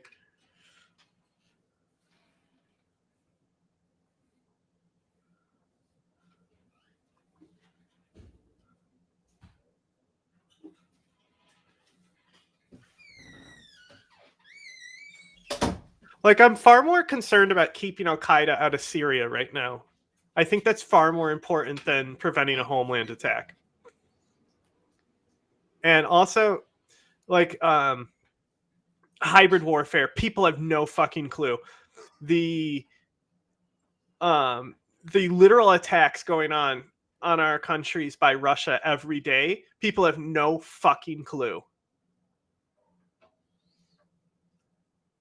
Like the Russian operatives literally like went into a country and like poisoned that guy with Novichok, and they're like, "Why are you here?" They're like, "We were sightseeing and stuff." Like there is literal fucking assassins from other countries in this country, and they're mostly killing their own dissidents. It's not like it's a threat to us, but like Gaddafi was the first guy to really do that. Like that was such a big deal when Gaddafi did it, how he was killing people in countries who were critics. You know, and that's why I joke that India fucked it up for everyone, even though it just continued because they killed somebody too high profile. But like refugees get killed all the time. They get assassinated all the time. If they're fucking critics of the regime that they're fleeing, they get killed all the time. And nobody says anything about it. Because if people knew that these fucking countries were pulling off assassinations, it would be a big deal. But at the same time, they're sitting here talking about an Iranian mothership off the coast, fear-mongering. I don't understand them. And I still don't know what I was going to get into before I got sidetracked with talking about Sarah, about somebody who was a good agent who was giving me good info.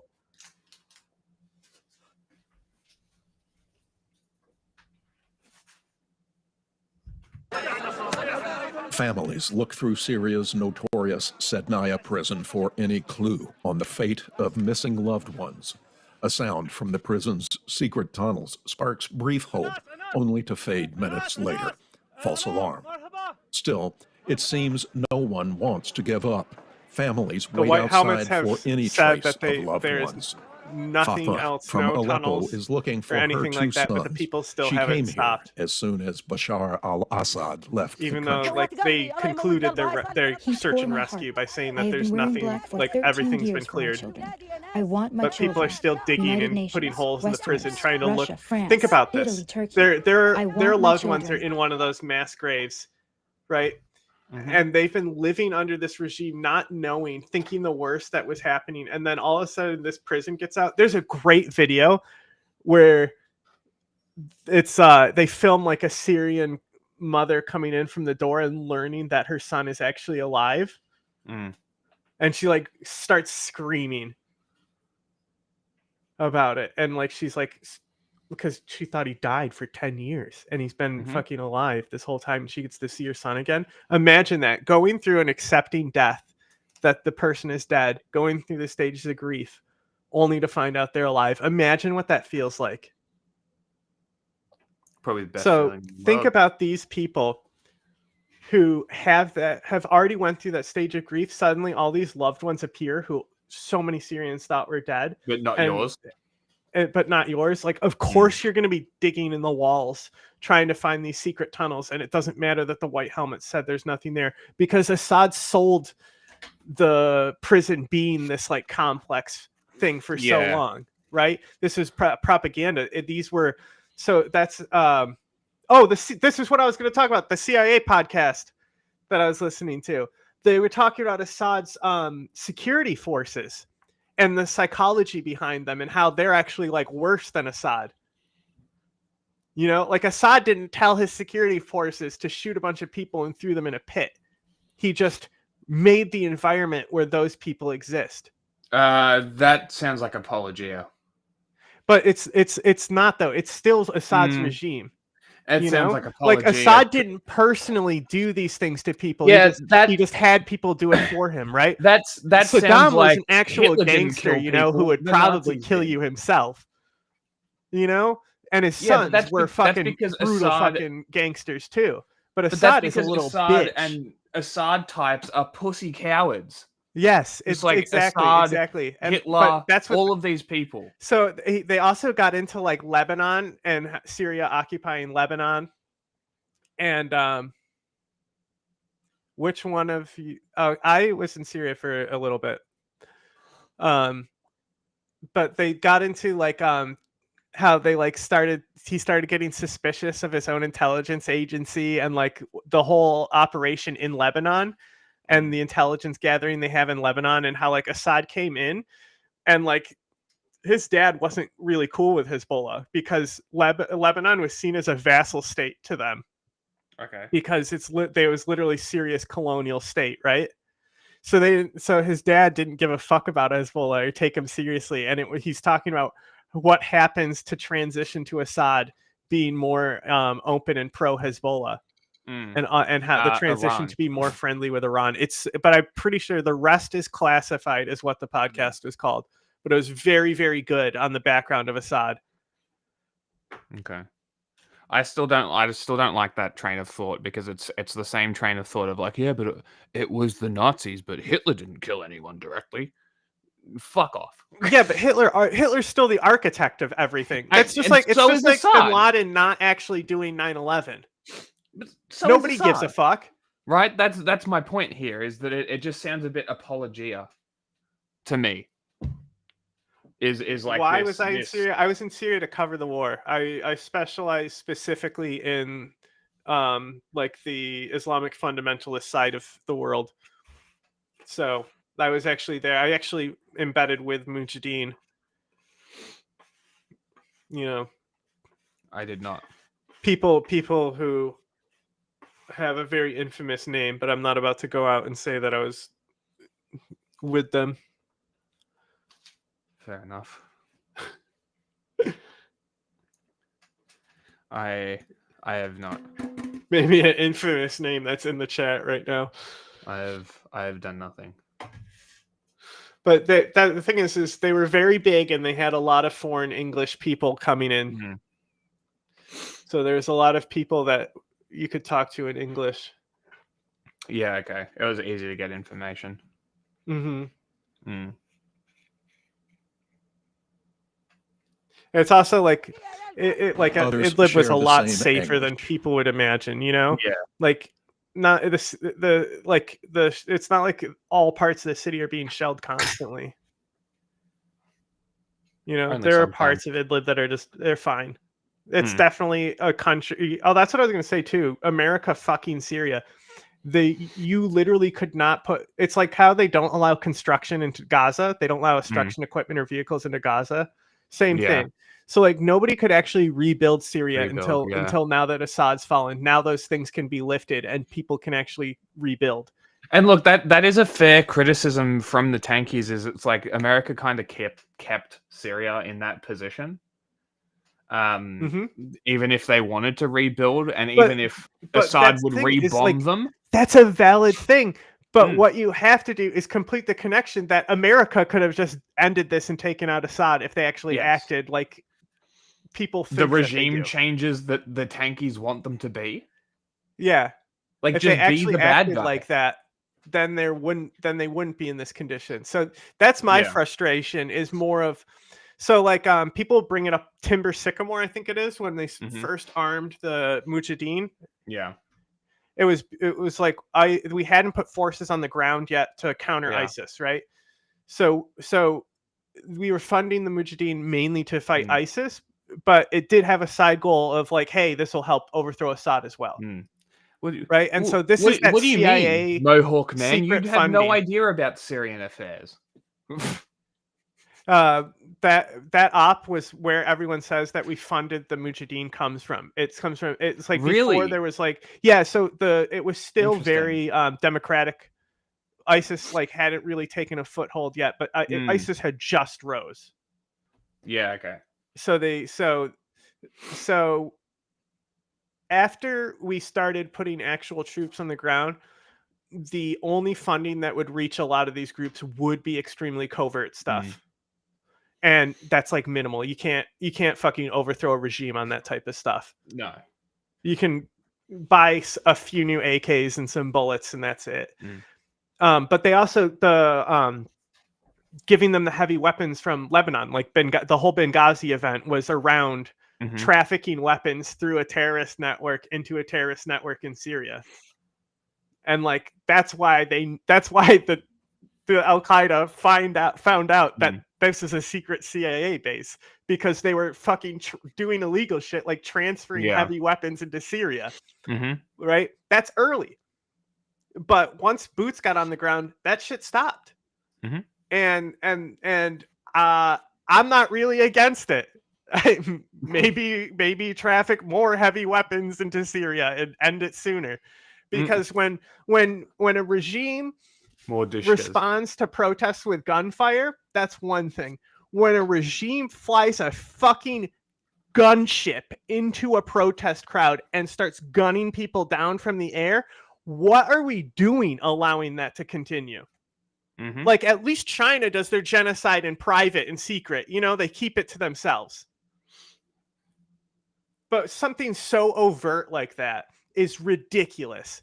The fact that you would ever stop funding people that were fighting against it, that's what I'm against. You know? Bro, Assad is gone. You don't have to lie about him not dropping chemical weapons anymore. I don't give a fuck if people who are obvious pieces of shit who believe that Assad didn't drop chemical weapons left you as a friend. Good riddance. Those people are poison. What you are doing now is apologizing for a person who created one of the worst states in the modern existence. That's what you're doing. A guy who ran to Russia instead of dying like the coward he is in his country and giving us a Gaddafi. And like, as far as like Iraq being a lie, just like how it was criticizing the CIA, like pushing these constant, they're going to attack our homeland thing. And how I said NATO expansion happened because of Poland, but there was neocons advocating the worst option at the same time. Like, the lie isn't the only thing. There was they're obviously twisting the truth to get their agendas made because they're against certain things. Like, obviously that's happening from all people in government, right? But it's the transition between where they're lying to like push their agenda to where the fucking truth is in a lot of those lies, right? Yeah. And I think there's a lot of analysis to be done in a lot of those things. Like, for example, one of my favorite ones is the yellow rain in South Asia that ended up being the bee pollen, and it was myotoxin, which is just in a bad seed. It's naturally in seed, right? Like, that's fucking interesting. That like Reagan even brought it up in speeches, talking about how there was yellow rain attacks. right? And if you see Western movies about the Soviet invasion of Afghanistan, there's always going to be two things in those movies. They're going to talk about how they fucking use G.I. Joe dolls as bombs. And they're going to do talk about how they have used chemical weapons and chemical attacks. Amazing. Right? If anyone used chemical attacks, it would have been the Afghan regime. And maybe things like chlorine and stuff. But they said like that's different than like fires that happen that have toxic smoke. And so like the CNN, maybe it's not CNN, but the report that they did in Afghanistan and like, it's like the second year of the war. I almost said 92, but that's a civil war, you know, like, so like 82, 83, when we really don't have a lot of things going to the Mujahideen, like the one journalist went over there and he's interviewing people and they're saying that there was chemicals in black smoke and things like that. It's like with Mass Effect, one dock worker saying something is not something we can go on. Yeah. Right. Also, but to our government, those chemical attacks were definitely happening at the time because some guy said it in a village. You know, he doesn't know what chemicals are and stuff like things. He knows that the smoke was toxic. Right. Yeah. But the things that we see in Syria, we literally have video of the chemical, of the chemical dropping out of the helicopter and impacting. We have the remains photographed of the chemical tank on top of the roof in Duma, right? Yep. We have the rescue footage of it.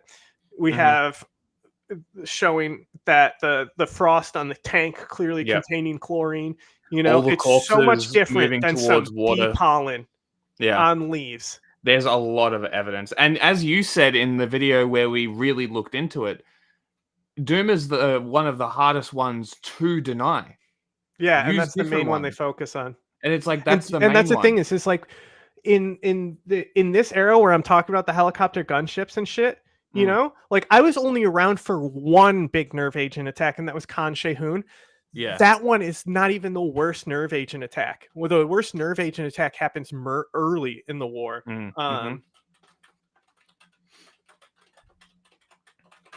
And just while you're looking that up, I just want to address the last bit here.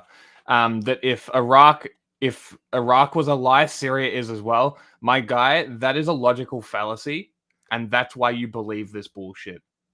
Literally, you going, oh, that's the thing is this is true. So Saddam this had chemical weapons at one point, but the UN investigators were there and like proved that they weren't there before the invasion happened. And the chemicals that we were talking about with Iraq is like binary shells was being produced. You know, Assad wasn't using binary shells. He was using a chlorine tank you get from a fucking any chemical company that's going to sell a big chemical tank. You see them at hospitals with oxygen, right? Yeah. Chlorine is a chemical that they use in water treatment, right? If you stop giving a country chlorine, cholera outbreaks. Yes. All you need to do is take one of those tanks, modify the nozzle, and drop it from a helicopter. It's not hard to use a fucking chemical attack. The nerve agent is another thing. Yeah. That's fucking crazy that he would have it. Also, yes, it is a massive hit to Russia and Iran. Good.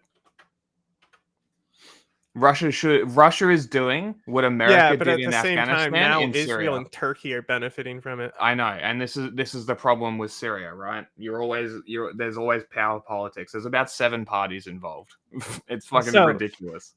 The reason why we have so much on Duma, so like there was a period of a lot of early chemical attacks, right?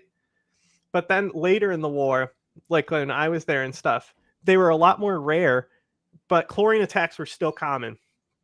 Like if you talk to doctors, like they would be able to show you patients that smelled like bleach. Like, you know, like they were so often because you just drop fucking chlorine tanks out of helicopters, right? Yeah. So those weren't necessarily like successful attacks, but they were still dropping chlorine and stuff. But this early attack that happened, the stuff we know about it is not like comparable to how much we know about Duma. Like we know this attack definitely happened, but look at the death estimate here. That's a fucking big estimate. Yes, it is. Between sources. The lowest one is probably the amount of bodies that we're be able to count on videos using open source intelligence. That's normally where the lowest count comes from. Mm. And then this highest count is like some death record thing. So we literally the first have... one is French intelligence. Remember, we looked at this? Yes. And I said, how did the French intelligence number get this so low? Yes. Right? Now, the highest number is the Free Syrian Army. Mm-hmm. So you could probably say might be some bias there. So probably somewhere in this range. Yeah. If we trust the United States, it can be up to 1,500. Mm-hmm. Right? Just give me a minute. We have multiple episodes talking about it. Feel free to go and watch them before saying stupid fucking things like that. What did I say? Considering what you're saying, and considering that you are clearly a Russian stooge, the fact that the first thing that you care about is the Kurds. Hold on. The fact that you think the first thing you care about is the Kurds, I don't believe you. Because if you cared about the Kurds, you would be against the Russians and Assad. Just so you're aware. Also, Hezbollah's gone. Fuck Hezbollah. Well, there's a Kurdish Hezbollah just sprang up. Has a Kurdish branch. Kurdish Hezbollah. Yeah, they just cool. they just issued a statement that they exist. Neat. Is that the replacement? No, I mean, like there's a groups that will call themselves Hezbollah that won't be directly Hezbollah. I think this one is directly affiliated, but they might not be, because they might just be an IRGC affiliate. They might not be associated with the Hezbollah faction. But like in here, I'm just looking for like what chemical was used. Okay. Yeah. It's saying sarin, right? Which is one of the hardest ones to detect. Mm-hmm. Right? So, but you can tell from the bodies and the corpses that they died. That's the thing is how people die. That's big evidence of chemical attacks. So if you look at the Saddam Hussein's chemical attacks on the Kurds that he when he used weapons that we gave him. Yep. It's clear that those people died from chemical weapons because there's no visible injury on them, but they're all dead in a field. Yes. How do you kill an entire field of people with no injuries? It's clear that a chemical weapon is used. There's no asphyxiation by like, using something like your hands and things like that to place the bodies. Because that's what they say is the bodies are placed sometimes. Like the rebels did this chemical attack. And they placed the bodies. And that's a thing too that a lot of people wouldn't report on. The rebels against Assad also used chemical weapons. They would use like binary shells. If they got binary shells, they would use binary shells. They also did chemical attacks. But they didn't drop canisters from helicopters because they didn't have helicopters, nor the access to chlorine from the fucking water treatment. Buddy, we're not even talking about this, and you've been sitting here crying about Russia the entire time. Okay. How can we assume anything else? Try it. Sue me. Go ahead. Like, yes. Like, yes. Because I just looked back at your comments. This is your comment, right? You lost friends because you didn't shift your perspective because you believe the Assadist regime narrative, which is inherently linked to Russia. Then you start crying about Russia and Iran. And then you say something about sniffing chemicals. What was the sniffing something about thing? a recent video about false rescue? Like, I have no idea what you're talking about. He's going to talk about how the child appeared in multiple people's arms. Maybe. And then what was you the go thing about smelling. And then you go say back. Syria. Hold I on. want to see that other comment, bro. Please, just go back to what you're saying. The reporter sniffing chemicals. Yes, you can Yes, you can literally. If people were killed by chlorine, you can smell the bleach on them. It doesn't fucking kill you because it's not chlorine gas. Like, you know how you can go to a pool and say it smells like chlorine? Or, you know, when you clean your bathroom, it smells like cleaning products and you don't die? Yes. Right, It's very evident. The bleach smell is very evident. Right, and then you go and say this. Notice how I didn't say anything until you said this? This was what gave you away, my guy. Because I have met people who deny that Assad dropped chemical weapons but aren't Russian stooges. You think that America is some regime changer and that America is now changing Syrian regime to gain control over Iran. No. And then you say you care about the Kurds when Russia literally tries to fuck the Kurds at every opportunity that they can with the help of Assad. And the only reason that they didn't is because America was sitting there. You understand this, right? Russians, have we got that map of Syria? Kobani. Have we got that? They did block there. Look, boom. Boom, I knew it. See? So, yes, you are a Russian stooge. And sure, Russia is a main point, but we are not talking about Russia. We were talking about the CIA. I'm pro-regime change. That's why I'm not pro-America. We were talking about the prison, mass graves, and Assad. We said nothing about Russia, only you did. You understand? Oh, look, he wants to come on the stream now. We've got another one. You can come in on Sunday. We do Syria streams every Sunday. Uh-huh. So it's going to be around noon U.S. time tomorrow. You can come in and we're doing Syria panels. You're more than welcome to talk about Syria.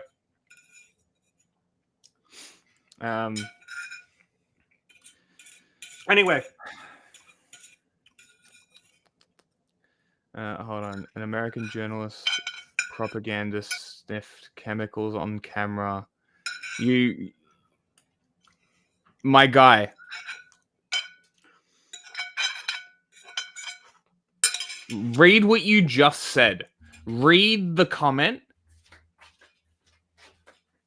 And then understand why I'm not even going to give you the time of day to respond to something this fucking stupid.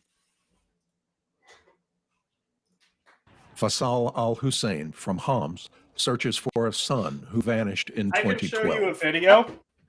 Also, how are we misleading people? I can show you a video right now of somebody under the effects of nerve agent, which you cannot fake. Yes. Right? You know what it looks like. Uh-huh. We've talked about it enough, right?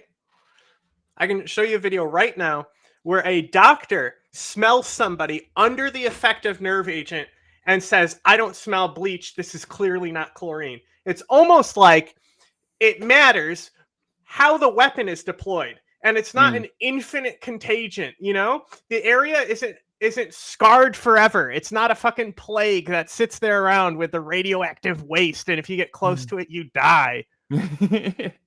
You can literally go to sites where chemical weapons were used and not even smell a thing half the time. But you know where you can smell it? On people's clothes who were exposed. Just like how if you work a job where you like are around a certain type of smell or chemical, say you're a trucker, you're probably going to smell like gas fumes when you get home, right? Are you dying when you're getting all that gas all over you? These are patients who are living too, you know? So like the dead people who are already dead, they half the time they don't strip them, but that's why you see them stripping the clothes off people as well, because there's a kill time on all the chemicals, right? The chemicals are constantly evaporating and reacting to the air. Yes. And they need it's about parts per million. They need to be condensed. So that's why you'll see things like water soluble come in. Like you'll see people being sprayed down with water. It's to literally lower the concentration of chemicals, but they do that over time anyway. You know, it's just like putting salt on ice. Look at who he referenced. Melts. Look at who he referenced.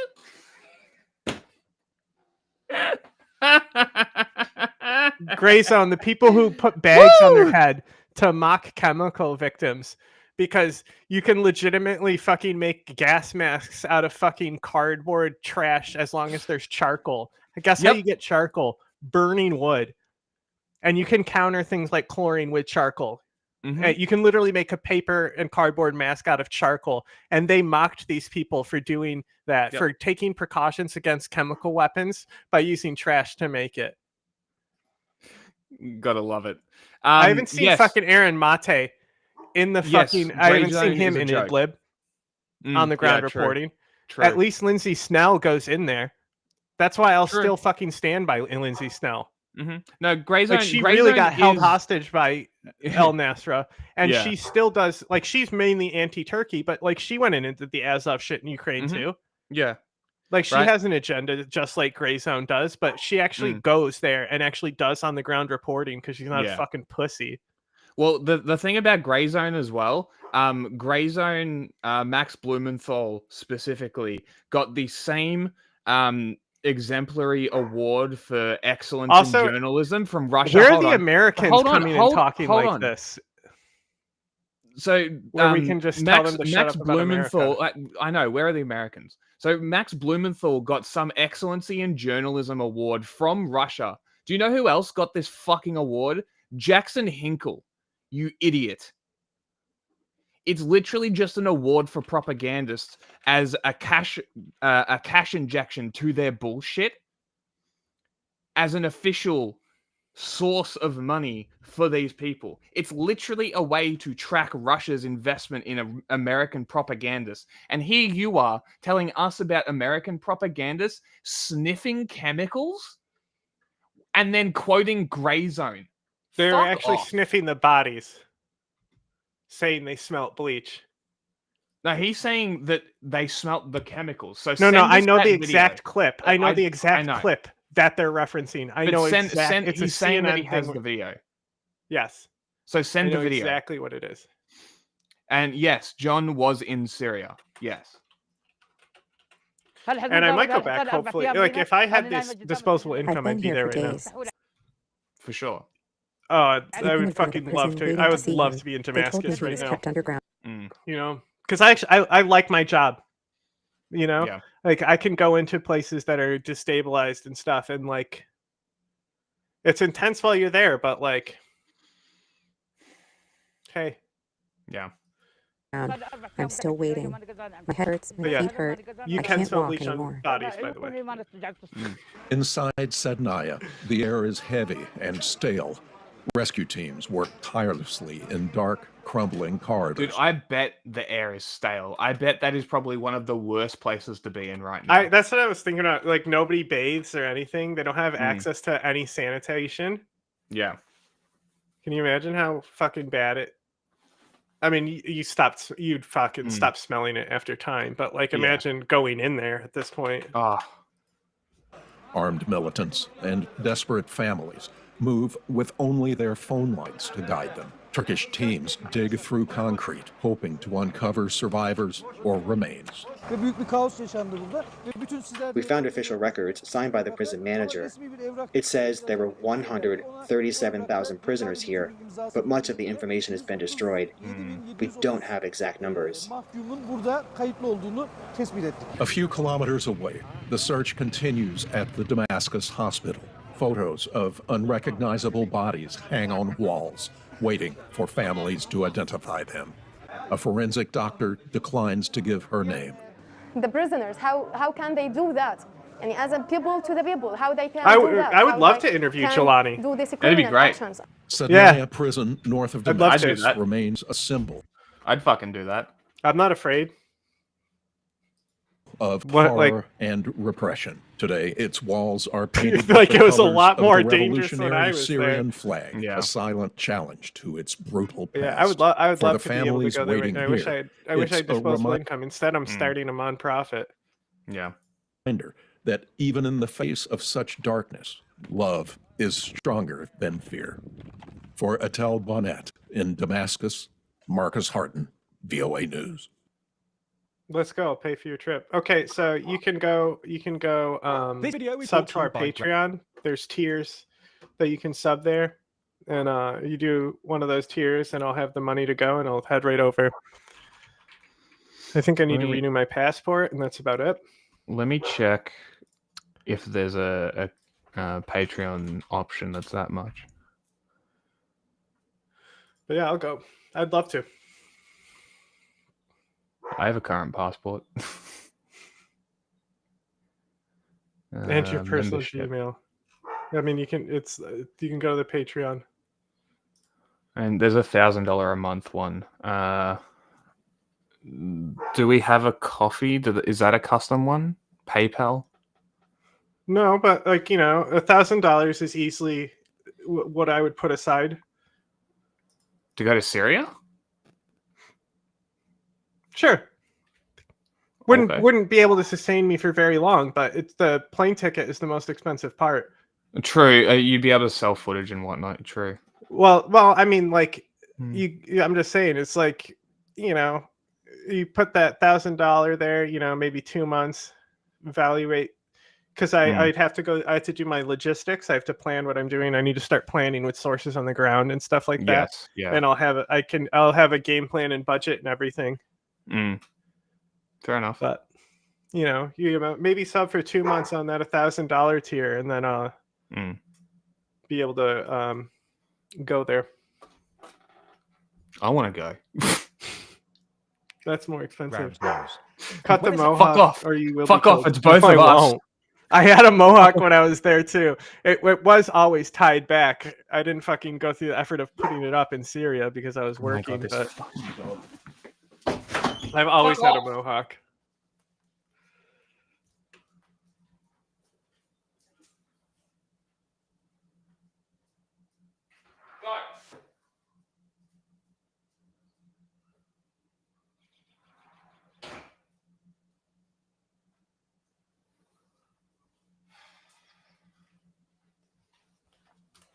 I want to fucking go. Yeah, but that's more expensive. Yeah, but I'll do the interviewing. You can just do the filming and shit. That's how we're going to do it. Well, that's what I'm good at, is interviewing. Sounds regime fell. One of the big open questions was what might I've- happen. Yeah. I'm not saying go like to don't Asia do with the the interview. money. You I'm can saying go to- I'll to do China questions. stuff. China stuff. Yeah. I'm not going to China. Fuck that. No, I'd probably, you know, if I went, I would probably work alongside Alan because he's been talking about going back too. True. That's actually a better idea. Yeah. So I would go and I would link with Alan. Because I'm pretty sure he speaks both languages as well. The Kurdish and Arabic. So. Well, I would more want to go just for the experience of it, just to get like. I don't think I would be able to get a Jelani interview. He's a little too big time for me. Yeah. But you know what I mean? Like I would just want to go for the purely the experience of it. Just actually. Jelani won't really doing it. Interview me because I'm just a guy with like a small following. I'm not a fucking corporate outlet. I mean, you don't know that. Like Jelani is. I mean, I would love to. He's a busy guy. Yeah. You know, state like in the country's north. how much time does he Originally, actually it have looked to like do the Kurds press might be stuff safe. at this point? The new rebel government stressed their intentions to respect minority rights, and there were rumors of a US-mediated ceasefire between Turkish proxies. Did you see and the video of Kurdish him forces, where somebody asked him if they were going to outlaw alcohol or something, and he's like, the entire country is destroyed, and this is the third country. We have mass graves. The country's destroyed, and this is the country this is the third question you're going to ask me. Which That's you a fair support? answer. Support what? Jelani? I don't support anyone. But yeah, like I would just want to go for the pure like on the ground experience of it more than anything else. Just because I've only graduated like what? Yeah, a year and ago? it's like safer right now than it was for a long time. Also, if we're in that area, there's so much shit that we could get done. So like the Mujahideen, it's like getting in from Turkey is where you can get into a lot of fucking bad shit. It's like you need to know who you're working with. Because remember we were laughing at that one guy who just like went there on his own and like talked to the first person on the street and said, "Get me into Syria," and he ended up in like some rebel group's like captive. And I was just laughing at how retarded he was. It's very funny. It's like Lord Miles. Yeah, Turkey is actually where you can get into the problems, especially if you're going to film in Kurdistan, which I never did. Yeah. But yeah, you can get into because like the only way really in is by commuting from Turkey. Now you might be able to just fly in. It depends. To Syria, maybe. It would be nice, but like before you wouldn't do that because there's potential that the plane would get shot down. Hang on, I got a crazy. The fuck video. are you talking about? You know, you can like click on the links in our Twitch and look at what we do, right? That you can like literally go to our YouTube and Jelani see. only speaks in Arabic. Wow, it's almost like I interviews. just said I'd be going with somebody who speaks Arabic. Yeah, crazy. Somebody who it's almost like we have somebody that's in our NGO from there. Wow. Wild. Who would have thought? Yeah. However, anyway. No, you aren't a link clicker. You're a headline reader, which is why you're so misinformed. Hang on. It won't let me because I have to entire screen because it's going to echo. Because it won't let me because it's age gated because it shows people dying from sarin. Okay, ready? Watch this. This hospital is now being overwhelmed with patients that have been hit by some sort of chemical. This is not chlorine. We do not smell chlorine on this patient. How did he not die? Oh my goodness! You're muted. Oh my god. Death. Instant death.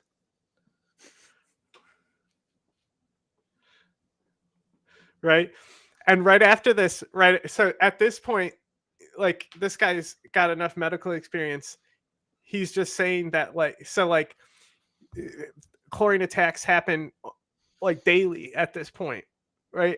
And so like this is like, so he's like, this is something else. This is not something we're used to. We're used to treating people affected by chlorine. Yeah. Because it's so easy to get. Yes, yeah. Like, it's easier to get chlorine tanks to drop than actual bombs for Assad. Talking about terrorists, have you seen our terrorist tier list? You should go watch that. We're going to update it soon. Our next, I think the next one will be in February when the next thing comes out. Excellent. Anyway. Excellent. This is not chlorine gas. This is not chlorine. We've seen a lot of chlorine attacks. This patient has clear point people. Who is Wing like that? He's like, clear. I'm not echoing, right? I am a little bit.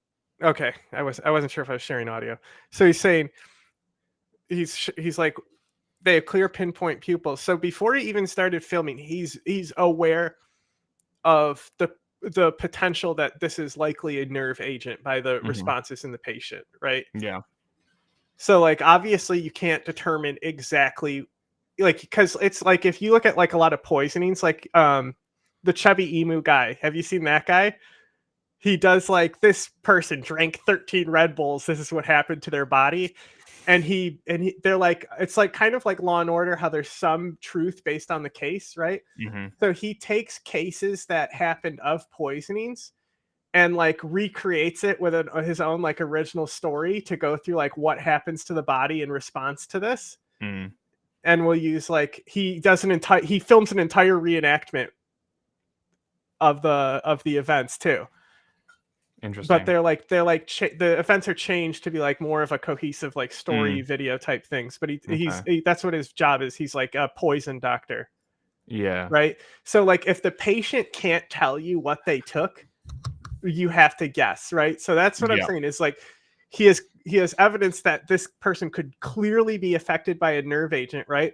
And just getting nerve agent contaminant on your hands and stuff could be enough to feel the effects of that nerve agent. So like him sniffing that person isn't exactly a smart thing to do, is it? But guess what? When you're in Syria, it's easier to diagnose if they're affected by chlorine, but if you smell them. Yeah. Yes, send the video. I've already asked you to send the video. What? Okay, just a You little bit clearly more. haven't been listening. Are you a bot? These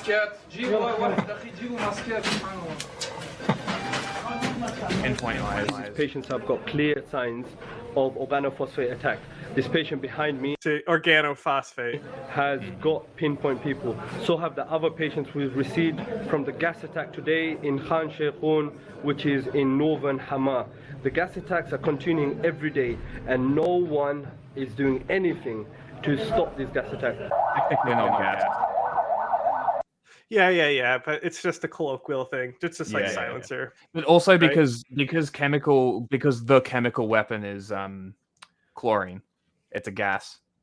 They probably don't know the difference between a nerve agent and a chlorine bomb. Well, he said organophosphate, right? So everything, if it's a chemical weapon, you can say it's a gas. Basically, it doesn't matter. Sure, people understand. Yeah, and then when you get into the more technicals. scientific things, you should be clear that it is vapor. Yes. But like saying organophosphate, right? He's not saying the exact chemical. He's saying this because organophosphate. fertilizer can do this to people too. Yes. Right.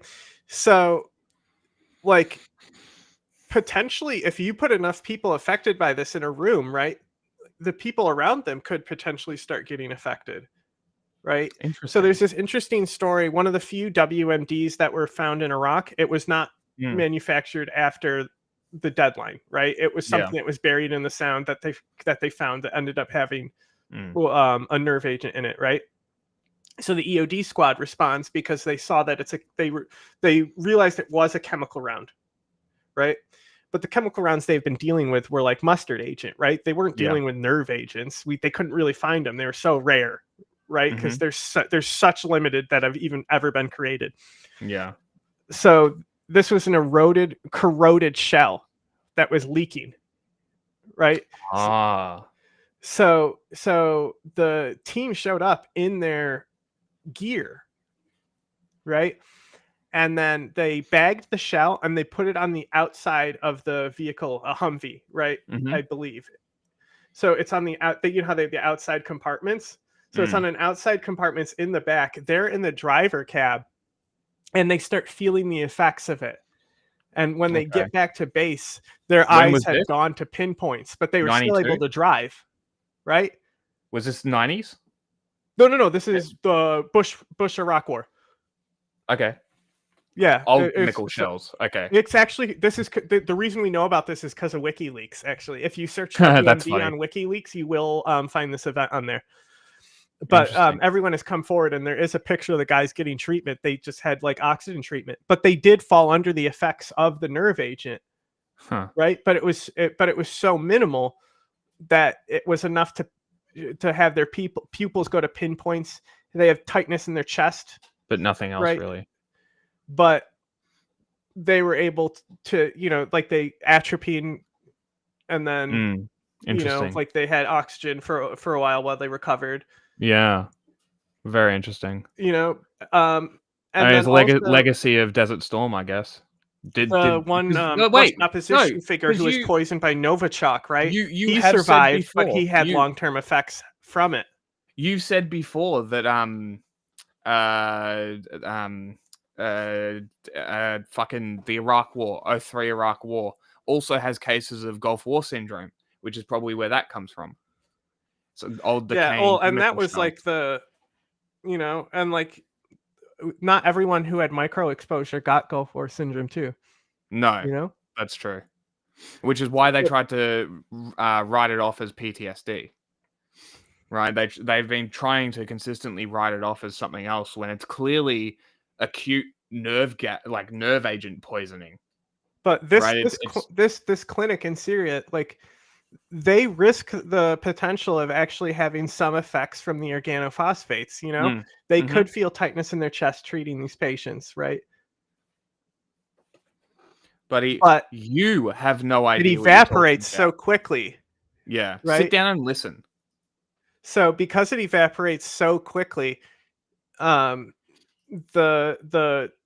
treatment risk is like lower the longer time goes on. But like it can like fabrics like clothes. That's why they will always strip people naked. Yes. Or at least down to their underpants, which they do with radioactive material too. Yes, Radioactive they do. exposure Yep. too. They're, Right? Because the it's fabric low grade. fabric it can stick to, and Yep. and Low then it starts grade. evaporating from the fabric. Yes, And low the grade fumes nuclear from the waste. evaporation could potentially affect the medical staff here. Yeah, so low grade nuclear waste is the same as low grade chemical waste. It's clothing. It's clothing and other stuff that's like fabrics that can be exposed to chemicals and retain the chemical and or nuclear particles. Particles? Whatever the term is. Dealing with anything because there was nothing. It's literally in WikiLeaks. Yeah. Literally type WMD into WikiLeaks and see the event I'm talking about, where they had micro sarin exposure from the 90s. Like that corroded. It's very funny that you're sitting here trying to mock us while you can't fundamentally grasp the idea that clothes retain chemical moisture and moisture, and when nerve agents and chemicals and nuclear particles pass through things, nuclear. They literally poisoned Navalny by putting nerve agent on his underpants. Like the nuclear material will irradiate the clothing. There's Chemical still exposure. clothes in Chernobyl, right? Because like the people who were affected arrived at the hospitals, and the nurses, knowing that they were affected by radioactive contamination, it doesn't matter who Navalny was poisoned by. It was still nerve agent on his boxers. It literally does not matter. It doesn't prove what I'm saying wrong. Nerve agent was on his boxers. That's why he was poisoned. Yes. But in Chernobyl, the nurses stripped all the clothes off, and they all threw them in this room, and the clothes are still there. Yeah. And it's because the clothes are so radioactive that they had to isolate them. And all those people melted, over time. All those guys slowly melted, and became goo people. It's fucking. Yes. I talk about It's a brutal way to brutal. die. Yeah. It really is probably one of the most brutal. Yes. Yep. I would not want to catch nuclear exposure. Yeah. No fucking way. That's possibly the worst way to die. Who am I? I'm the person that you are currently watching. That's who. Yeah. And if you want to give me money to go to Syria, I'll go to Syria for you. I'll do daily vlogs for you, and you can come in tomorrow to come talk to us face to face when we have our actual Syria stream that we do every Sunday. On foreign relations. Richard, it's good to see you as we are beginning to get We're into both the holidays Jay right and now. see this. Yeah. Everything is also, Jay. Again, very ironic you calling us dumb while you're sitting here unable to grasp the fact that fabrics absorb things. Transformation in Syria, and we don't know which way it's going to go. I was talking to Secretary of State Blinken about this yesterday. A moment of great, opportunity, great risk. Obviously, the State Department says a key focus for the delegation's visit today was to ensure a transition to an inclusive. Like you're literally just saying shit and hoping that we're dumb enough to believe you. That's all you guys ever do. And then you act offended and start crying whenever people push back. I know, because I used to be I really want Americans to come in here acting like this, because I would be the same. If they started justifying American shit, I would be citing literally some of the same events in the Iraq War. Because that's the thing is like, I strongly believe that understanding and knowing more things about stuff doesn't impact, for me talking about the genocide in with the Native Americans and saying to the ability to understand it and be more nuanced about it does not change my opinion that it was fucking awful that these people were wiped out. Yeah. It's because at the same time there's people who are like, all of them were cannibals and we brought God to them. There's that whole faction of idiots that don't help nuance behind things. Nuance shouldn't change your opinion. I think the perfect example is the Noam Chomsky not 1 inch thing.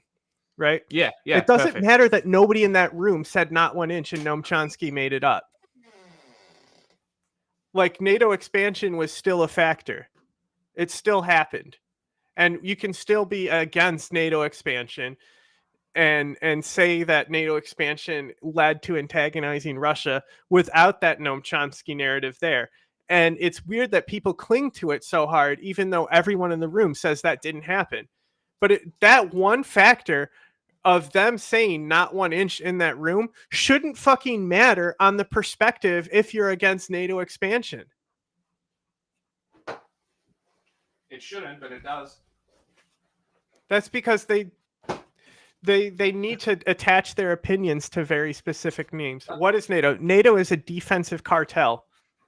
So the big issue with NATO is that it is basically, you hear things like a cartel on violence. They're a cartel on defense. They get to decide what defense is. I think that's the biggest thing. That's my biggest issue with NATO, is they get to decide when somebody's defending themselves, right? Palestinians can't defend themselves according to NATO. That's not defense. What Israel doing is defense. The genocide that Israel is doing is defense. You get to make those rules when you run the defense cartel. Look, it's even funny that this guy is calling us dumb. He can't spell. Yes, you had one job and you spelled it is a both cartel. words wrong. It's a cartel on violence, right? But the reason I like to use the word defensive cartel is because the West loves to use this word defense. Yeah. Yes, right? they do. So when I say a defensive cartel, I mean that in all the ways that the U.S. says. Everything they get to decide what's defense and what's offense, right? Yeah. They get to decide, right? Yeah. Fuck off. No, cartels are awful. Cartels are monopolies on violence. Yeah, and also they're it's not like oil good. cartels are the same Yep. too, right? Like controlling the gas prices and shit, that these cartels have total control over the oil markets and things like that. Like the oil cartel in the Middle East, but also that oil cartel is important to countering other hegemony.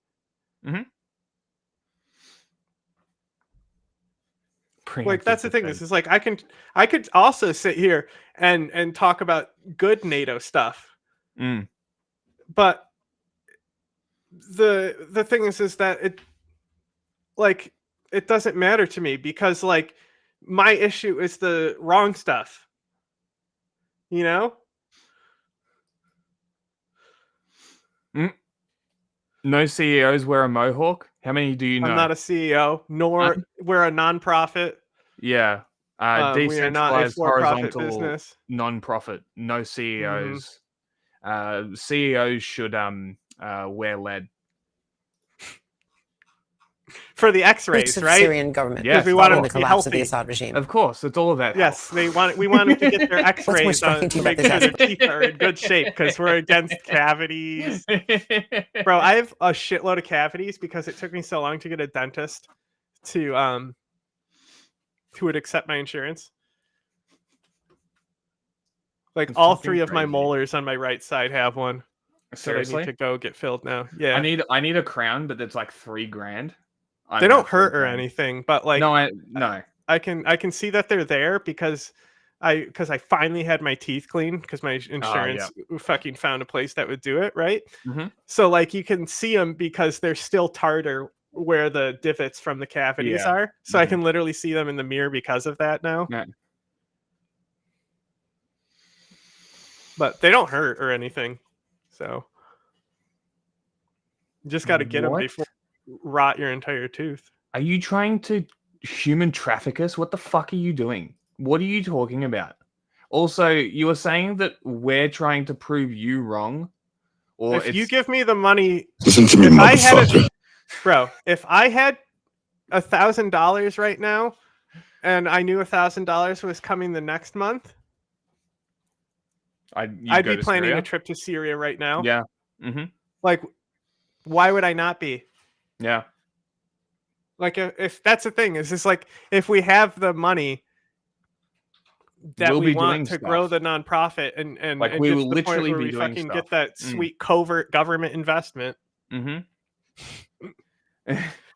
Also, we were just talking about Syria. Again, I brought this up before. You were the one trying to challenge what we are saying. You are yet to post a link or any proof to anything that you've said, and we've cited multiple things while discussing this with you that you have blatantly ignored to continue on with your bullshit, which is why I called you a Russian stooge.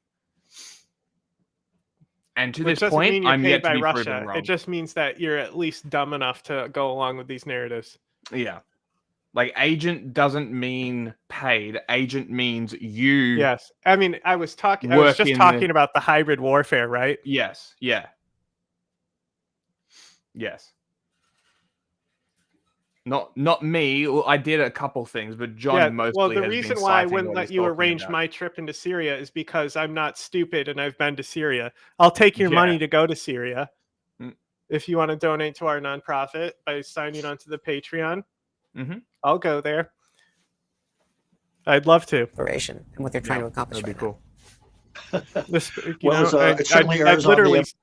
You put that money in there right now, I will literally send Alan a message saying, "Hey, got money. Syria? When?" Yeah. I mean, it's Syria. So it's like Syria for New Year's. You know what the cheapest flight? Office, you know what the cheapest flight would be? A flight to Syria on New Year's. The last time I went to Syria was because I was so annoyed with because I couldn't take it anymore. I couldn't take it every day doing the fucking Trump stories for these fucking people. Every fucking day, just dumb shit about Trump. I had to escape it, you know? So like January, February in Syria, that sounds pretty good to me, you know? I don't have to fucking deal. I can just drown out all that dumb shit. That's like, it literally won't matter the next day because Trump will do something else stupid. Yes. Oh god. It's gonna drive me crazy. We're gonna have multiple streams where I'm just losing it. Yeah. Because I'm so annoyed with like the drone thing, how bad it's annoying me already. It's gonna be daily. Ugh, awful. Ambitious side. I think it's the right thing to try. This is a group there. The principal group of time in Idlib. I've been to Ukraine as well. If I had money a few months ago, I would have gone to Ukraine. Now I would go to Syria. Yeah. Malaysia said on Friday it will resume the search for the wreckage of flight MH370. More than 10 years. I have never been to Syria. Yes, I never claimed I'd been to Syria. Good job. Good job listening. Years after it disappeared. The flight carrying 220. Do you think it's like hard to go to Syria? Vanished en route from. I don't think it would be hard. No. You would just have to have certain connections. It's really not hard to like go to another country. I mean, there are certain countries I wouldn't know though because I'm not one of those travel vloggers that have been to all the countries. Yeah, but like Turkey's so easy to get to, and then like nobody was going to Syria getting a fucking passport stamp going into Syria. You know, like all those journalists who are working in Syria technically were just winning over the border and breaking the law there because they didn't have a stamp in their passport. But you still have not provided a single citation for anything that you've said except for Grey Zone, which anybody with a brain in their head knows is a bad source. Kuala Lumpur to Beijing in March 2014. It's become one of the greatest aviation mysteries.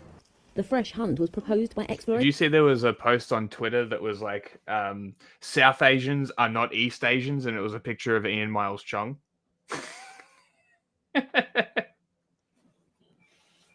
I'm fucking dying. It's like Asian infighting, ethnic Asian infighting, and they're fucking they're like, this is Ian Miles Chung. He ugly.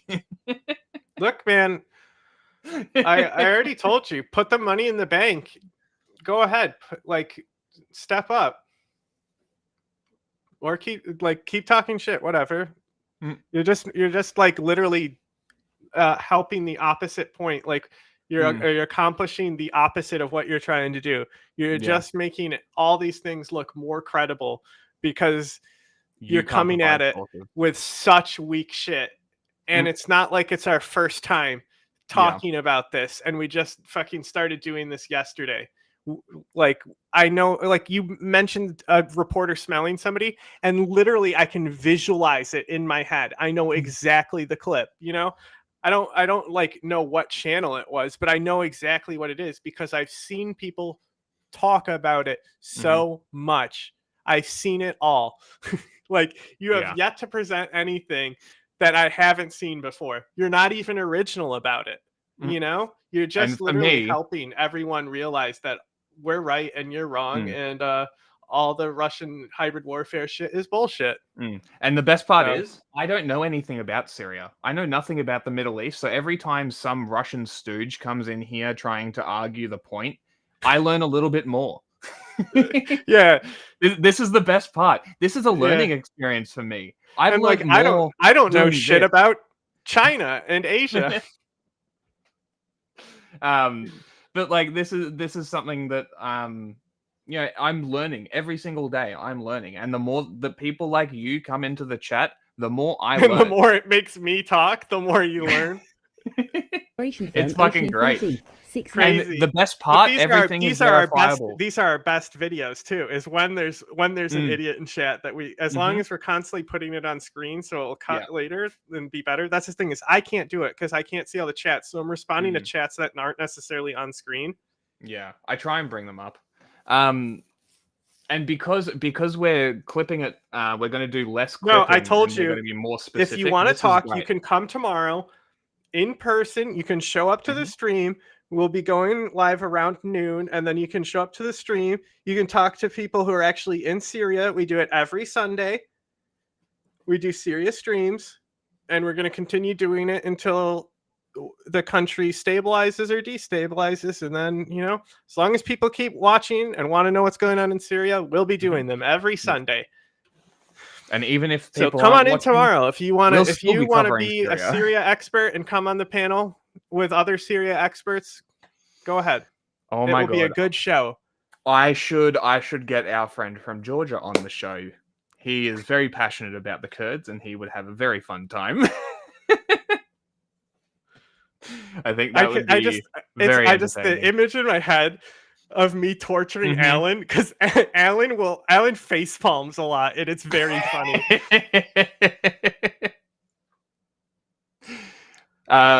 Buddy, you are shilling for the terrorists. These are refugees. You also probably couldn't even kill a rat, I imagine, considering how pathetic you've displayed yourself to be here. But sure. Oh yeah, bro. You'll get him. You'll get him, bro. You'll get him. Don't worry. Years on from their last I think it's crazy how he's been like walking around publicly so much, you know? Yeah. I mean, it's like, over. Obviously there's security all around him, you know. I'm not an idiot, but like still, and you know, there's a lot of leftover regime assets sitting around, you know. Will you get Kim Jong-un? I wish. Americans are banned from North Korea after the incident where that kid died from stealing the painting. What's his name? Oh, Ali? really? What's his name? Know that. Yeah. I don't Americans specifically are banned from North Korea after that. That's funny. I didn't know that. One of the few countries I cannot go to.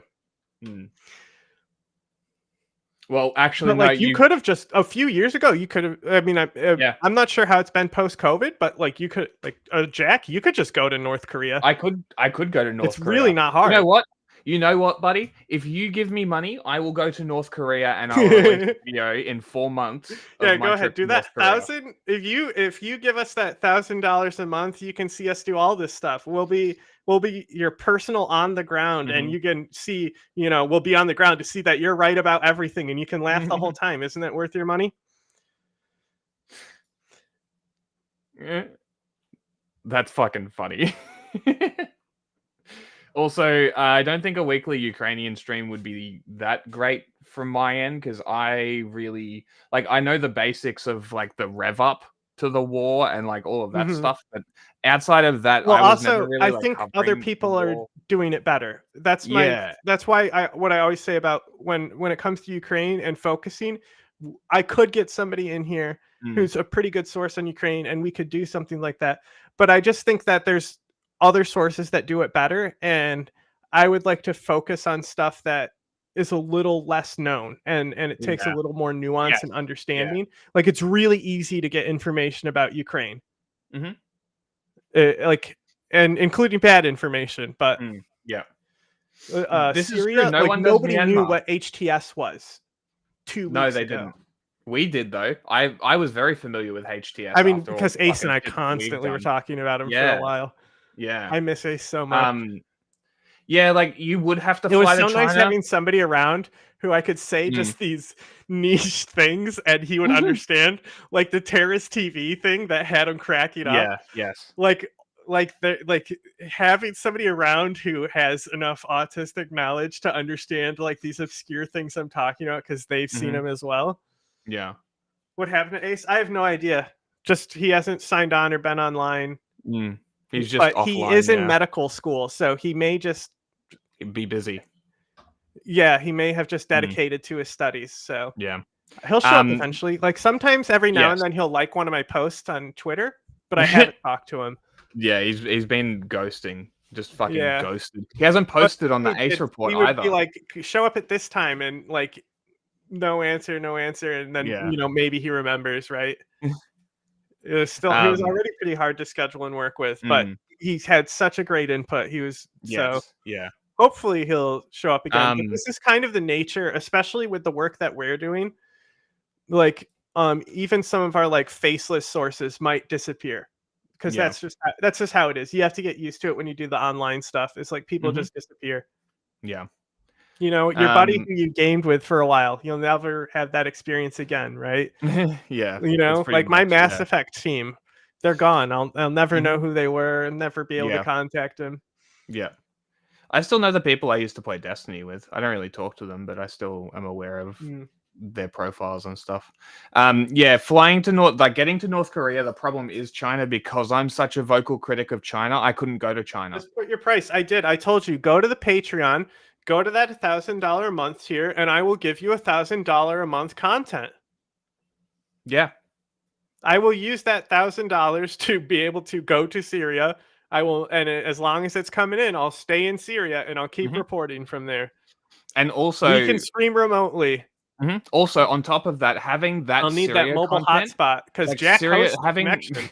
having that Syria content from Syria would also give us a lot of credence. So it would actually help the nonprofit, because it would give us credence in the nonprofit space to be like, hey, this is what we've done with $1,000 a month. That would be another thing I'd be doing on the ground with Alan, right? So like we'd be talking to other reporters, and a lot of those reporters may not speak English, right? Yes.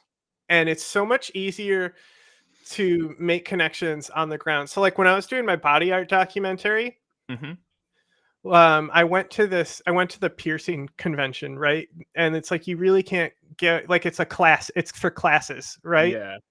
But there's also like everyone's always hanging out at the bar because it's all the piercers getting together. So there's also a lot of fighting, right? So like I went there and I was doing like 8 interviews a day, working like we bought a cheap hotel down the strip so to navigate across the shady shit to get back to the strip, right? But we had like big camera poles and shit with us the whole time. But we would literally go there before the sun came up and it was still cool outside. And when we went back to our hotel, the sun would be down. And we were carrying camera gear all day. It was just in one hotel, going from room to room and stuff like that. But you're lifting that shit all day. And like, so the first 2 days there, we did all scouting, where we made public like posts inside forums for the people to meet us in the food court, and just we did like hundreds of interviews, just doing like in a journal, just seeing who would be right to like do other interviews and stuff. All that shit was just connection building. And like, that's how you got to do it, is like once you're in person and on the ground, it's so much easier to make those connections. So all those journalists I'd then have the contact info for, that I could then go home and continue working with, which is kind of what I did before, except I was way more exploitive. So Not proud of it. Not proud of my work in Syria.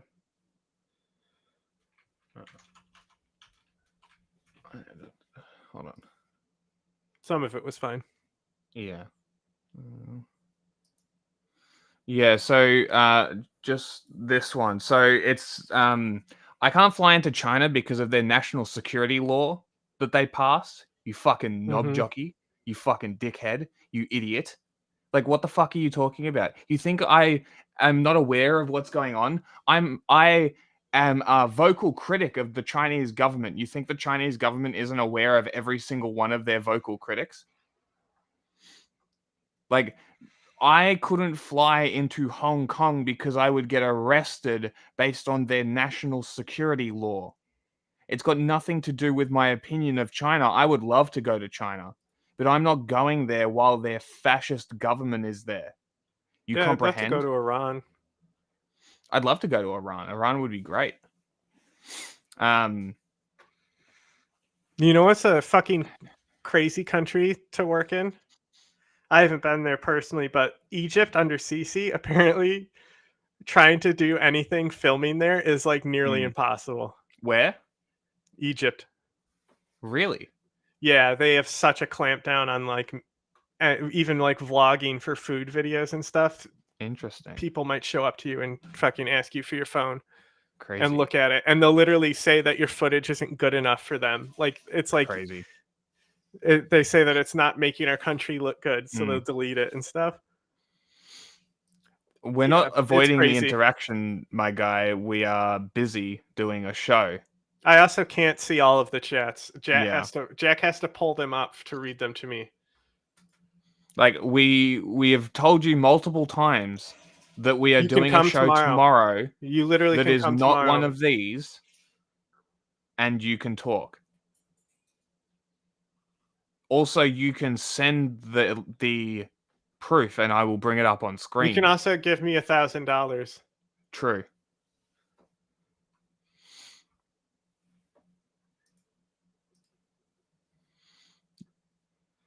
And also, if you want personal contact stuff, is the Discord linked? Is the Discord there? It should be. Yeah, because I don't check my email, so you're not. If you want to get my personal information and stuff, Yeah, just join. If you join the Discord, you'll be able to go there. But if you decide to be an obtuse cunt, we will kick you from the Discord. Just so you're aware. The Discord is not for debating. It's not for fucking arguments. It's not for fighting. It's for resources and information. But if you want contact info, you can that's message where it me is on Discord right there. Yep. I don't use email. 2025. The cabinet has agreed in principle to accept the proposal from Ocean Infinity United Kingdom to proceed with seabed search operations. I hope this email finds you well. If you're sending me an email, it didn't. Because all that happens is I get fucking Papa John coupons, and I don't even get Papa John coupons, but you know what I'm saying? It's like all this bullshit because you need an email to sign up for everything, So like nothing in my email is relevant to me. Like I don't open it. The only time I open it is to get the fucking two-step authentication code, and then I close that shit. Pin the chat link. I am surprised that you took so long to join the Discord. Our one YouTube viewer. I know you're there. You just joined the Discord. You pipe up in chat. Wreckage of flight MH370 in a new area estimated at 15,000 square kilometers in the southern Indian Ocean. This endeavor will be based on the no fine, no fee principle. The proposed new search area, identified by Ocean Infinity, is based on the latest information and data analysis conducted by experts and researchers. He said Ocean Infinity would receive $70 million if wreckage found is substantive. This flight, MH370, lost contact. In 2014, MH370's last transmission was about 40 minutes after it... Yeah, no, I thought the link was on the Discord. It clearly isn't. I will add it to the link tree, though, so the link tree will have the Discord. Make sure to put our affiliate link in there, too. Yes, I will. And any other affiliate links as well. Took off from Kuala Lumpur for Beijing. The captain signed off as the Boeing 777 entered Vietnamese airspace. Soon after, its transponder was turned off. Initially, It's funny. investigators considered that the aircraft... Countries like China, being like harder to go to if you're a journalist and stuff than like lawless zones, because at least in the lawless zones, you can like negotiate your way through shit if you really get into shit, Yeah. There's always a negotiation, but the state is just like, oh, you're not working in our and some of that negotiation very, very well be your hostage negotiation. Yeah. But I would rather be ransomed than, like dealing with the actual state to state policy of shit. I mean, look at how the state of Israel does ransoming with their hostages, huh? Yeah. I mean, look at America. We don't negotiate with terrorists. Yeah. Except they do. Yeah. Could have been deliberately taken off course. Debris, some confirmed to be from the aircraft, has washed up along the coast of Africa and on islands in the Indian Ocean. Over 150 Chinese passengers were on the flight, debris right there? and 50 Malaysians. What? It looks like you had a tree stump and just sawed the top of the tree stump. That's what like I was trying to think of what that looked like as well, and that's Yeah. pretty much a good. That's the thing. It's just like when you really take a second to look at the plane you're getting on, you notice there's like even like crinkles in the aluminum because it's so thin. Yeah. Yeah. Like they're very fragile. Like, yeah, it's crazy. Like they are, but I fucking love aviation. I think it's one of the most incredible things humans have ever done. The fact that we can fly is crazy. I think the fact that we can internet is enter really space interesting as well is crazy. What'd you say? I think the internet is very interesting as well. Yeah. Because like if there's a extinction event, all that internet stuff may not be able to ever be accessed, right? But like our achievements like flight, they'll be able to see that we were able to fly and stuff. And they'll be able to see that we have global internet connections, but they probably won't be able to access the data because it will be burnt out and gone. Well, it depends on how the servers store it and whether they can be stored long term or whether it needs but constant power. you would think that like if we died out, the odds. So you have to think about it. We die out like the Protheans, right?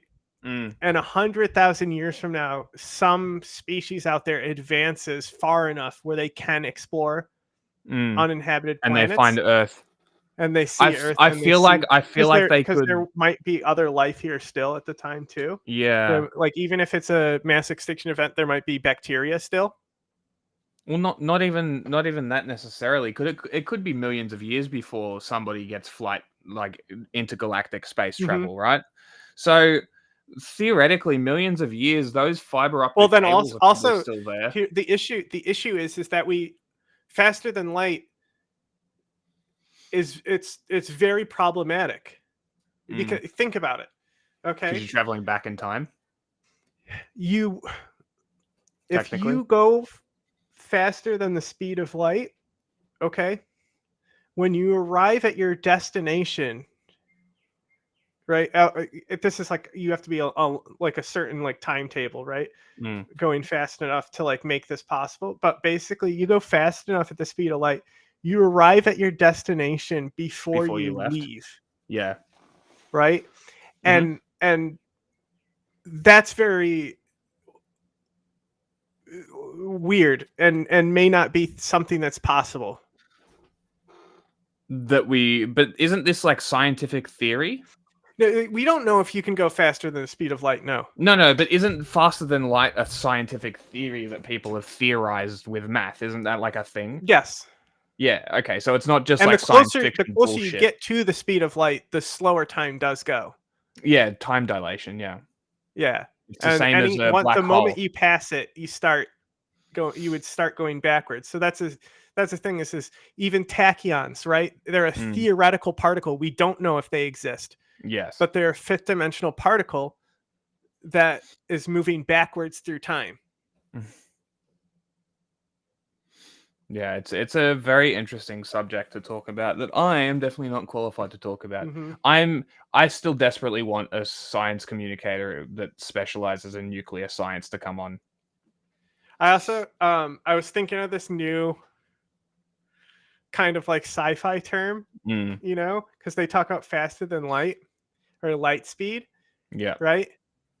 I got one that is kind of niche that might be really cool, you know, like picture one of those, you know, like Star Wars, or Star Trek, you're about to make the jump to hyperspace or light speed or warp, right? Whatever they call it, right? Yeah.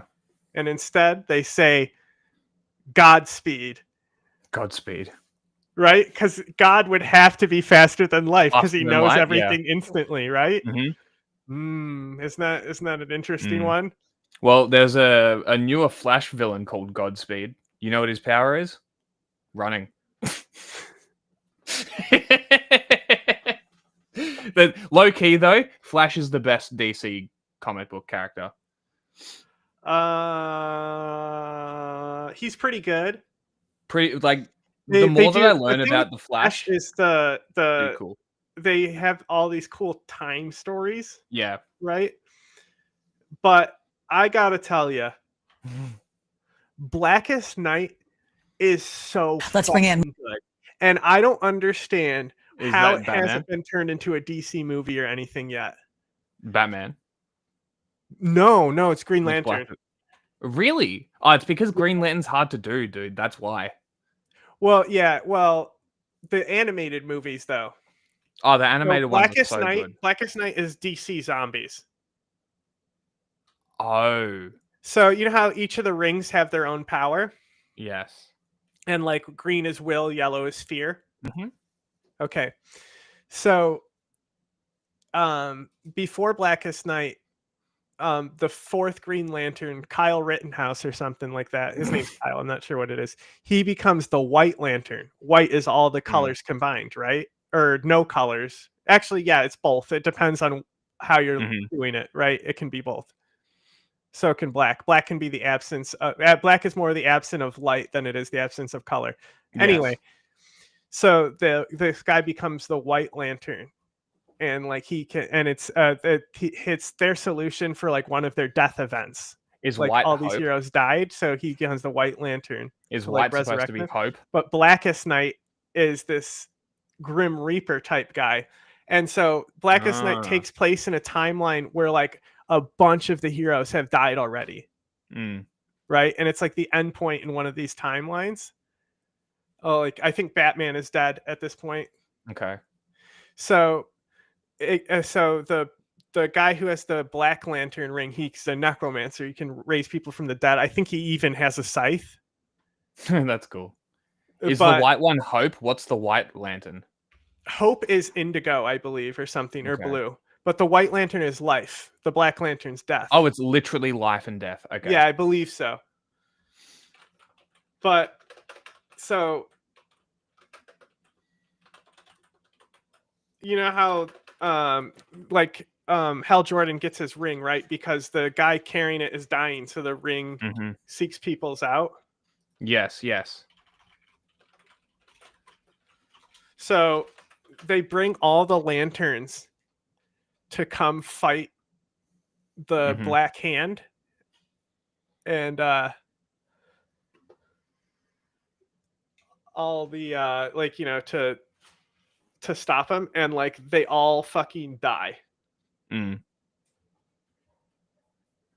So I'm trying to find the specific like panels, but the rings go out and find people, and it's such a fucking badass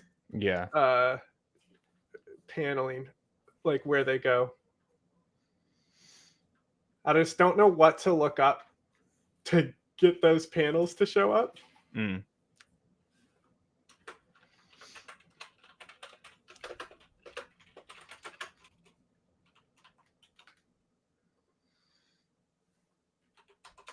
But I'll let you know when I find it. Just continue what you're doing.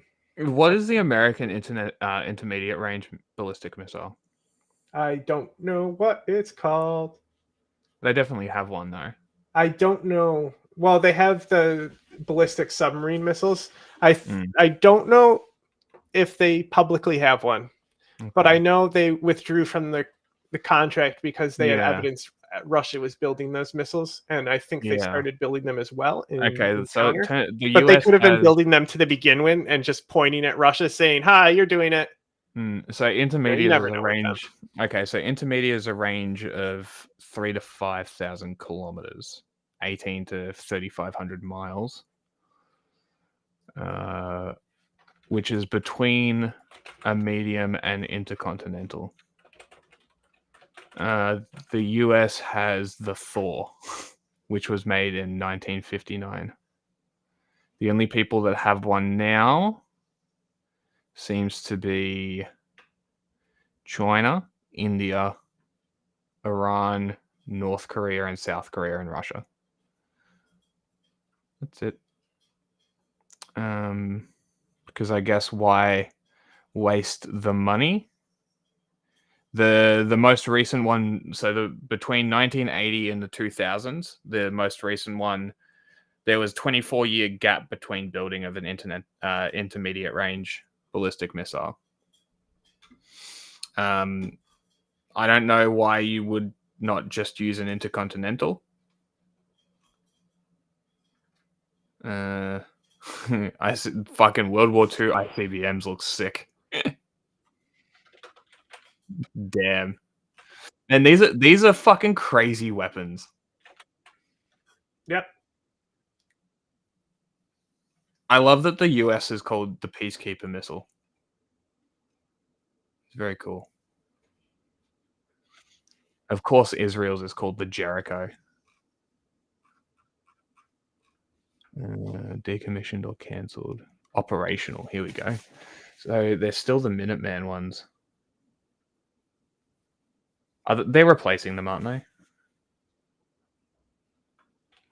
They're supposed to.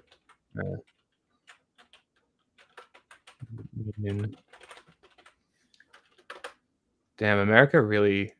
Wait, the blue one. Under development. Sentinel missiles. Okay. Why the fuck does India have ICBMs? The fuck? I'm trying to find the exact issue where everyone dies. I think I gave the book to somebody. I don't know if I still have it. I haven't seen it in a long time, so I think I must have. But I bought the whole book.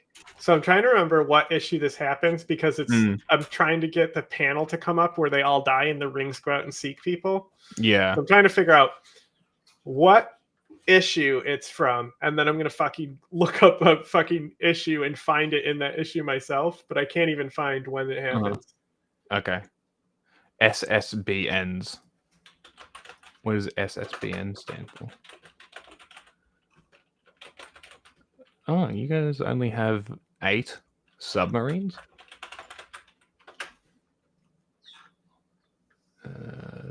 What missile is it? Fucking Trident missile. Trident 2D5 missile. I love that I can just find the missile stats online. That's pretty cool. Man, that's a cool missile. God, I love military equipment. It's fucking cool.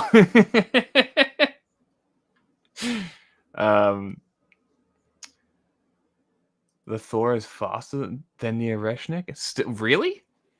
I guess it's an ICBM. It would have to be, no? Oh no, that was a medium range. The shorter, the V2. Wait, the V2 is the German one, right?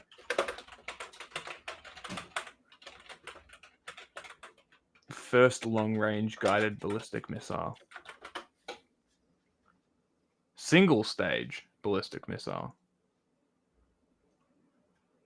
Interesting. Used by the UK, US, and Soviet Union. They're just like, haha, this is ours now. That's fucking great.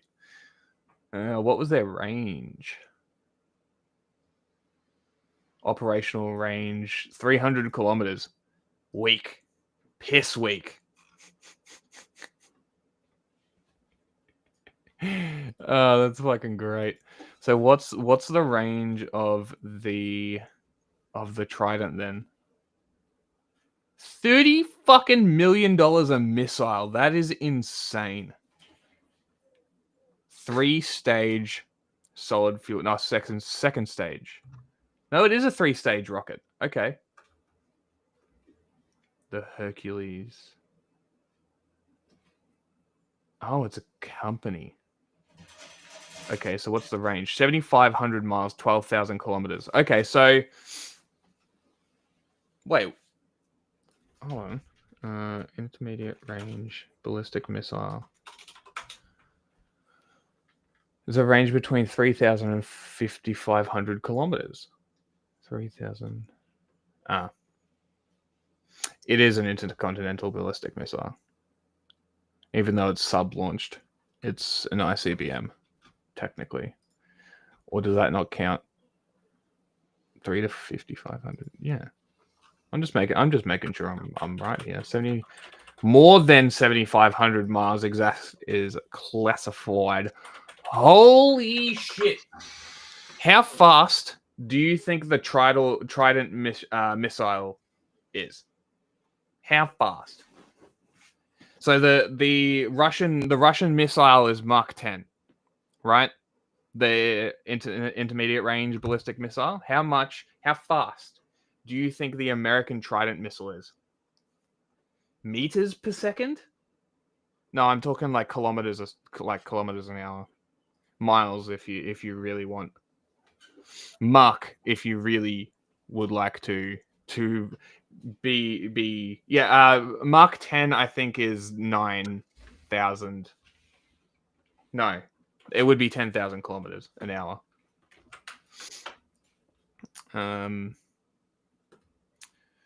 It goes actually. You know what? Your meters per second guess was actually quite close. It's 8,000 meters per second, that's 8 kilometers a second, cunts. 8 kilometers a second. That's fucking crazy. It's Mach 24.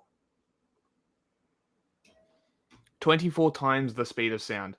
That is fucking insane. And that's the submarine missile? And we're supposed to be scared of Russia? I bet Russia pisses their pants just understanding what the Americans are capable of. I think Russia puts up such a hard fight in like the hybrid warfare, if we want to use that term, in that aspect. I think they push so hard because they're fucking terrified. They're piss weak. They're just weak.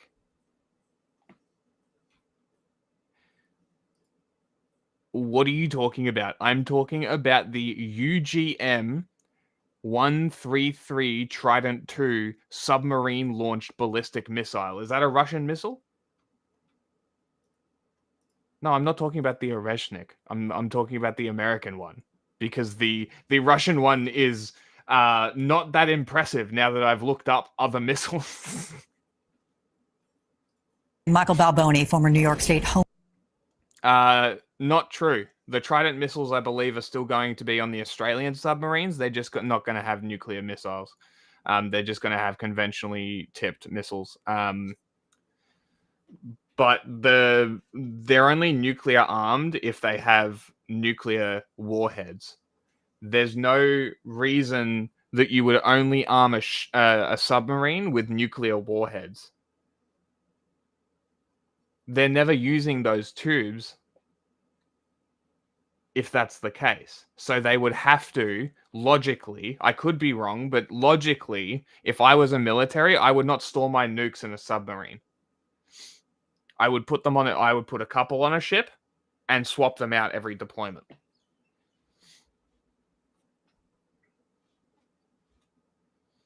Dude, just look it up. It's pretty easily Googleable. Like, this is pretty easily Googleable. There's the name of it. Look it up, my guy. Homeland Security Advisor. Michael, welcome. So let's start here at home. It is a busy weekend during the holidays. Plenty of crowds are out doing last-minute shopping. Is there any cause for concern? Not at this stage. The challenge here, of course, is we don't truly know the motive, but based upon the information reported. This is about the German attack, by the way.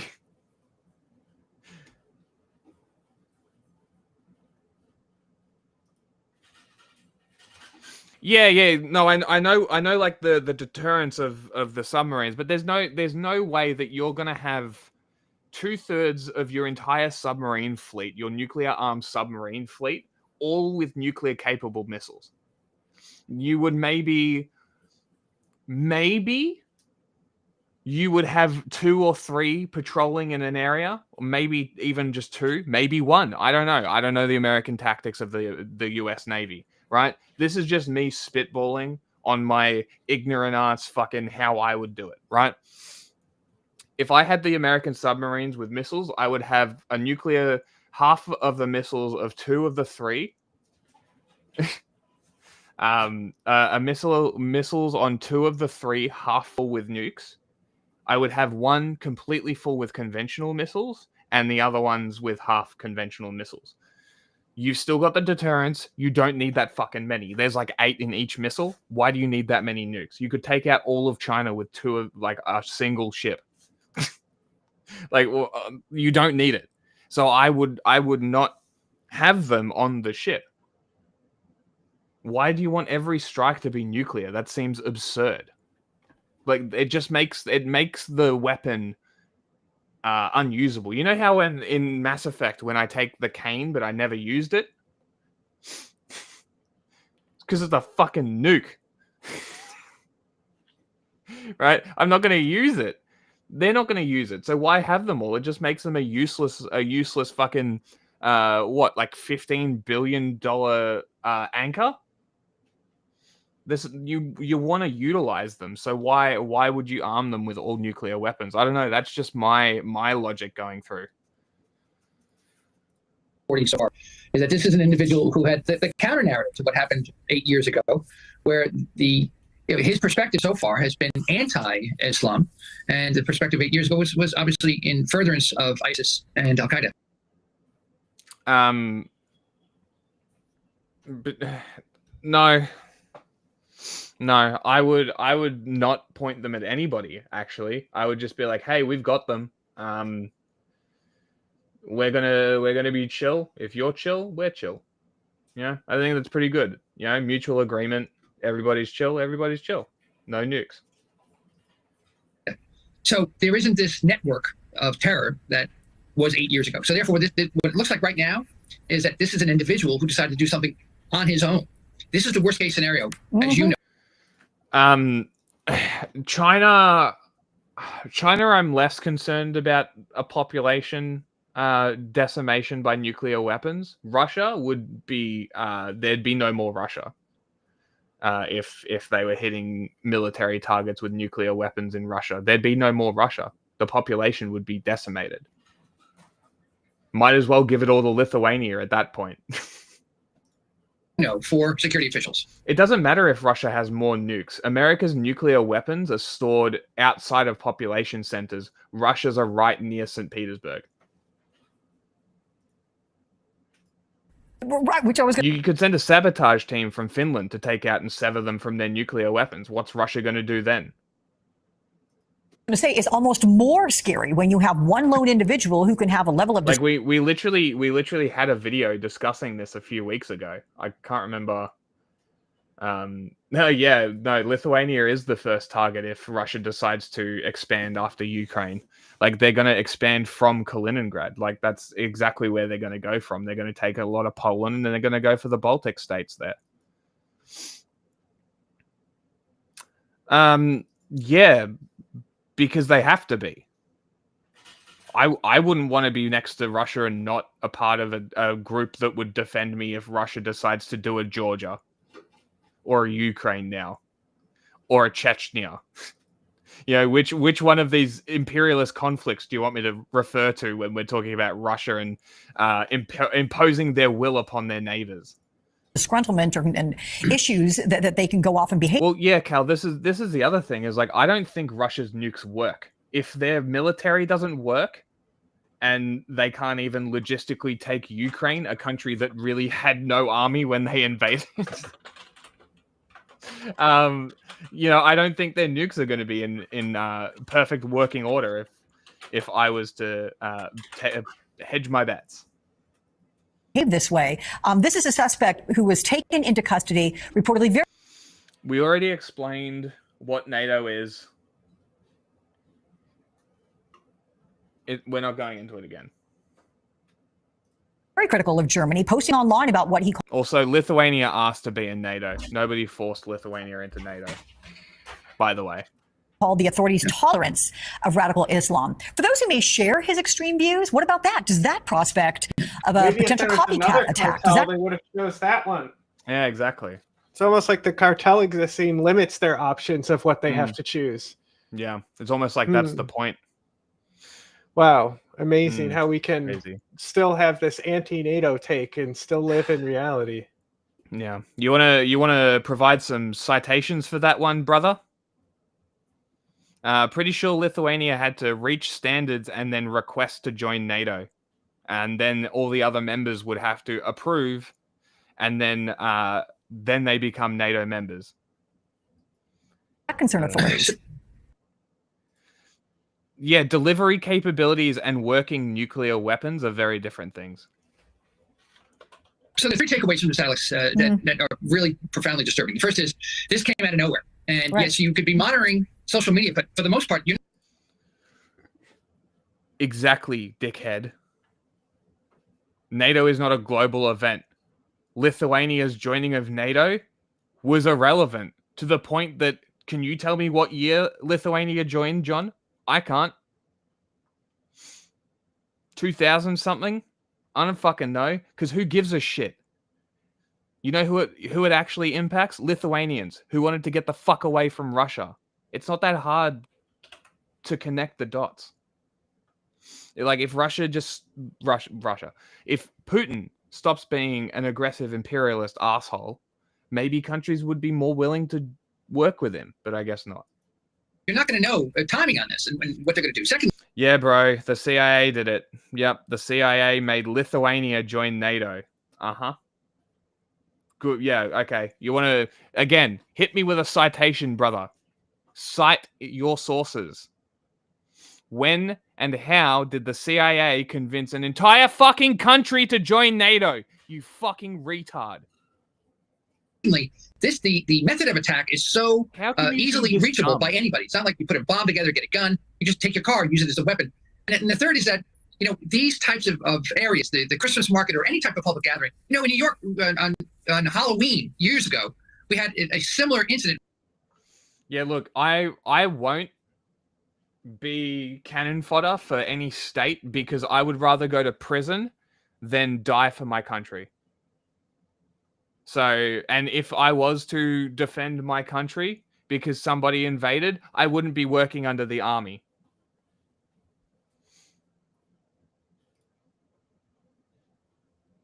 Norway? What are you talking about? It was Sweden and Finland, you dipshit. Norway is not a part of NATO. The fuck are you talking about? Where a individual drove a car and killed people on a bike path on the right by the Hudson River. On the west side, So, yeah. Remember that, right? So, and I found it by actually looking up the comic on this site that's full of ads, and it's tried to give me a virus a few times, right? So they're like, he's like, oh, Norway is a part of NATO. That's my bad. We can double our efforts to halt Necron. Wait, hold on. It's the EU, isn't it? Norway's not a part of the EU, right? Wait, what am I getting confused with? What is NATO? What is Norway not a part of? There's one organization that NATO's that Norway isn't a part of. Is it the EU? I'm asking you. I'm not sure. It's outside my area. It of is the EU. expertise. Sorry, that Notice was how I that say was, something's outside my area of expertise instead of just talking. That was my mistake. Are you over Norway 18? Click allow. Click allow. Click allow. Click allow. is Okay. in Anyway. NATO. Okay. Anyway. This isn't important. What's important is this comic book, right? It seems like they're a founding member. So he's like, "Hey, we got to double our efforts," and they're like, "Tell us how." And he says, "Although each of you wield a different light, your rings are all based on our technology, and thus unknown to you, they contain the same safeguard. According to the Book of Oa, in the shadow of the blackest night, the rings are capable of deputizing an individual for 24 hours." Right? So they're like, I'll give them the power of the lanterns. yeah, so they can. So they're gonna give the power to their rings to deputize people. Okay. Oh no, that's. Okay. I've already triggered the process, so they don't even have a choice. So here's Atrocitus, the embodiment of rage, and it says scanning for rage, scanning for hope. This is Star Sapphire by here. Scanning for love, that's Star Sapphire. Scanning for fear, that's Sinestro. Avarice. The Orange Lantern's really cool because there's only one of them. Because he's so greedy. Oh, really? What's it powered by? Greed? Greed. Amazing. Right? So compassion, love, greed, hope, rage, fear. Okay. Now, who can you take a wild guess who any of these rings would go to? Like fear. In the DC Comics, who is the embodiment of fear? Scarecrow. So, is it Scarecrow? Sentient located, Barry Allen of Earth. You have the ability to install great hope. Boom. Flash just became the Blue Lantern, right? So now he has lantern powers and super speed. And then here's Avarice. I don't share with anyone, he says, right? He's like, get back here. Anyone? Boom, boom, boom. Lex Luthor's here. And he's like, what? What's going on? Faster than a bullet? Boom. Death. Here comes the dead guys. They're getting in.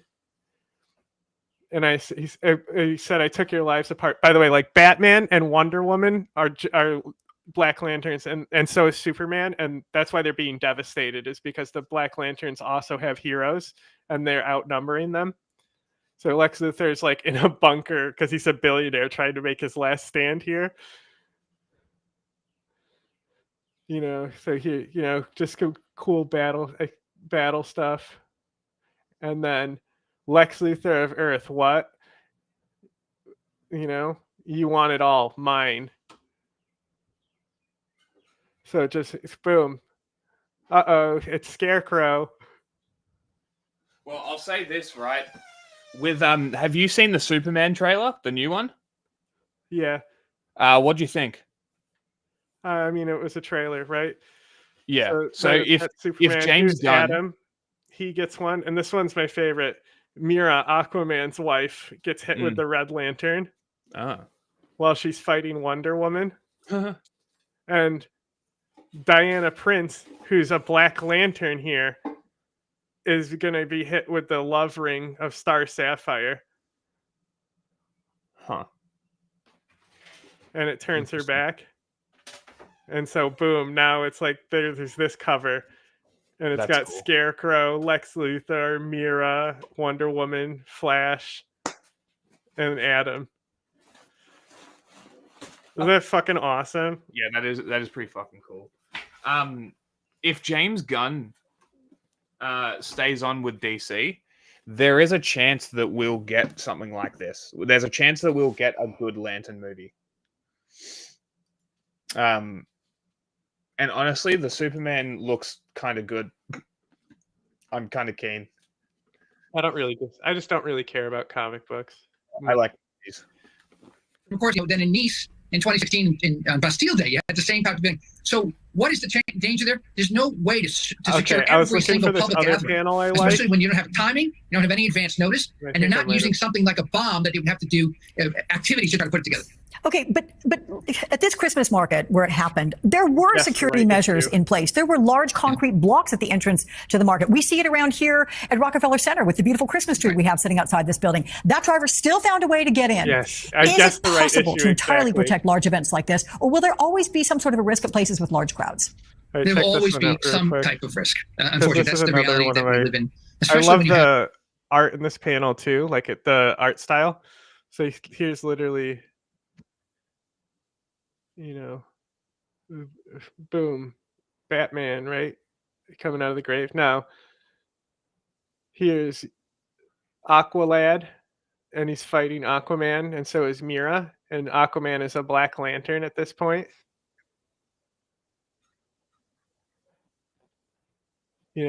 Aqualad's getting ripped apart by the zombies, and then here comes these armies of Atlantis, man, and they're trying to reason with him. Like, do you know, son, draw your weapons,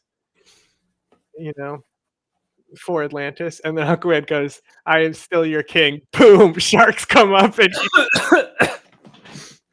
Aquaman. Awesome. If Aquaman wasn't such a shit character, he'd be a cool character. Well, it's zombie Aquaman, right? But like, just like this army comes up and they're already irrelevant. Like one panel later.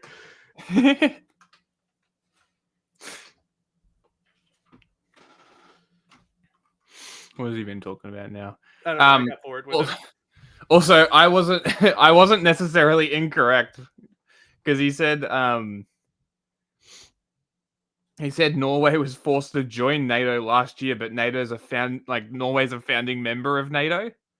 So, like, are you talking about Sweden and Finland? And in that case, it wasn't forced. Like, they made the decision themselves when Russia invaded Ukraine. What? In fact, they fucked over the Kurds to do so, you dickhead. Like, what are you talking about? Norway's a part of everything. This is my favorite part too. It's like they have a script book. Not once have we said NATO good. No, in fact, we've explicitly said it's not good. Why was the what decision of this major event was not voted by the people, or it was passed by Pentagon? Wow, it's almost like nobody in NATO had went to their people and said, "We're going to have a referendum. Vote if you want to join." Wow, crazy. We also don't vote to join trade pacts, or if we should keep office at the UN or open embassies. Crazy. You know what's cool about I will destroy India. Like, not all the countries in NATO, but like, we don't have conscription here. Big Pakistan red! So I'm not fighting in that NATO army regardless. Nope. Why do I Yep, exactly. Why do I give a fuck?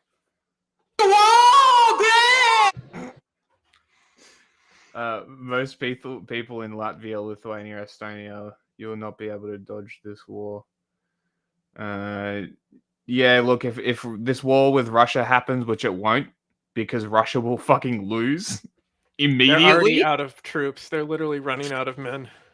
Like, Russia is not the powerhouse you think it is.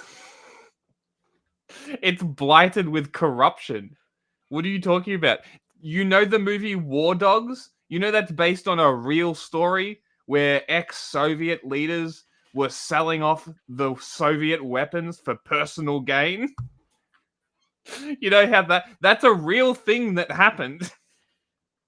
It happened, and it continued to happen until probably 2022 when he invaded Ukraine, when he was forced to reform the military or he'd lose everything because it's that inefficient. Crazy, right? Who knew?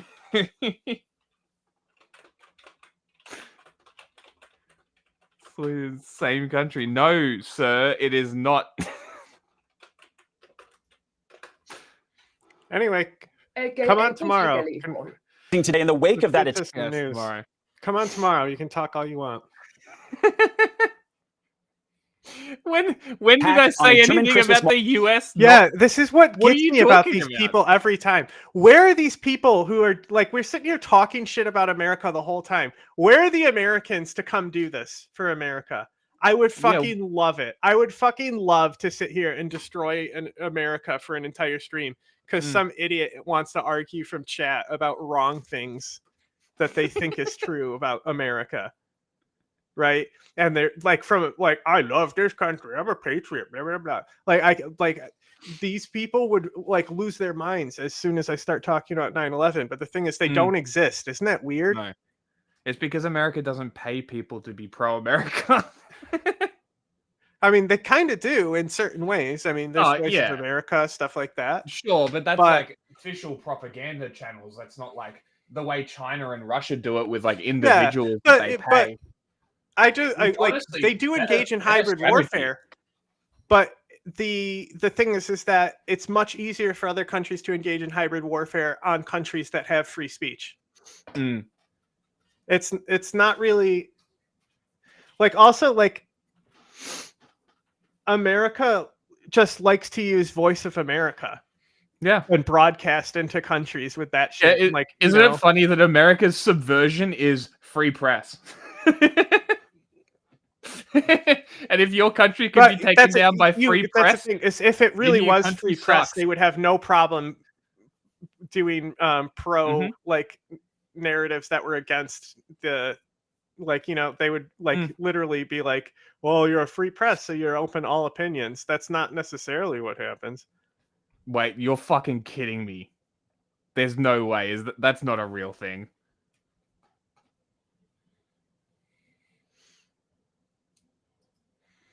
God, I hope that's true. But that's what that's like Russia Today was you know, the same thing. Yes. And it got banned. Yeah, I mean, Voice of America is banned in China, but Falun Gong still figures out a way to get in there, and they use Voice of America to do Falun Gong shit. Yeah, true. That's very true. But I'm just saying, like, there's hybrid warfare that America does. It's just a lot more difficult. Well, like, what is subversion in China going to do? Oh, nothing. You know, so like, why do it? Benefit for it, yeah. And like, but it's the like hacking and other stuff. That's a little different. You know, but the fact that China had hacked America and had been listening to Donald Trump for so long, the whole telecom, it's fucking crazy. Yeah. Like, good job. Market investigators scrambling for answers, and police are about to provide an update. Welcome, everyone. I'm Edward Lawrence, and this is Fox News Live. Let's get right to Stephanie Bennett in London with the latest on this attack. Stephanie, what's going on? Hey, Edward, at last check, at least 5 people have been killed and more than 200 others are injured. Authorities say 41 of those are seriously injured. Now, the city's mayor says they will be holding a memorial service later tonight to honor the victims, and a suspect is in custody. Take a look at some of this footage from last night. The attack happened about 100 miles west of Berlin in Magdeburg, just 5 days before Christmas. The market was obviously packed with people spending their Friday night with family and friends, shopping and eating. Witnesses say around 7 local time, a rented black BMW drove at a high speed, plowing through the crowd. As a precaution, other Christmas markets in Germany shut down last night, and many around the world have even upped their security, including in New York City. Over the years, markets have added things like 24/7 security, steel concrete barriers, just as precautions. Well, local reports say the market will not reopen this year, and the Prime Minister said, quote, "We will fly the flags at half-mast." I was reading and wasn't listening, and I heard market. I'm like, oh, is it stocks? To express what a tragedy has taken place here and that we all share in the suffering that has been inflicted. That was the local prime minister. Now, German Chancellor Olaf Scholz, he visited the site this morning, saying today will be a day of grieving and mourning. It is now important that we clarify the situation and that this is done with the utmost precision and accuracy. I'm surprised the US still uses Hornets. But also, that's pretty funny that they shot down their own plane. Who's getting court-martialed? So the Gettysburg shot down a Hornet from the Truman, which is... What is the Truman? I think it's a airship. Aircraft carrier. Yeah, it's a Nimitz. Okay. So what is the Gettysburg then?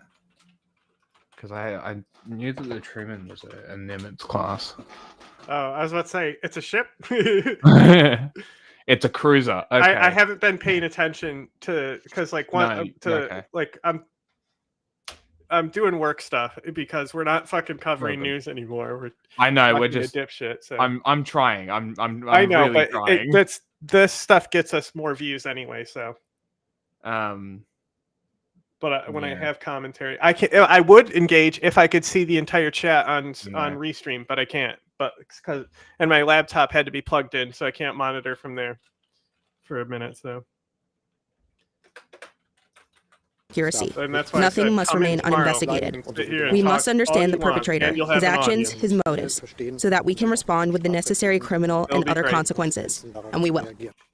A 50-year-old Saudi Arabian doctor who first came to Germany in 2006 is in custody. Authorities have not yet released a motive, but say he next week if one of our big guests is available because it'll be a more serious show. Because I have to do an interview, but.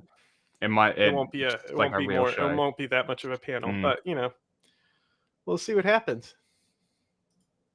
We'll see if he wants to fuck around with you, if he feels like it's worth your time or worth his time. Hey chat, I responded to Tactical Girlfriend, who posted, "You don't look Afghan." I literally was just commenting on that photo. That's funny. I go literally. As I just hit enter, saying, so this is funny. like the prettiest picture ever, and I turned back to the screen, and you were talking about the hilarious. Picture. So I commented on it because she was like, "Next time I'll just bring my AK." I'm like, "Is it a Krinkov?" And she sent a video instead about the one that she has, which I guess is a civilian legal one that she made. So I'll send this link into chat that you guys can watch later, or watch now and just mute us. I worked with CIA agents inside my country. I know how it works. Okay, I know how it works as well. So wait. So you're saying you're a foreign agent now, and you have background in working with intelligence services?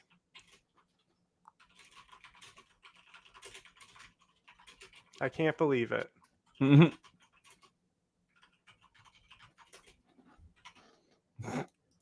was acting alone. Today, they're going to be focusing on his background. We'll be checking things like his internet history and his cell phone. And this comes almost 8 years to the day when 12 people were killed in Berlin after a truck rammed through a Christmas market there. So-called Islamic State said one of its soldiers carried out that attack. And earlier this month, police say they foiled a potential terror attack on a Christmas market in Bavaria after a tip-off there. For now, again, as you mentioned, German police are expected to give an update shortly, and hopefully we'll get some more answers to a lot of questions. Because they want... Yeah, Stephanie, before you go, I wanted to ask you... Right?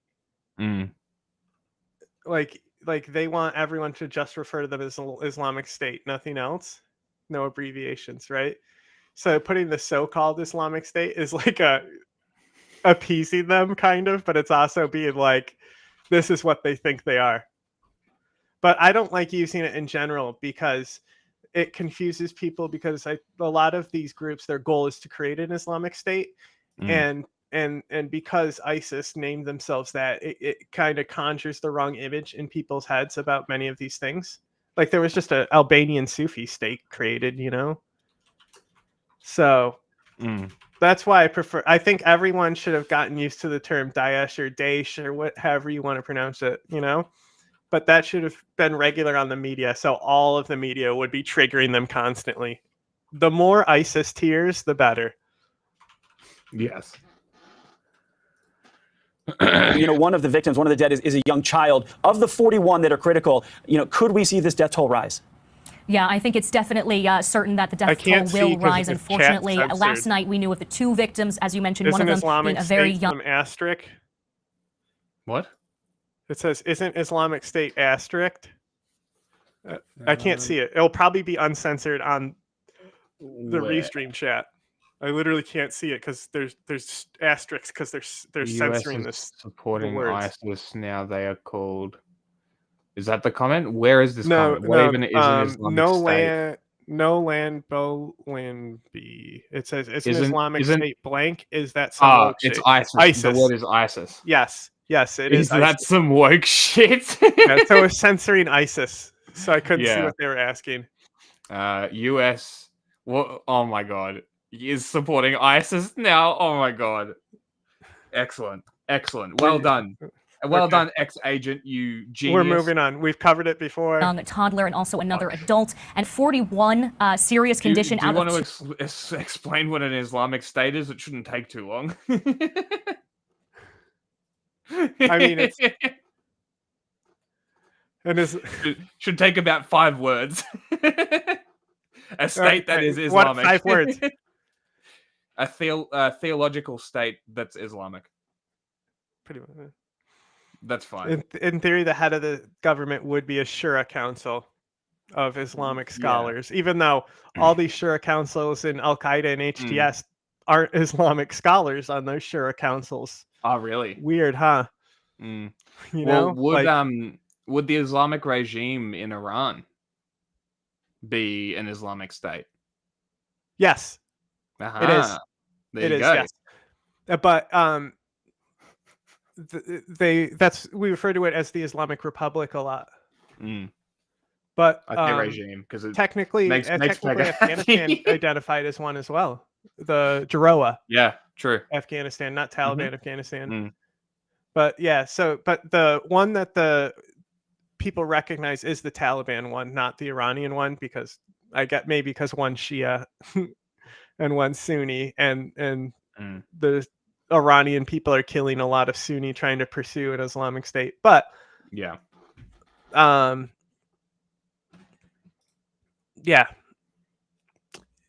But the early idea, because that's why people say that the 1979 gave the idea for these radicals to rise up, and why I say that's ridiculous. The ideas were there already. Yeah. It's like saying that nobody tried to be communist until Lenin. And then everyone started being communist after Lenin. Yeah, maybe. I think Marx was the redux. Yeah, exactly. So it's almost like there was other ideas of communism and socialism before Lenin, you know? But after Lenin, most of the communists sprang up, started being a certain kind of communism. Yeah, you know what I'm saying? And that's the same thing with the Islamic revolutionaries, right? Yes. So like Iran definitely did have an effect, but to act like these revolutions wouldn't happen in Afghanistan. Like the revolution wasn't happening in Afghanistan. They were paranoid that it was going to happen, so they sent soldiers in. They were afraid that it would happen like it did in Iran, and that caused an Islamic revolution. But there wasn't one happening. There would have been still because of the resistance from the people, but just like in Syria, you know, like that's like it became an Islamic revolution, even though it didn't start out that way. But there's like we talk about it on the Sunday stream, like the massacres in the past with Syria and Assad's father involves Muslim Brotherhood. Muslim Brotherhood was involved in Egypt. They basically took over the state after the protest. You know, Muslim Brotherhood's goal is to create an Islamic state. All the Mujahideen groups in Afghanistan fighting the Soviets were Muslim Brotherhood, and these people existed long before the Ayatollah came. Right, so these fundamentals were already there before the Ayatollah. So to try and say Iran caused all this is just some Saudi propaganda. That's what Saudi Arabia wants to push on the region. And what a lot of people in the region will tell you is that it's Iran is why these radicals exist because of 1979. Yeah. No. That is Saudi bullshit. Unbelievable. He is not joking. He's just dumb. 200. It's very serious right now, and you just saw from those images how packed a Christmas market there was. Of course, these Christmas markets loved around. Awesome rebels. Okay, I didn't say that. I said some of the more like better Mujahideen groups, like Masood. No. Oh yeah, wait. He's talking about the guy in the chat that we're now ignoring. Oh, is he? Did he say Islamic State is awesome? I think because he said they're moderate rebels. Oh, I wouldn't even say they're rebels. No. I'd say they're cunts. On the world, but especially originating in Germany, and this close to Christmas as well is very disturbing, very upsetting. Like, oh so God, we'll see, hopefully, out of War this III. press conference, what those numbers are looking like now. Like Masood and one more clarification. in Afghanistan, right? Like there's an interview with it's Japanese filmmakers who are doing the interview. Okay. So it's got subtitles on English and Japanese, but I think when they're asking him the questions in Japanese, there may be no subtitles there. But if you actually look at it, he gives an outline for his idea of a state. And this is like after the regime fell, when they were trying to start to consolidate stuff before the Taliban rise. And they're referring to him as a Khomeiniist. What the fuck? Right? He wasn't Shia or anything like that. I mean, he was closer to Iran than he was Pakistan in many ways. Right? And Iran was backing the Northern Alliance when the US went to Afghanistan. Yeah. The fuck? The fuck is happening? I don't know. This guy Anyway, is spiraling. So they're interviewing Masood and they're referring to him as a Khomeiniist, but even in this interview, he says that, you know, all religions are welcome to be in the state, but I think if you're a representative, you should be Muslim. Right. And this was like the progressive Mujahideen, even like, and this guy, I think he married a kid as well. And he had multiple wives, one of them being a young girl and maybe related to him. I'm not sure. But, you know, Afghanistan be Afghanistan. So he's saying that they should be Muslim if they're in the government. And then he also says, they ask him if it would be democratic. And he says, yes, the people would vote, but there should be a committee there to approve the presidential candidates, which is what Iran has, right? So the idea of Iran's structure of government was still something that was favored at the time because they thought it was a good idea to have the Shura Council protect the government to make sure that the government being elected was in the interest of Islam. Right? So even that would be an Islamic state, even if it was like this democratic state, as long as there was a council approving the candidates, that would have been an Islamic state and it would have been an Islamic republic. And they would have said it was a Khomeini style government at the time. Interesting. Another interesting thing is when there was a withdrawal of Afghanistan and the Americans stopped funding it because there wasn't commies to fight there. The people who are experts on Afghanistan said this is going to cause the Lebanization of Afghanistan. Interesting. When do you hear that word anymore? Lebanization. Khomeiniism, Lebanization. These were words that only really existed at the time. It's balkanization now. Yeah. And even then, that one's getting pretty old. You need to break up another one of these countries. Let's get in there. Syria's next. And the barricades, you know, a lot of these markets do have those barricades. Did this one have barricades? And how did he get around them? Yeah, exactly. A lot of markets have started adding kind of concrete or steel barriers, some that are permanent, some that can, you know, be put in when the markets are there, some that pop up from the ground. Well, different reports. We've been hearing that there were some concrete barriers, but some of the footage you can see, it looks like maybe they were spaced out a little bit. Maybe they were moved when paramedics came in. But it definitely, I mean, looking at the videos that were on social media that have been circling, the car had no issue just kind of plowing through there, unfortunately. When you think a concrete barrier should be able to stop. Condoms, I'm ready to plow. We've just learned. What? It's Always Sunny line.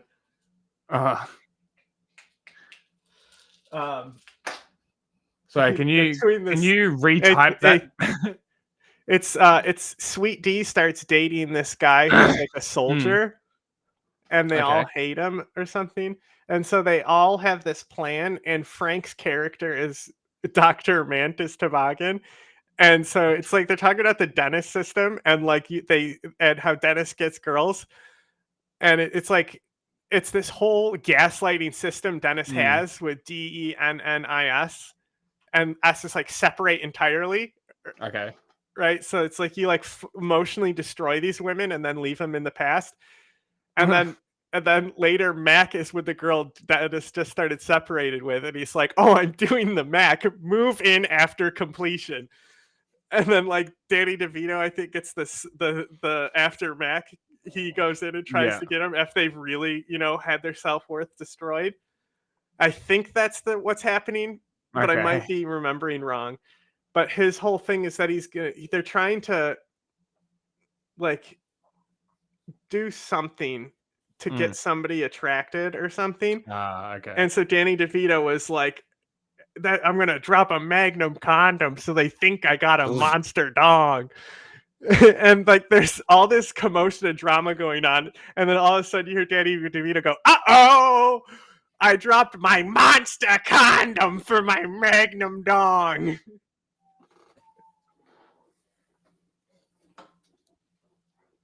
That's fucking great. I really need to fucking watch that show. Dude, there's so many fucking. That's the thing, is it's like it really has fallen off because of the budget and the writing and stuff. Yeah. And but there's this water park episode that's hilarious, and it's directed by the Game of Thrones guys. The DB Weiss dude. Mm-hmm. That a 9-year-old child is among the 5 people who died after a car plowed into a crowded Christmas market there in Germany. At least 200 more. Bar. Yeah. And they see that a disabled kid cuts the lines and gets ahead in the rides. And also, it's one of the episodes where the gang is separated, right? So they're all doing their own thing. Pretend to be disabled. Okay, it's so much funnier than that. So, I don't know the order to tell things in, because you find out at a different order on the show.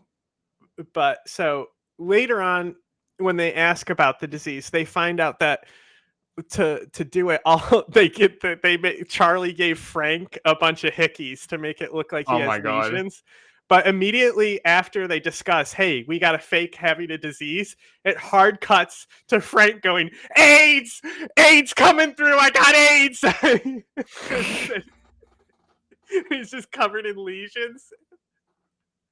And then at the end of the episode, and the whole time the lifeguards don't care, and they're the directors too, and they're characters in the episode, so they cut to him, the lifeguards never care. Like, children are getting harmed and they're not even caring. But so they're opening a new slide that's a really tall slide, but it's out of action.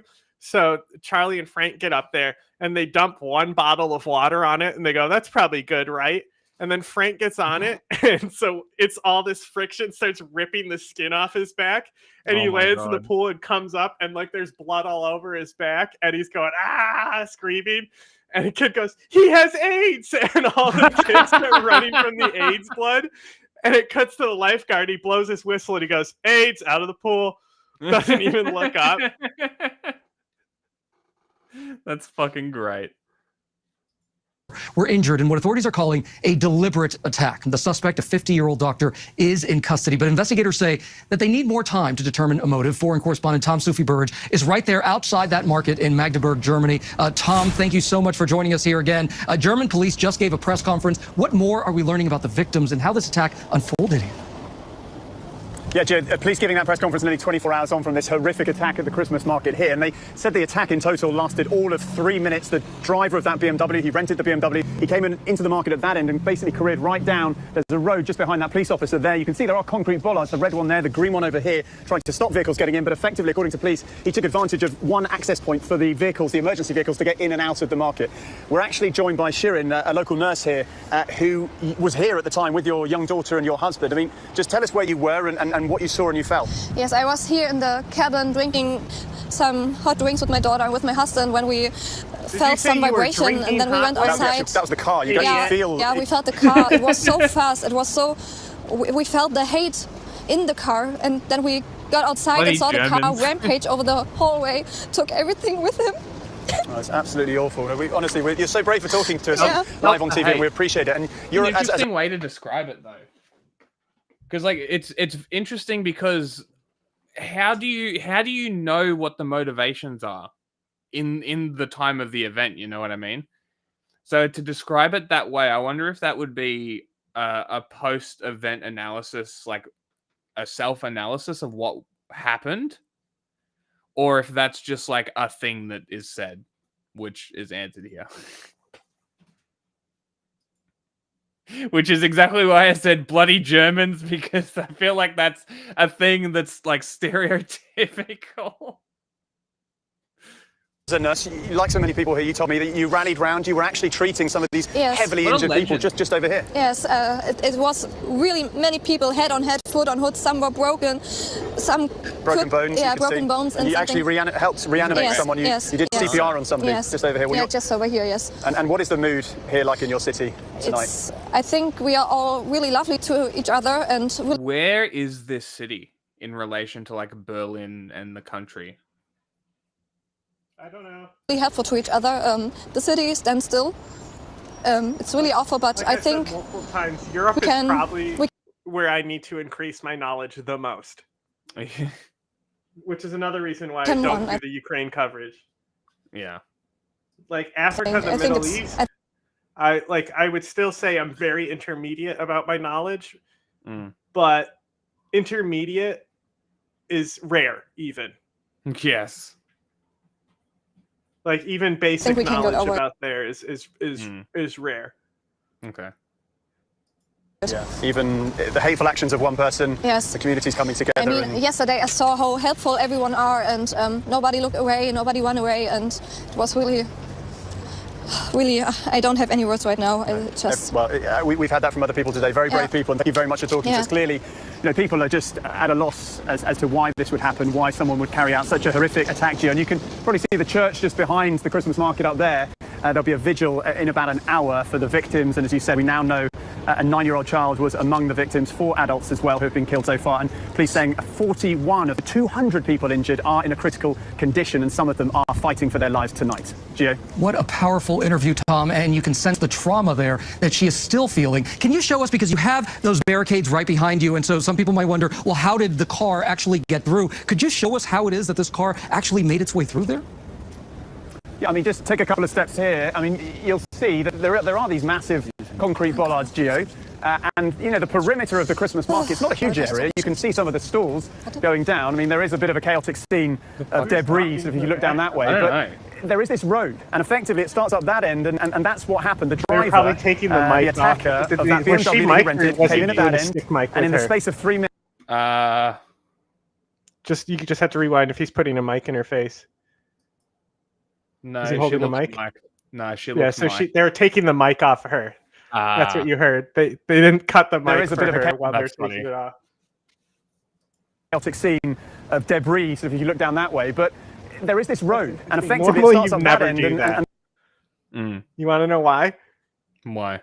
It's really easy to forget that you have the mic on them, and you tell them it's okay to go, and they'll walk away wearing the mic. I literally did that at a show once, and the guy was in the bathroom, and thank God the channel was not open. Oh my God. Like, I literally let him leave my production floor with a mic I put on him because I got distracted with my ADHD. Amazing. Yeah. And that's what happened. The driver, the attacker of that BMW that he rented, came in at that end, and in the space of 3 minutes, he hurtled down that road. What is former GDR? German Democratic Republic. Sure. Into an incredibly crowded area. We spoke to people earlier, and they said it was full of children. Remember, school finished at the end of term yesterday evening, so many families were just coming down here celebrating the beginning of Christmas, and we're never expecting such a horrific thing to happen. But just looking at a map of Germany, I'm surprised how many German cities I'm aware of that I never knew were German. It's fucking hilarious. I thought Cologne was French. I would think that too. If you said, where's Cologne? There might be a Cologne, France. There might be. Can you hear the dog? I thought I heard a bird. Is he snoring? That was him, yeah. It's he's doing a huck shoe. Yeah, he was doing a woof, woof, woof kind of thing. Woofing in his sleep. Yeah. It's adorable. I also never realized how big Germany was.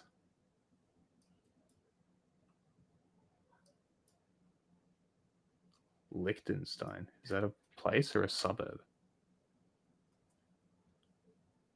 Liechtenstein. What a weird country. Why does Liechtenstein exist? It's tiny. It has a single fucking road. Why does Liechtenstein exist? Is it just all rich people? A duchy. The fuck is that? This is like a separate king or some shit. Weird. Very strange. Where's that country? Austria. Hitler. That's right. He was Austrian, wasn't he? Here in their city, and I guess the Germans can get away with that, huh? Well, he was Austrian, not German. He's not one of us. Places at the Christmas market. It's like the Russians and Stalin. It's like, oh, he was Georgian. Yeah, it's not a Russian thing. I wonder if that happens.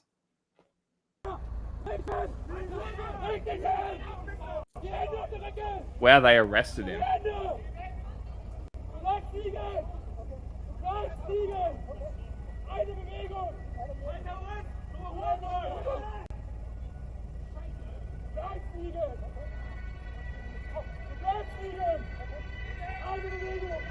I'm very surprised that they actually caught him.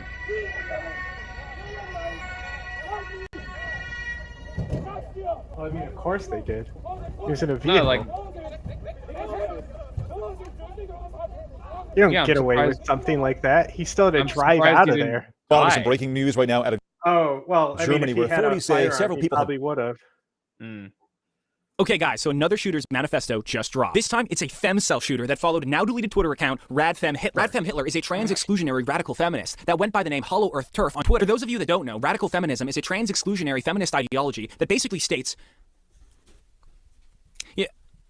You ever think that this just really isn't that important? You know, like I'm not really into covering this one. I don't really feel like there's a lot to say here. You know, the DJ Peach Cobbler video I sent you is also like this. This seems like this video was the perfect one to play first because this seems to be basically your opinion as well. This should be. There might be a new follow-up with DJ Peach Cobbler. Did you see that link I sent? Yes. That one is a good Jack video. The hour one? The half an hour one? No. It's this about the shooting as well? It's like you shouldn't care about this. You can play it at 2x speed as well, that video.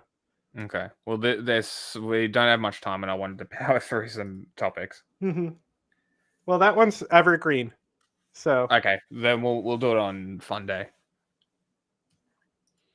And then expecting me to read their manifesto just because they shot a guy. Like, that doesn't make me want to read your manifesto. Don't get me wrong, okay? It was a cool marketing gimmick when Ted Kaczynski did it. Clearly worked for him. It's just, I'm just not captivated by the concept anymore. Like, no one was going to read Ted Kaczynski's writings about technology until he blew a few people up. Okay? I mean, that's one example of a guy who's a great writer, but an even better marketer. That god-tier marketing strategy there. But that was a while ago, and things have changed. I explained this on my second channel, actually. I talk about how a good artist that's a great marketer will always beat a great artist that's just a good marketer. And this girl's marketing push is just kind of passé. You know, it's not really doing it for me. It doesn't really make me want to read her work. Let's call this for what it is, okay? She's a clout shark. This is clout shark behavior, and I'm not falling for it. How long until someone kills someone just to post their shitty screenplay, okay? I'm still not going to read the shitty screenplay just because you ended the life of your fellow man. The shock and horror has kind of worn off. Now, before you guys cancel me by making me out... It's already happened.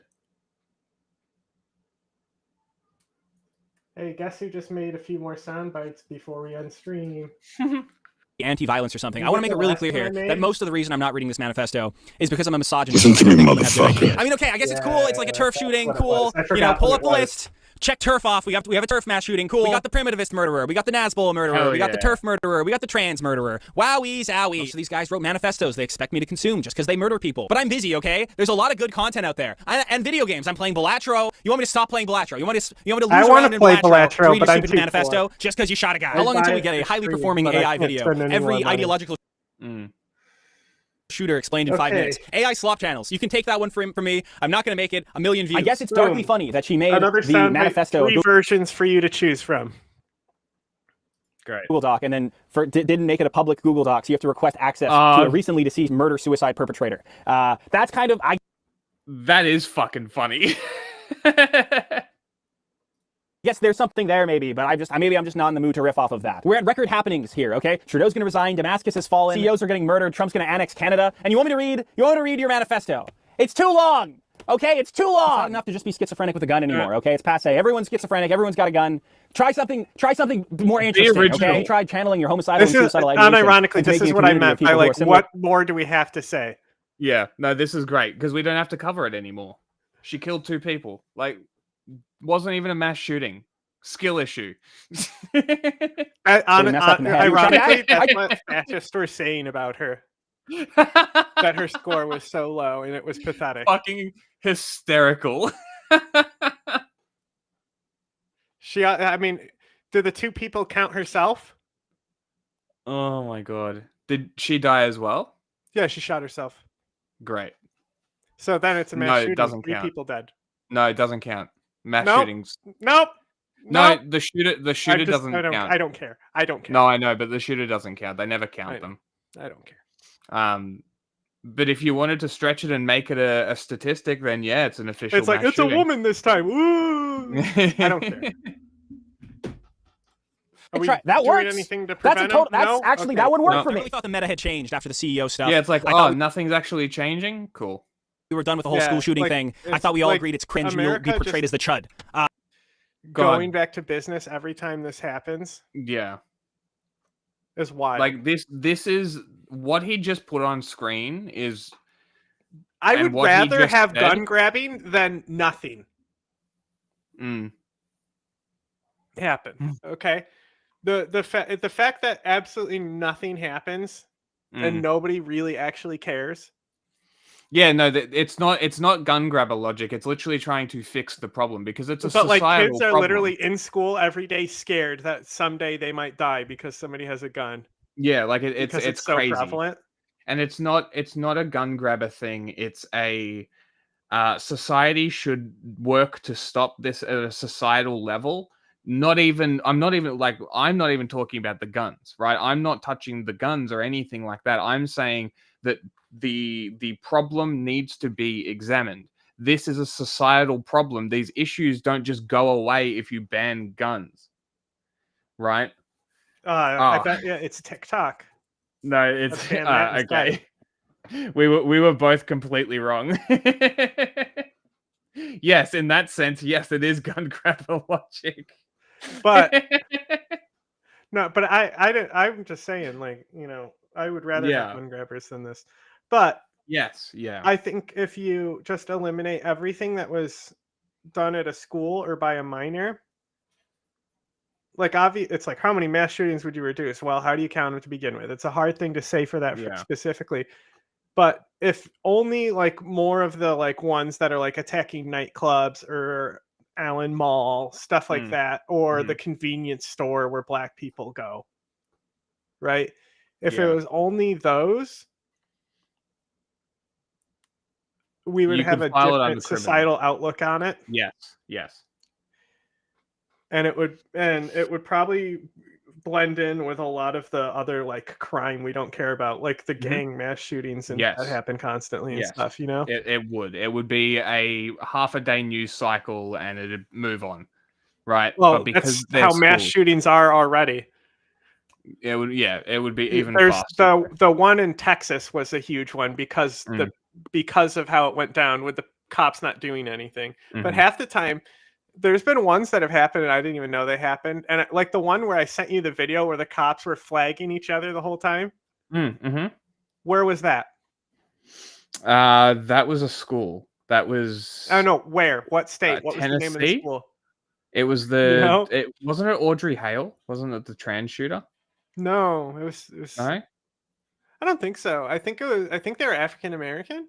They were stacking up on a door, though. I remember, and it wasn't Audrey Hale. It was another person. I don't remember. Oh, because the trans shooter they actually did a good job with. Yes, they did. Yeah. But this person was in a room shooting out a window or something, and they just capped him, just barged in the room, flagging each other, like back of the head, stacking up on the door and flagging each other constantly. Yeah, it was pistol very to funny. the back of the head, flagging kind of shit as well. Crazy. But like this, what's on screen here is what needs to happen with mass shootings, in my opinion, to reduce at least the like gamification scoreboardism of mass shootings at the moment. Well, that's the thing is this one specifically came out of the fascist culture, and there's this whole thing where they, the saint thing. Yeah. Right. So she was trying to become a saint, and and that's why it's even funny inside the fascist society. They're making fun of her. right? But they're already in a culture. Like this girl would have been in this culture regardless. Yes. You know, so this would have been compared to Christchurch, not school shootings. Yes. This was a terrorist attack. Yeah. Yep. Right. You make a really good point. Yep. She literally talks about saints and stuff like that. And she lists specific inspirations in her manifesto, other shooters in her manifesto. Yeah. No, perfect. It's mimetic. She was obsessed with the Columbine kid, but they did that for different reasons than she did. Okay, so it is that would categorize under a mimetic shooting. Then that would not be a school mass shooting. The Columbine shit, fetishizing Columbine is one thing. But she was specifically doing the lingo that you see inside these fascist forums. She was a part of the fascist forums. There's people who are now like privating their shit because they encouraged it. Yes, they did. I saw screenshots of that. But that's people saying things, you know? Live stream it, stuff like that is what I saw. Yeah, well, I mean, the public is more than welcome to attack people that had an influence on her. Yeah. But criminal influence is a different story. You know, shit online, just accusing people. I don't care. Yeah. They're probably a fascist anyway, even if they aren't viewers. So, I mean, look, think of it this way, man. If you think when you say racist, when we say Republican, so no, he corrected it to fascist, not racist. So if you are connecting the word fascist to Republican, you should ask yourself why. Huh? Do you even understand what I'm saying when I talk about how she wanted to become a saint? If no, you are not a fascist. Congratulations.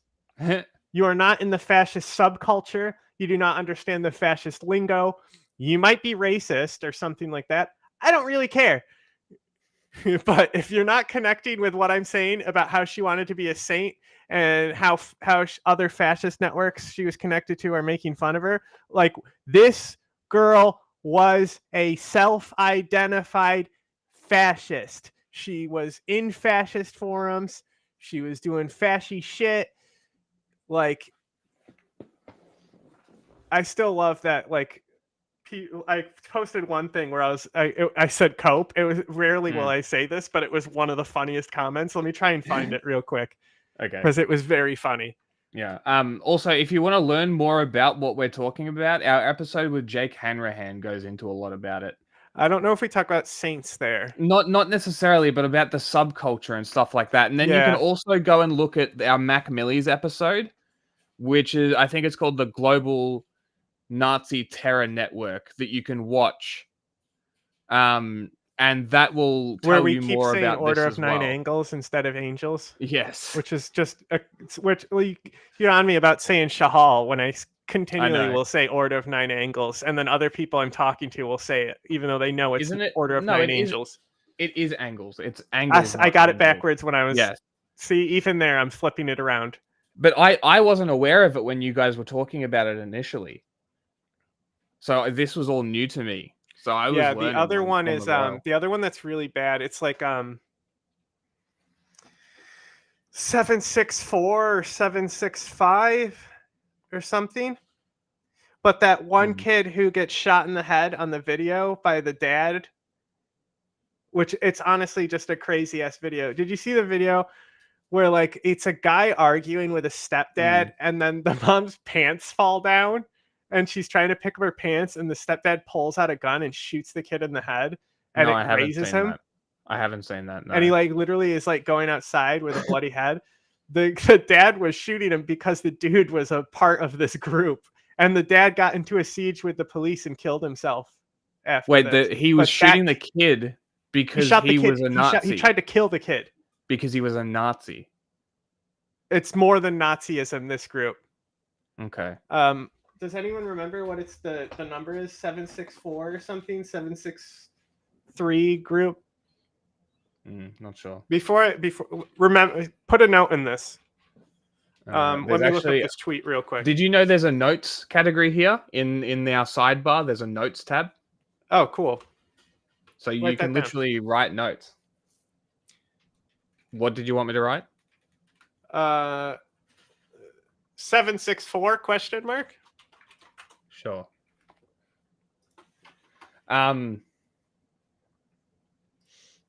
Okay, so I'm curious. What do they say this in response to you doing? It can't just be being a Republican unless those people themselves are fucking dumb. Send a tweet or whatever where they've said it so I know what you're talking about as an example. I'm just curious. Okay. I found the tweet. But now 764? Something like that. So I wrote, "This is incredible cope." So it's in response to this. Andy, no. Okay. Right? And she posted this photo, right? This is like before she did the shooting, I believe. This is her dressing up like the Columbine kid. Okay. I was wondering what that was. I wasn't sure. See, live stream it. See, like these people are aware of what's going on. Yeah. Right? How long until liberals say this is a white power gesture? Right? And it's like, bro, I understand the okay symbol meme. I get it, bro. She's literally a Nazi. She's a literal Nazi doing it. Like, that is them saying white power with that sign. Yes, that is literally what that usually white people don't hate and want to kill all men. And the patriarch, she's also using the N-word in one of those online posts. This is just more proof that the far right is actually the left. It circles back around. That's what I said. Incredible cope too. Yes, isn't that fucking amazing? Yes, that is incredible cope. Yes. Like, shut the fuck up. Yeah, it's the border stance, my dude. You want to get rid of all brown people out of the United States. That's what you're saying, because you are implicitly saying that you support Donald Trump's policies, and Donald Trump's policies. I also don't care if you're anti-immigration. That's fine. I'm just explaining why people would say this. Like, you were explaining that you are pro Donald Trump policies, even like. It doesn't matter. Like, this is what I'm literally telling you. Like, they are associating you with Donald Trump's policies, and Donald Trump is a fascist and a racist.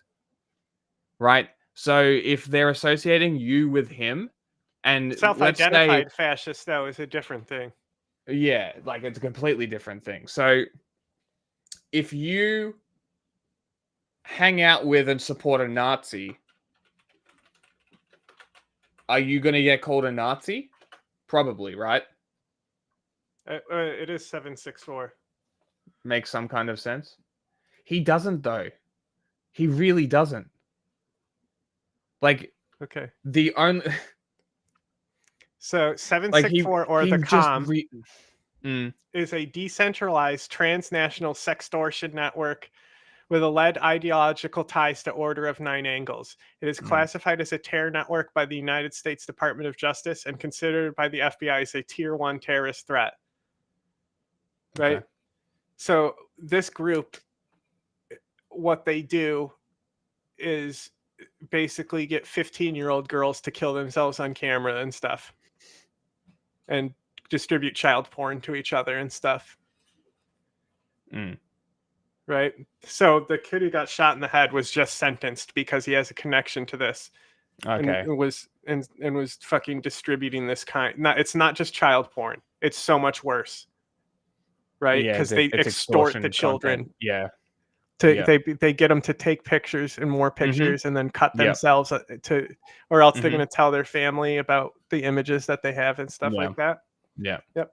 And also the one guy, the Latino guy that I was saying, have you seen the Latino Order of Nine Angles guy who got arrested? And he's got the crack pipe in his mouth in his picture? No, I haven't seen that, no. He's one of the guys who is connected with a terrorist attack.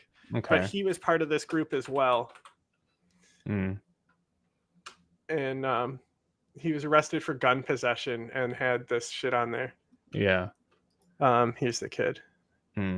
This guy. I don't give a shit about liberal political streamers. Liberals are idiots. This guy right here. Seen that one. Yeah, so he was also part of the group. Like I said, it's connected to Order of Nine Angles. Mm-hmm. So like the whole like the leader is literally named Rape, right? Right. So like how I said, there is a split inside the Order of Nine Angles, and one of them, Rapewaffen, right? It's that side of the sector. Yeah. Okay. And if you don't know what I'm talking about and you just hate immigrants, you're not a fascist. Yeah. But I will tell you right now, people like Andy No are paid by some of these groups and help cover them to make you think these are just regular Republicans, which is making your party look worse. Yeah. Like he literally we don't fuck around Nazis. with tankies and shit. Even like look at the liberals with just college students. Look at Bill Maher losing his mind over it just because they have pro-Hamas rhetoric, right? Mm-hmm. Like we don't fuck with that shit. Why are you doing apologia for a fucking literal fucking group like Order of Nine Angles? Exactly. That's the real question, isn't it? Like, and people don't know it's happening because fucking Andy No does constant gaslighting about how Antifa is bad and shit. Like, I don't give a fuck if you hate Antifa. Right? No, I could care less. Yeah. But if you like all of these groups that he's apologizing for and saying that they don't exist and stuff, like the KKK are moderates in comparison to these people. Yeah. No, that's not what I was saying. I said he's a fascist, and there's even a difference. You could even classify him as a nativist, which is a whole other thing. Yeah, I wouldn't describe Trump as a fascist, but Jack can if he wants. I don't care if people call him a fascist. I don't care. No, he's a populist. I could care less. I can say that there's fascist policies and there's fascist tendencies about things, but then it's like, okay, there's communist tendencies about Obamacare. You know what I'm saying? Like, what do words mean? Nativist policies are bad. I like using nativist. Nationalist. When did I say that Donald Trump was a Nazi? I said fascist. It's your problem that you don't understand the difference. Right? That's your problem. And you need especially if you're getting called fascist for being anti-immigration, you should probably learn the difference between these things. Yes.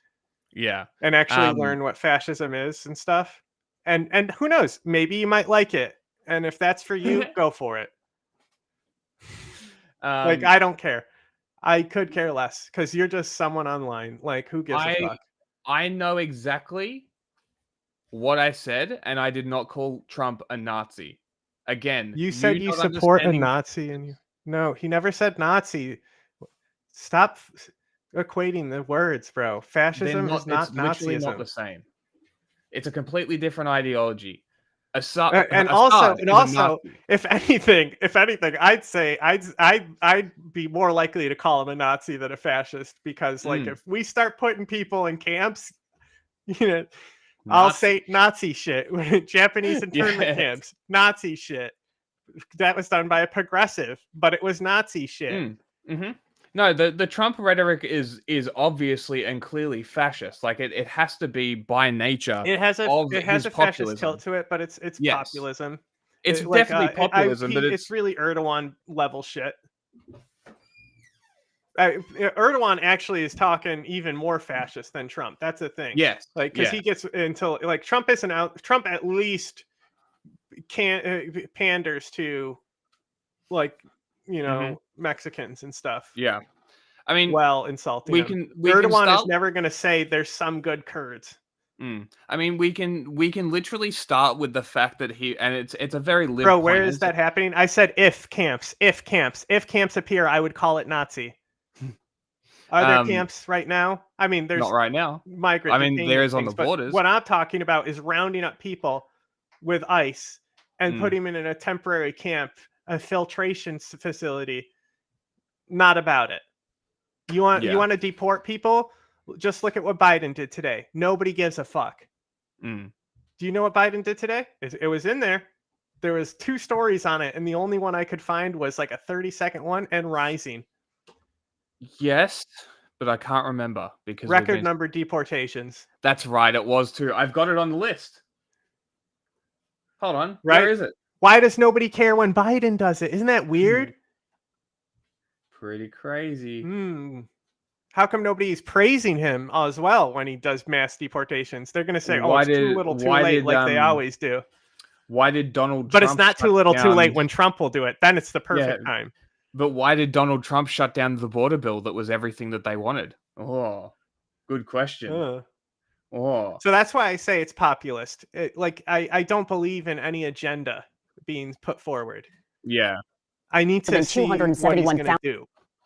Yes. But like this is where the rhetoric is coming from, and this is why you're being called a fascist and a racist for supporting Donald Trump, because his rhetoric, his policies, the people behind him are these things.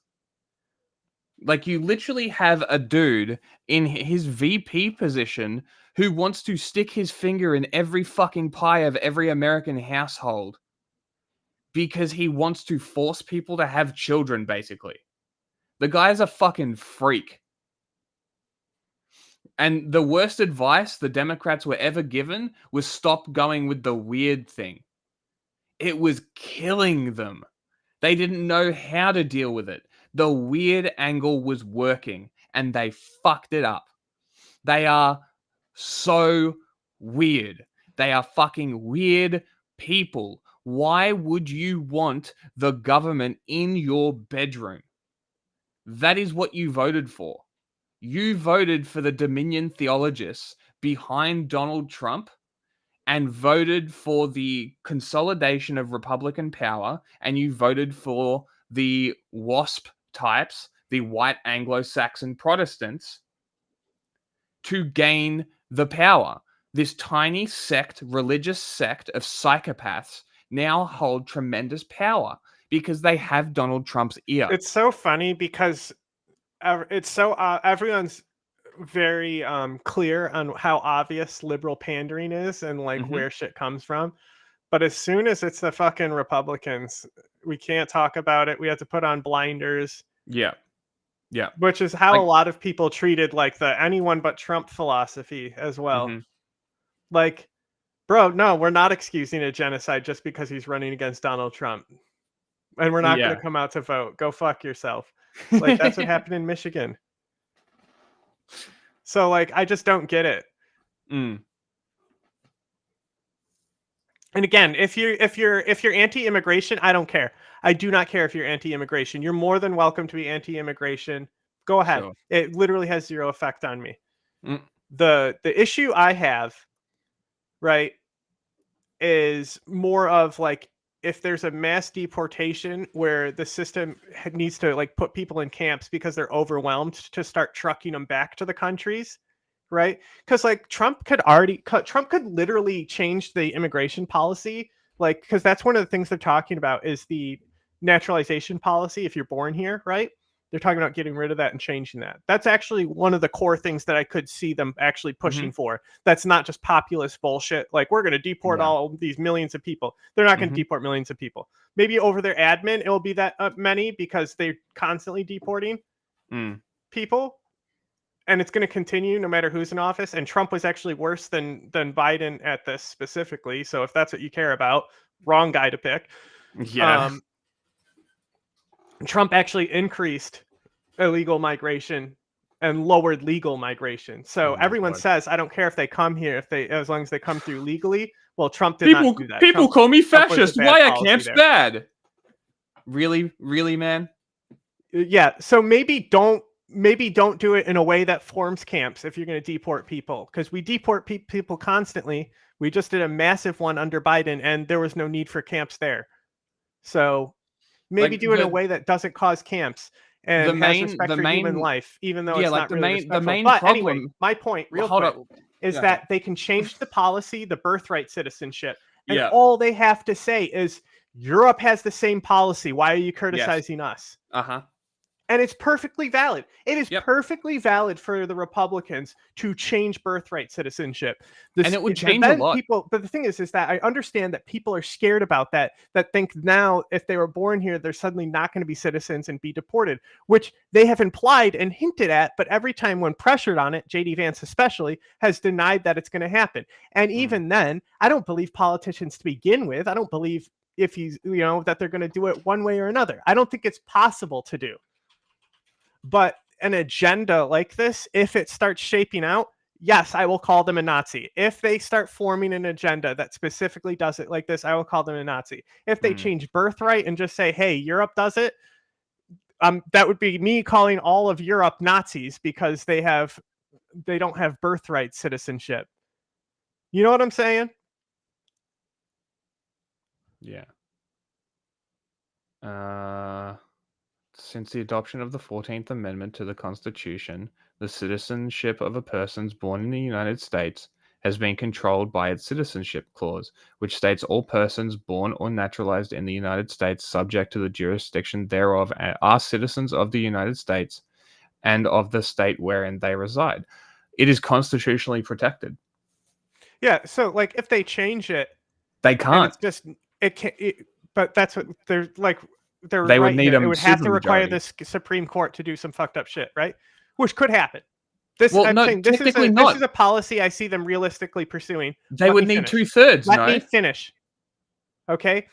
What would realistically happen is anyone who is already a citizen wouldn't have their citizenship revoked. That's ridiculous. No, it would be forward. But it would be future. Anyone who comes future. Yeah, just read my comment. Exactly. That.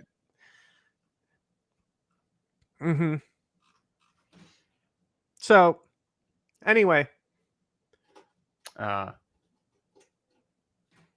don't know, but hold on. It's not up to the Supreme Court to change the Constitution. It's up to Congress. And if Congress has a majority vote, there's no reason that that's why I said this is something that they could actually pursue. I mean, Biden's been pursuing student debt relief. He's gotten some of it passed. This is a potential thing that could actually happen. That's why I brought it up. Interesting. This is what I'm talking. When they start pursuing a policy like this, like I am against it. Like I can argue that the Constitution protects it and all that stuff, but ultimately, if they pass it, all it is making the laws like Europe. Yeah. I can't really say it's a fascist policy in that regard. Unless Europe has fascist policy. Like I'm very careful about how I use it. Like when Erdogan is one of the few people I'll say fascist about, and then even then I try to refer to him as like a Turkish nationalist or something like that. Depends on who I'm talking about or talking to. Right? Yeah. Like Modi I will also identify as fascist. But even Putin, like, yes, sure, there's stuff there as well, but I also just see him more as like a regular tyrant like Assad. It doesn't have to be fascist. It's just like genocide. Not everything has to be fucking genocide. There's literally been massacres that are worse than genocide. I will say that I would say Assad is an actual fascist. Well, he is a Ba'athist, so exactly. I would also call Xi Jinping a fascist, but you know. I don't I don't think I really even define Assad as anything. It's just Assad. That's just what I call him. Yeah, fair. Assad is the bad word that I use instead of fascist. So okay, the camps. The issue is that he's using the Alien and Sedition Act to propose these camps, and the Alien and Sedition Act which is historically one of the worst things that the government has ever done is that bill, and was used to intern the Japanese and Chinese during World War II. This is why people are concerned, because it has precedent to set up camps based on literal skin color and appearance. And they also have said it, but them saying stuff like that doesn't matter. No, but this is like literally nothing he says matters. No, right? But this is the problem. You don't know what he's going to actually do. Exactly. This is why and when it happens, I'll report on better. it with a correct and objective analysis. That's why camps are bad. It's also fascist shit. Yeah. And this morning, we are learning that deportations have jumped to a 10-year high, with more than 271,000 undocumented migrants deported this year alone. The new report comes just a month before President-elect Donald Trump's inauguration. And his administration is... You mean it was higher than even under Republicans? Wait, hang on. And wait. You're telling me that Biden had lower illegal immigration rates and higher deportations? Did that also happen with what's his name? Obama. Was he also better at deporting? Why would liberals vote for him? How come they don't care about this? It seems like nobody talks about this when they're talking about Biden, huh? Where is this criticism, huh? But when it comes to Donald Trump, who actually fucked up a bill that made immigration worse by telling people to tank it. Trump. That's why they constantly say the Republican policy is pro-cartel, right? Why are you making it possible for organized crime networks to exploit things like this? Texas policy literally helps cartel. Their gun policy is helping the cartel to get armed, and their border policy is helping the coyotes traffic people. Yeah, it's pretty cool. Don't we want to stop that? Don't we want to not have cartels being empowered on the other side of the border? Well, the immigration thing with the Democrats generally being better on it is like the Republicans in gun laws. It's like the Republicans in NRA or economy, more gun right? laws. Yeah. Trump will be better on the economy. When? How? When? Right? It's like, and those are two issues: economy and immigration. Yeah. But and I'm not saying that he's better by deporting and all these people. Because I don't care what anyone else believes. I just don't believe in the border needing a purpose there. Yeah. Come on in, fuck my wife. I don't have a wife. I'm just fucking around. But you know what I'm saying? Like you would think if this was really your stance, you would have a lot of criticism of Donald Trump because he was less effective than Biden and Obama at what he's supposed to be so great at. Don't you have a problem with him not being as effective as Biden and Obama? It's populism and being fed your lowering opinion. Illegal immigration, which both of those presidents did. Yeah, but it's really funny how our audience is really informed, and and the difference between us and other people, like right-wing shows that just talk and opine. We actually show what we're talking about and then talk about it. Where they read a line and then opine for an hour and then talk about some shit for 3 hours that has nothing to do with the original articles at the start of the show, right? So just to address this, no, border policies are not objectively fascist.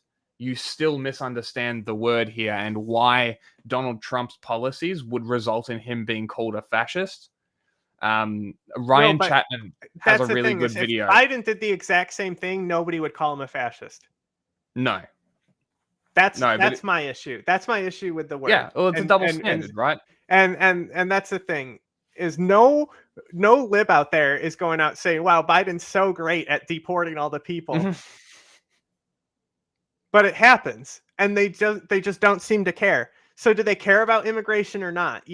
So it gets to this point where it's like, okay, these are just token fake politic points to draw to party lines. Like if you're against immigration, why are you voting for, or if you're pro-immigration, why are you voting for Biden? Why would you vote for Obama if you're pro-immigration? Remember that video? You understand what I'm talking about? People calling you, I'm talking about you, people calling you fascist, right? I'm saying it's hypocritical that they don't say it against Biden. I'm literally sticking up for you, retard.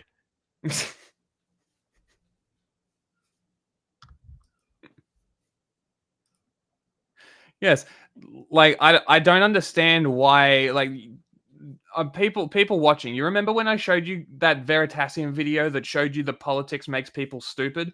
This is politics making people stupid. For the entire show, these two were interacting with us and being quite intelligent about it. And now we're talking about Trump. Their intelligence has dropped from here to here, right? This is political numeracy, right? The numerical reasoning skills that Americans lack that makes them compare Donald Trump in 2019 to post-COVID economy, right? This is the same shit, right? We never took a side. We have been explaining from a neutral standpoint all of these things, yet you have applied politics to them. Stop it. I think I have that soundbite. Give me a second. Show me your bag of secrets. Yeah. I'm just saying, if you're Hi, really do you want to know how to fix this? If you really want to send people back where they came from, then you should be supporting the Democratic Party because they love to do that while they say they don't. Mm-hmm. Don't forget those little children in cages who built those cages. Yes, Obama. I like trains. Yeah, and it was happening under Obama.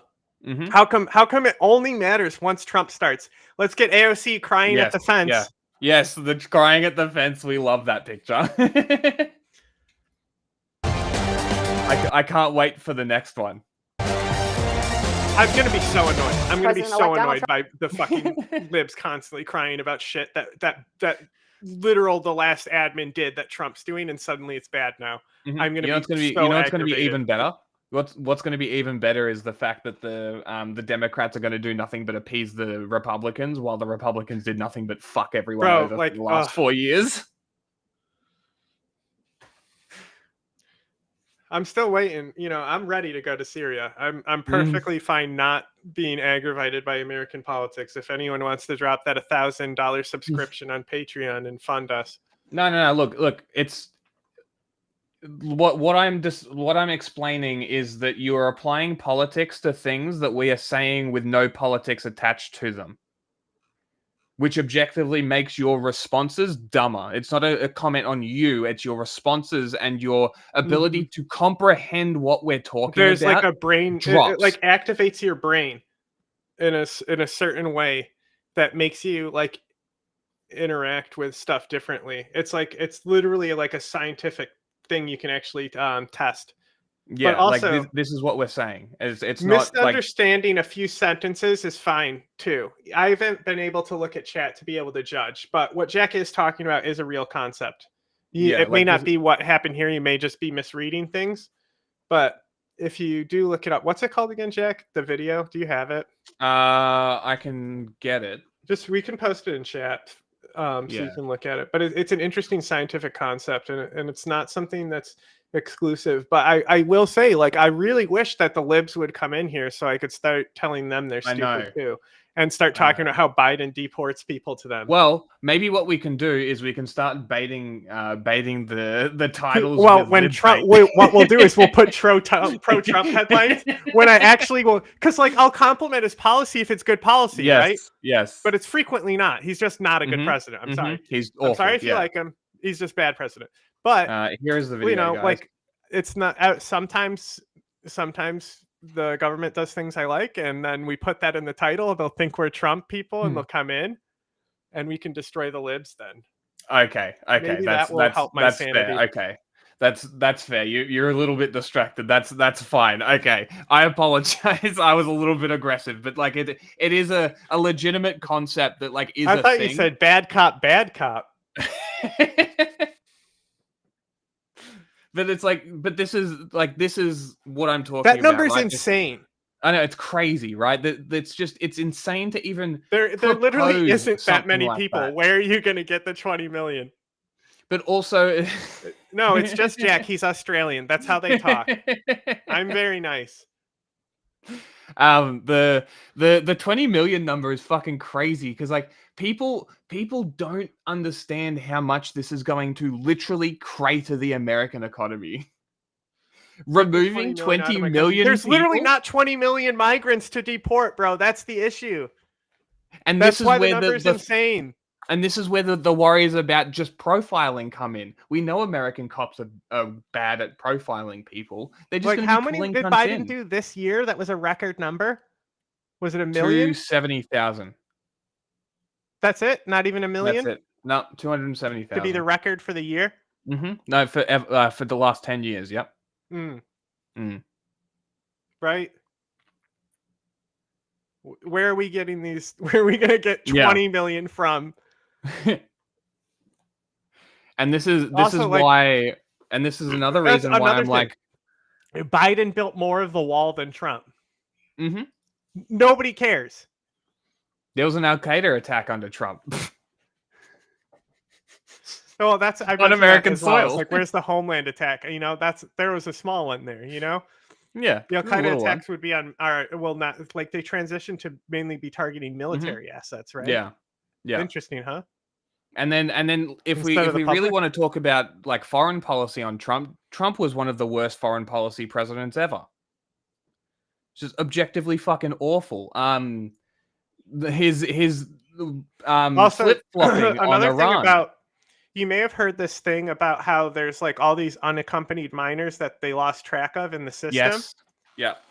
So when you hear that, I want you to understand what that actually means, because that's always used as an excuse, saying like we need to refine the immigration system. That when you hear government representatives bring up that point, they're lying to you.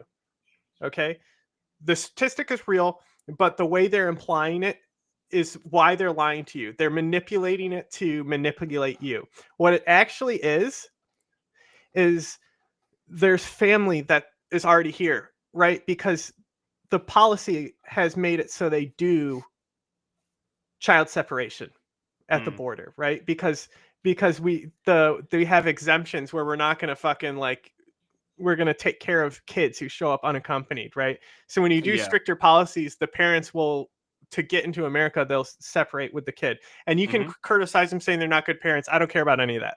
Yeah. The point is that it happens. They have to make the choice to do that because of the policy that exists in the first place. Now, those minors already have family here. They go to live with the family. It is optional to report back to the government. They verify that they're going to family, and they are now a lost child in the system. They know where they are. They're not contacted because the family doesn't require to contact. They've already been verified and out of the system, right? So when they say that there's all these people missing, they're not missing. They're literally with their families. They do this line to make you think there's like child trafficking, which technically it kind of is. Sending the child unaccompanied over, it technically kind of is a way of child separation. Yeah. Right.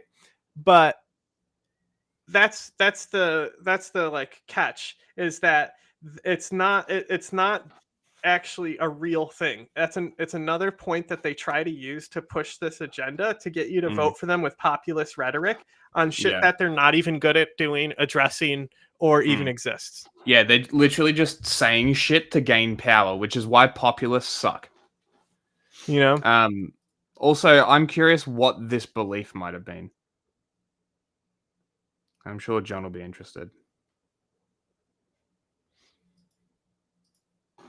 Trump's campaign promise of mass deportation genocide in Gaza. The buzz. In fact, it was one of his main campaign promises. But a newly released report from voting for Trump based on that alone would be counterintuitive, because Trump has openly said that he would support Israel for abortion. Okay. Interesting. Fair enough. Yeah. Fair enough. Yeah, that's another thing that I don't really care. I mean, I'm obviously like, it's more, my philosophy is if you don't want abortion, don't get one. Yes. Yeah. You know? But it should be available for those that want it. Yeah, I think it should be available. I don't care if somebody's pro-life or anything like that.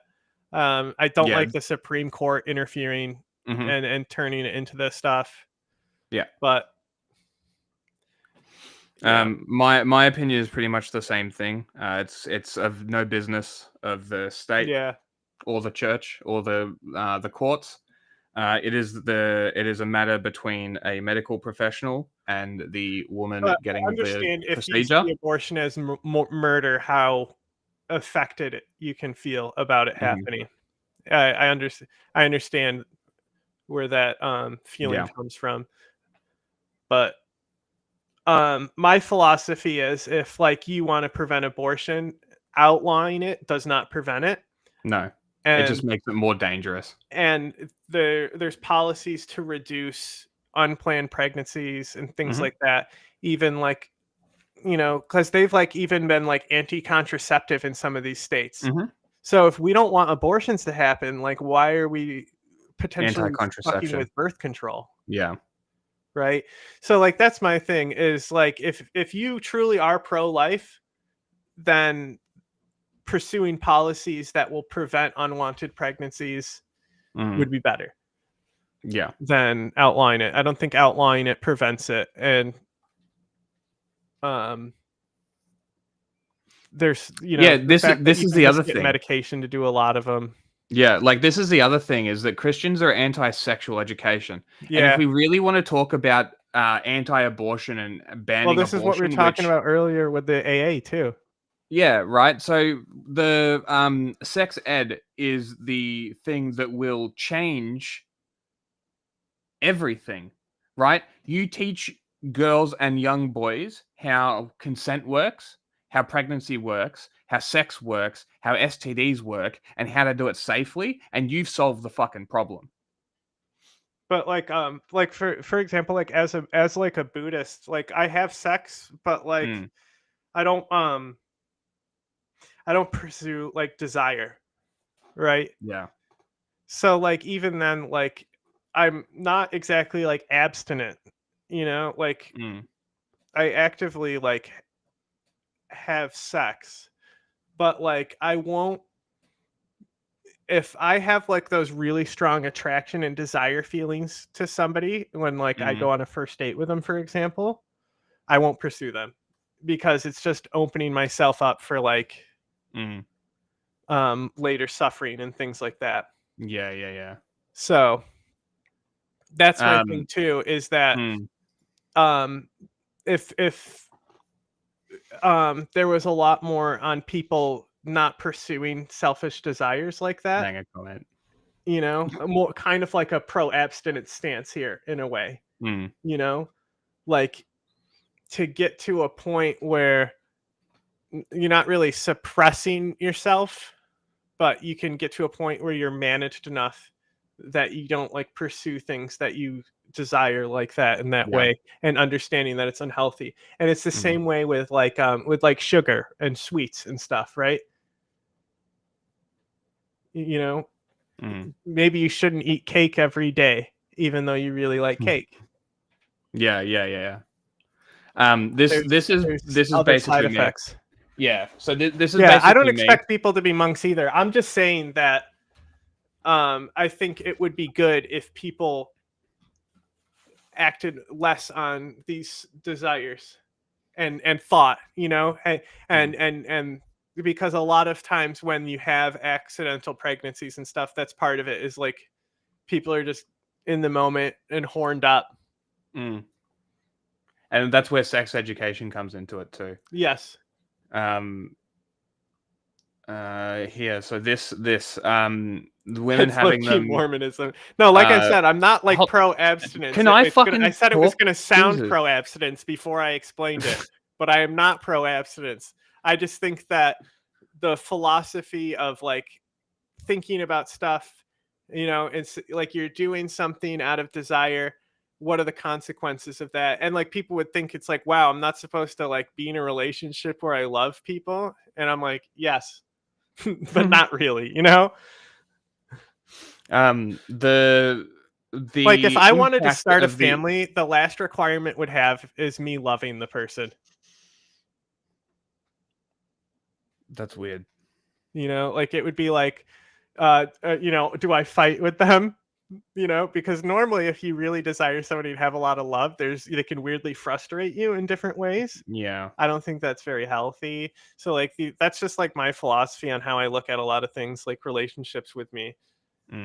Is like just because I'm really, really into somebody doesn't mean that I'll pursue them, because I stop and I think about tendencies they have. Like, you know, if they drink a little too much, stuff like that. Like I'll analyze these things. I don't like rush into things, even though I could get laid if I wanted to.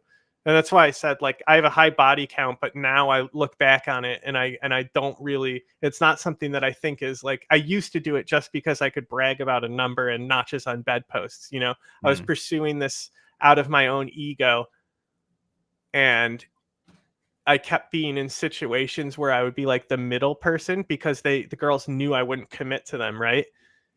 So then I just become a dick on the side until they find a guy they actually like. Right. And that was like destructive to me and like, you know, and my value as a person, that like I'm really only valued for sex. Right.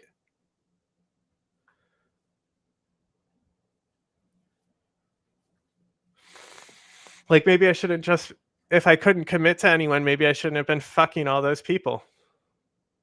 And because what does it do to them?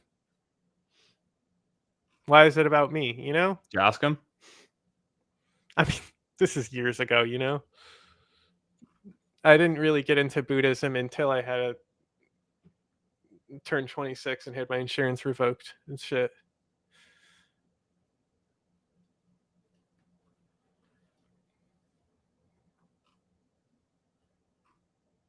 I feel like John is annoying Jack on purpose. How am I being annoying? Every time I try and speak, you just continue talking. Well, I was on a whole tangent about Buddhism. Yeah, it's happened the entire stream. I know, because every time I want to normally talk, I'm just trying to finish something and then let you talk. So when I'm like, hang on, just let me finish, because I get distracted and I go, okay, let me finish my thought, and then you can go, and then you won't let me just finish the final thought. But you have 19 different final thoughts. And then the thing that I'm trying to talk about is now irrelevant. Well, it wouldn't be if you just let me talk at the time, and then I would have let you talk. I literally did. I've done it every single time. And every single time I've forgotten what I was talking about. And I moved on.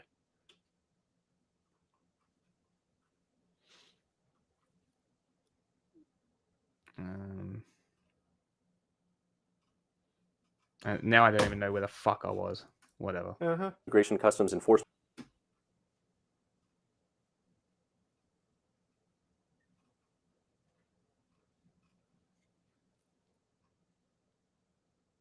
Also, like, I was working on other stuff for a mad long time where it was just you and chat. I don't know what you're talking about. Also, there's sound bites in the drive.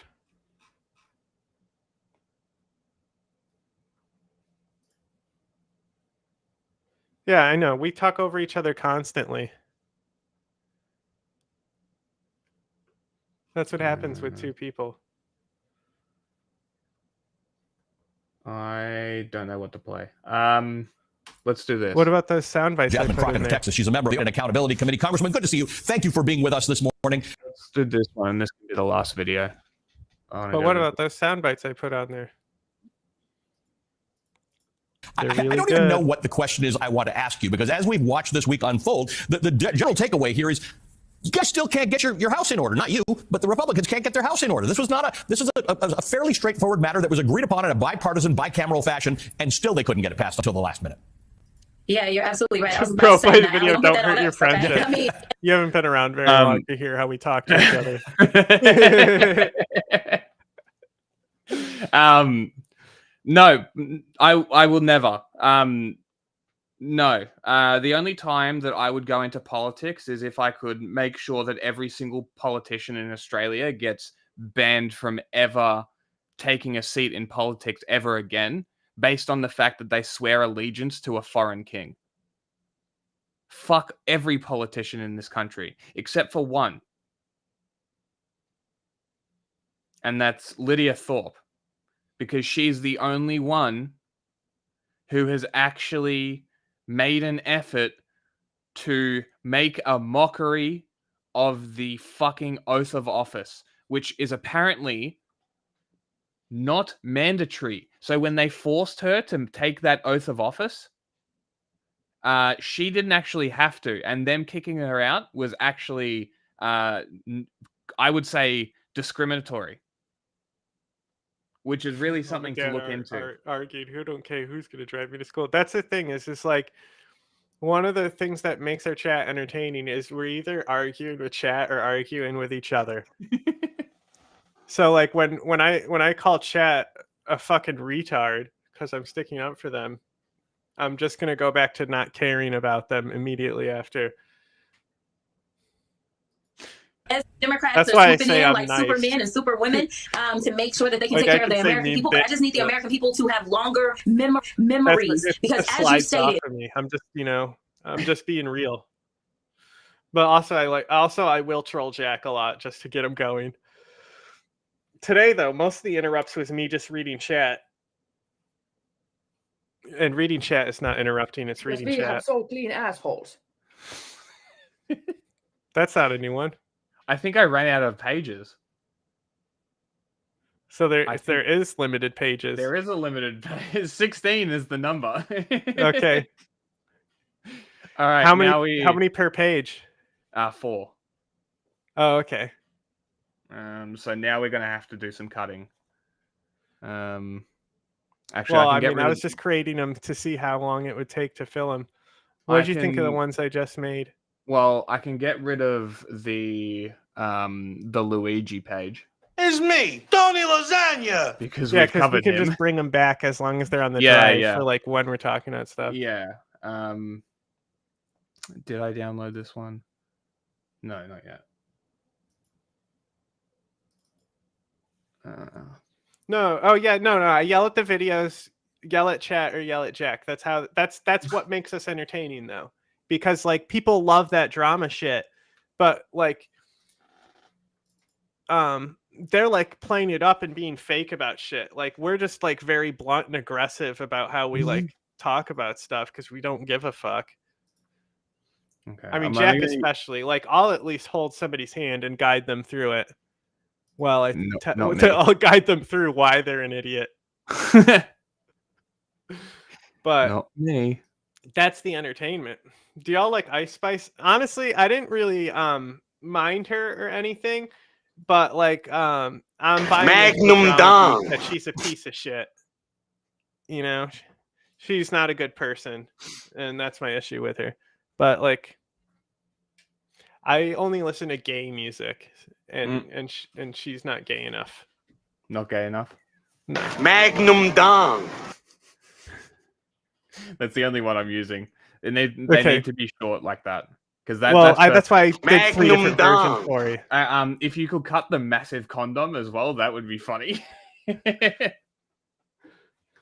This Congress ended on the same note that it began. But for some reason, we will not have a Speaker Jeffries on January 3rd. We knew that these Republicans in their slim majority were unable to get anything done. And the crazy part is that Nancy Pelosi had the same slim majority. But guess what? We weren't always in a state of crises. And they are going to go into the 119th with an even slimmer majority. Yeah, she also apparently had a calculator on her phone, which maybe Mike Johnson doesn't have, to be able to say, oh, wait, we're going to have a problem here. Let's deal with that ahead of time. I think one of the things that surprised me the most this week was the immediate response. Elon Musk tweets something. Then Donald Trump seems to be following that and making threats to members of Congress. And that seems to have an influence on things. Tell me about that dynamic, whether you care about it, whether you think it's influential. I do care about it. And it's one of the reasons that I did vote present instead of actually voting for the bill. I wouldn't vote to actually, throw things into disarray as we are approaching Christmas. But I want to be clear. This is not how I legislate. I absolutely think it was a mistake for them to even be influenced by Elon Musk, by him saying, well, look at how many pages this bill was. Look at how many much I fucking hate that they did a temporary fucking extension of the policy at the last second. Yet again. They did. Yeah, they did. Hold on, I have that here there's too. too much for me to get into it because this is honestly the most irrelevant shit because like who cares actually about this? But it also at the same time it's so frustrating. Like you have one job, House of Representatives. You're elected to do one thing, to govern. Like just fucking pass the budget. Stop playing these dumbass fucking games and do your fucking job. No industry in the world would have somebody continually be employed for acting the way that the Republicans have been acting under this fucking house. Like, it's fucking ridiculous. Yeah. Just do your job. Pass the fucking budget. Shut the fuck up. Stop with your fake LARPy bullshit. Yeah. It's so like Alex, Tim, Jimmy Dore, all those guys, Wait, did you respond to this? You might have responded to this. Maybe not. No. They're all. I get what you're saying. When I get loud, it's more out of frustration. It's not so much an angry thing. Yeah, like, and they're angry in a different way. Yeah, like it's a very I'm different trying to think draw. of like somebody who like. It's a faux masculine thing. It's like a I'm masculine. There are people kind of who do similar things. But it's more of like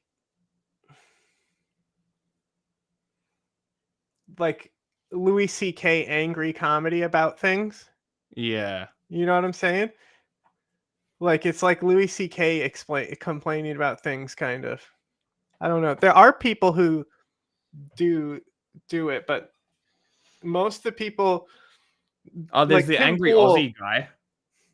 Tim Pool is like playing shit up, like slamming his desk and stuff, and being performative. Oh yeah, no, Tim Pool's naturally a loud, flamboyant, dramatic person. A perfect example of this because he'll do the slams the table and like fake angry face and shit, right? He does it real bad. And that was the one thing that I was like, you're a fucking dickhead. Like nobody's buying There also this. is stuff where I'm laughing. There's actually a lot of stuff where we're just so taken back by how absurd the shit is, where we're just laughing the whole time. Okay, I made the monster condom. That's true. It is very much the angry review genre kind of thing. But that kind of bleeds into YouTube React content. Yeah, which is but like pinnacle even YouTube, that, like angry video YouTube. game nerd is going off a script, you know. Wait, who? Like, angry video game nerd, huh? Who turned out to be a great guy? Alex Jones. Tim Pool? I don't put anybody on pedestals, so everybody can be a piece of shit. I'll renounce anybody. I don't give a shit. Fuck those people. Fuck X person. There you go. Just insert name, and that's my position. Appears to be on the verge of approving a bill to avert a federal government shutdown. The pared-down plan, winning support from both Democrats Careful, and Wolf. Republicans. Don't fucking after vomit Donald on Trump camera set off again. A scramble here in Washington when he tanked a previously negotiated bipartisan deal. Let's get right to our chief congressional correspondent, Manu Raju, is up on Capitol Hill. Manu, update our viewers on the very latest. Yeah, this is on the verge of passing, Wolf, averting a scare at the last minute, a government shutdown. Oh my god, I fucking hate CNN so much. Game music? What is that? Pop music? Now to the other major headline on this Friday. A lot of pop, a lot of electronic stuff. He shows like, me Chapel I actually Roan all the really time. like a lot of Grimes, but not so much anymore. Poppy, I really like even her new stuff there. What was that one band you showed me? They're all like low view count ones too. Yeah, that's why it's like, what was that one band you showed me? Okay, you want to give me more info? No, it was a single girl, I think. That narrows it down for sure. Very low view count. I mean, look at the Japanese girl, right? That's a good example. Upako, she's huge though. Is she? Yeah, she just had a bunch of CDs come out and stuff. Okay. I mean, she has a fucking Crow is like 3 million at this point. True. Like Louis C.K. Small enough to nab. The Louis C.K. You mentioned being like Louis C.K. No, I was saying his comedy style is what I'm saying. Like his comedy style is like the annoyed thing. There's other people who do it. He came back hard. Like he really PR'd the fuck out of his personal image. Crazy. Well, also it was just him masturbating in front of people. It was just being weird. And I'm pretty sure they said that he asked every time as well, which is so strange. Yeah. But that's the thing is like weird. It's nobody probably would have cared if it didn't happen during the entire Me Too movement where everyone else was getting hit. Yeah. So. Yeah. Tonight, the standoff over government funding. The House voting to avert a shutdown. You know what? I wasn't even thinking. I was getting them confused. I was actually thinking of Bill Burr, not Louis C.K. Bill Burr is a better example. You're right. Bill Burr, he angry comedy has this attitude where he's angry all the time, but he's like a genuinely nice guy and he doesn't actually care about these things. That's just how he talks. You know what I'm saying? Didn't he hurt Ethan's And he's feelings? also very flamboyant. Didn't he hurt Ethan's feelings? Well, Ethan went on antidepressants because of him, is what he says. Hilarious. To be honest, no, I never have. Like, just randomly, no. Like, it's not randomly like that. No. Also, I don't think I could do that. I just have too much personal shame, and like, I just don't. It's so unnecessary. Why would I ever want to do that? I don't like the mentality to send a dick pic to like any different. No, I'm talking unsolicited. Unsolicited, right? Unsolicited doing anything like this. No, I know. But like any sort of action like this, the Louis CK sort of act like that where you're just like, because I'm pretty sure the whole thing was his dick was out already and they walked into the green room and he's like, can I just continue? I think was what happened. Which is kind of funny at the same time, but also like, just put it away. Mm-hmm. And it's like, I don't understand this mentality of like, did they make eye contact? Just like pulling your dick out, just having it like doing sexual things in the presence of other people. Like, you know who loves? I've never got it. Never understood why guys send unsolicited dick pics. Why? Somebody tell me. I don't love pulling their dicks out. Who? The special needs kids I was a camp counselor for. You know, they'd whip it out during dinner and shit. They're growing. They're just trying to understand their bodies. And they all like, because like when they're at home, they really like get bathed properly, you know. Mm-hmm. But like at camp, you know, Filthy. You're not necessarily like. Sometimes we'll let them like shower after the pool, right? So they won't like wash their dicks and asses, and they'll whip their dicks out, and it stinks, bro. It's like, kid, you need to learn how to wash your dick. Because like I can't be in there showing a kid how to wash his dick. There's like laws against that, you know? Yeah, that's a parent's job. Yeah. Not the camp counselor. Make sure you wash your dick because it stinks. You're just eating food and all of a sudden you smell this thing. You're sitting at dinner and you smell this smell and you're like, is the milk spoiled or something? No, someone whip out the Parmesan. Like, yeah, like this is the other thing. I don't get it. All the girls say fucking stop it, but it just keeps happening. Why? It has to be. It literally has to be a power thing. It's the only explanation that makes some kind of sense. It's just like, I can do this, so I'm going to do it. And you can do nothing about it. I'm just going to say, I'm fine with any unsolicited nudes. I was about to say yes, but no, like, on that. Like, I really don't care. Like, half the time I won't care, but like, if it's really nice, then I'll care. But that's the thing is, it's like most of like the nudes, like especially nowadays, like I'd receive a nude and it's like I don't even like open it.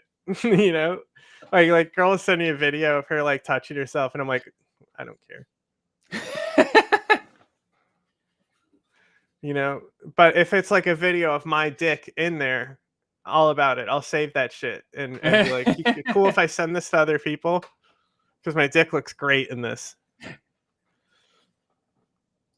I posted on Threads the other day because Threads is where fine with unsolicited news, brother.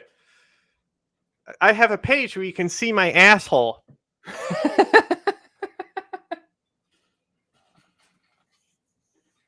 He's the entire Bashar archive. Yeah, I mean those are some freaky pics. No, I mean if it's like if I know the person and I'm friends with them, like I don't care. I like it's kind of cool. Yeah, to get a little surprise.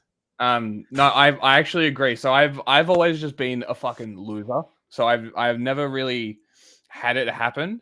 And the last couple of years, I've had a couple like random nudes sent to me. I'm like, this is the best. Girls are taking them constantly. That's the thing. There's so many girls out there who have never sent a nude, and they have a phone full of their tits. Don't know why. I'll even say, I know you have nudes on your phone. And they're like, yeah. I love it. I appreciate it. I let them know too. I'm like, thank you. This is great. This doesn't happen. Thank you. Thanks a lot. Like the picture is like, I don't care. No, for me, it's like the lighting's not good. You know, like the angle. I could do this better. You want to take an actual photo? Yeah. Their plans failed in the House after Elon Musk. What do you? I think we're done. The music I showed you, right? Yeah. What you don't remember who it was? No, I don't remember who the artist was specifically. Okay. Oh, actually, I do. There was one German person. I think this one found. This one? No. I will find.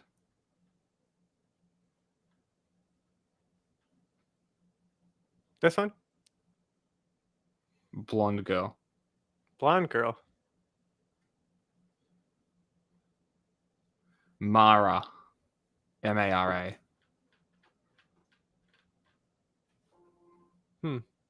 This one right here. Oh, yeah. Yeah. So this was the one. I remember talking about this because I didn't actually like this song. No, you didn't. I dig it. Yeah. And I was like, I was saying it's funny because this one Jack liked, but yeah. It's a bop. I remember that interaction. Yeah, I don't think I've listened to her, even though it says that I have. I listened to her that one time. Yeah. Alrighty.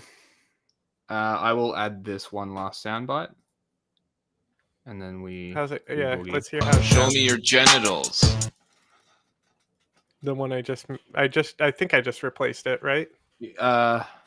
What do you mean? Monster Condom? Is that on there? Yeah. I got it. Downloading, and I will transfer it over.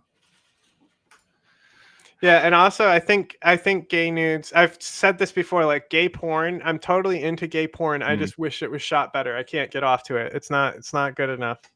Really? They don't put enough effort in because gay dudes don't care about the artistry. They're just like, put the dick in the hole, you know? My monster condom. Magnum Dong. Do you think Stephen Hawking sent dick pics? Absolutely. The dude was on Epstein flight logs. Yeah. I think the art of the dick pic is you've got to know how to take the photo so it looks good. And then you send it. And then you just blanket post it like a carpet bomb. I think that's how it works. All right, are you gonna raid? Men think women start masturbating at the sight of dick. There's some few people that I follow. I don't instantly start masturbating at the sight of dick, but if I'm scrolling by and I see their dick, I stop for a second. And I think it's way more common with the trans people with dicks, right? I think they're way more common to take nudes that I think are good. Because it's got the best of both worlds. I don't know. They're just kind of like a. I'm just really more the into care queer of stuff. the care of the female with the angles and the artistry that they do. I think is a little bit more attractive to me right now. Fair enough. With how they do it, you know. Fair enough. Like showing their ass and putting their dick between their legs, you know, so their dick and their ass is all you can see. And then that's cool. I like that angle a lot. I wish I could do it.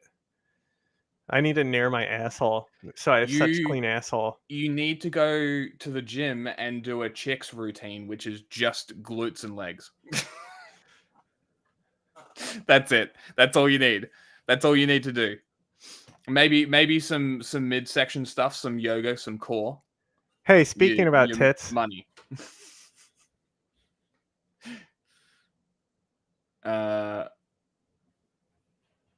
Gay porn does need a woman's touch.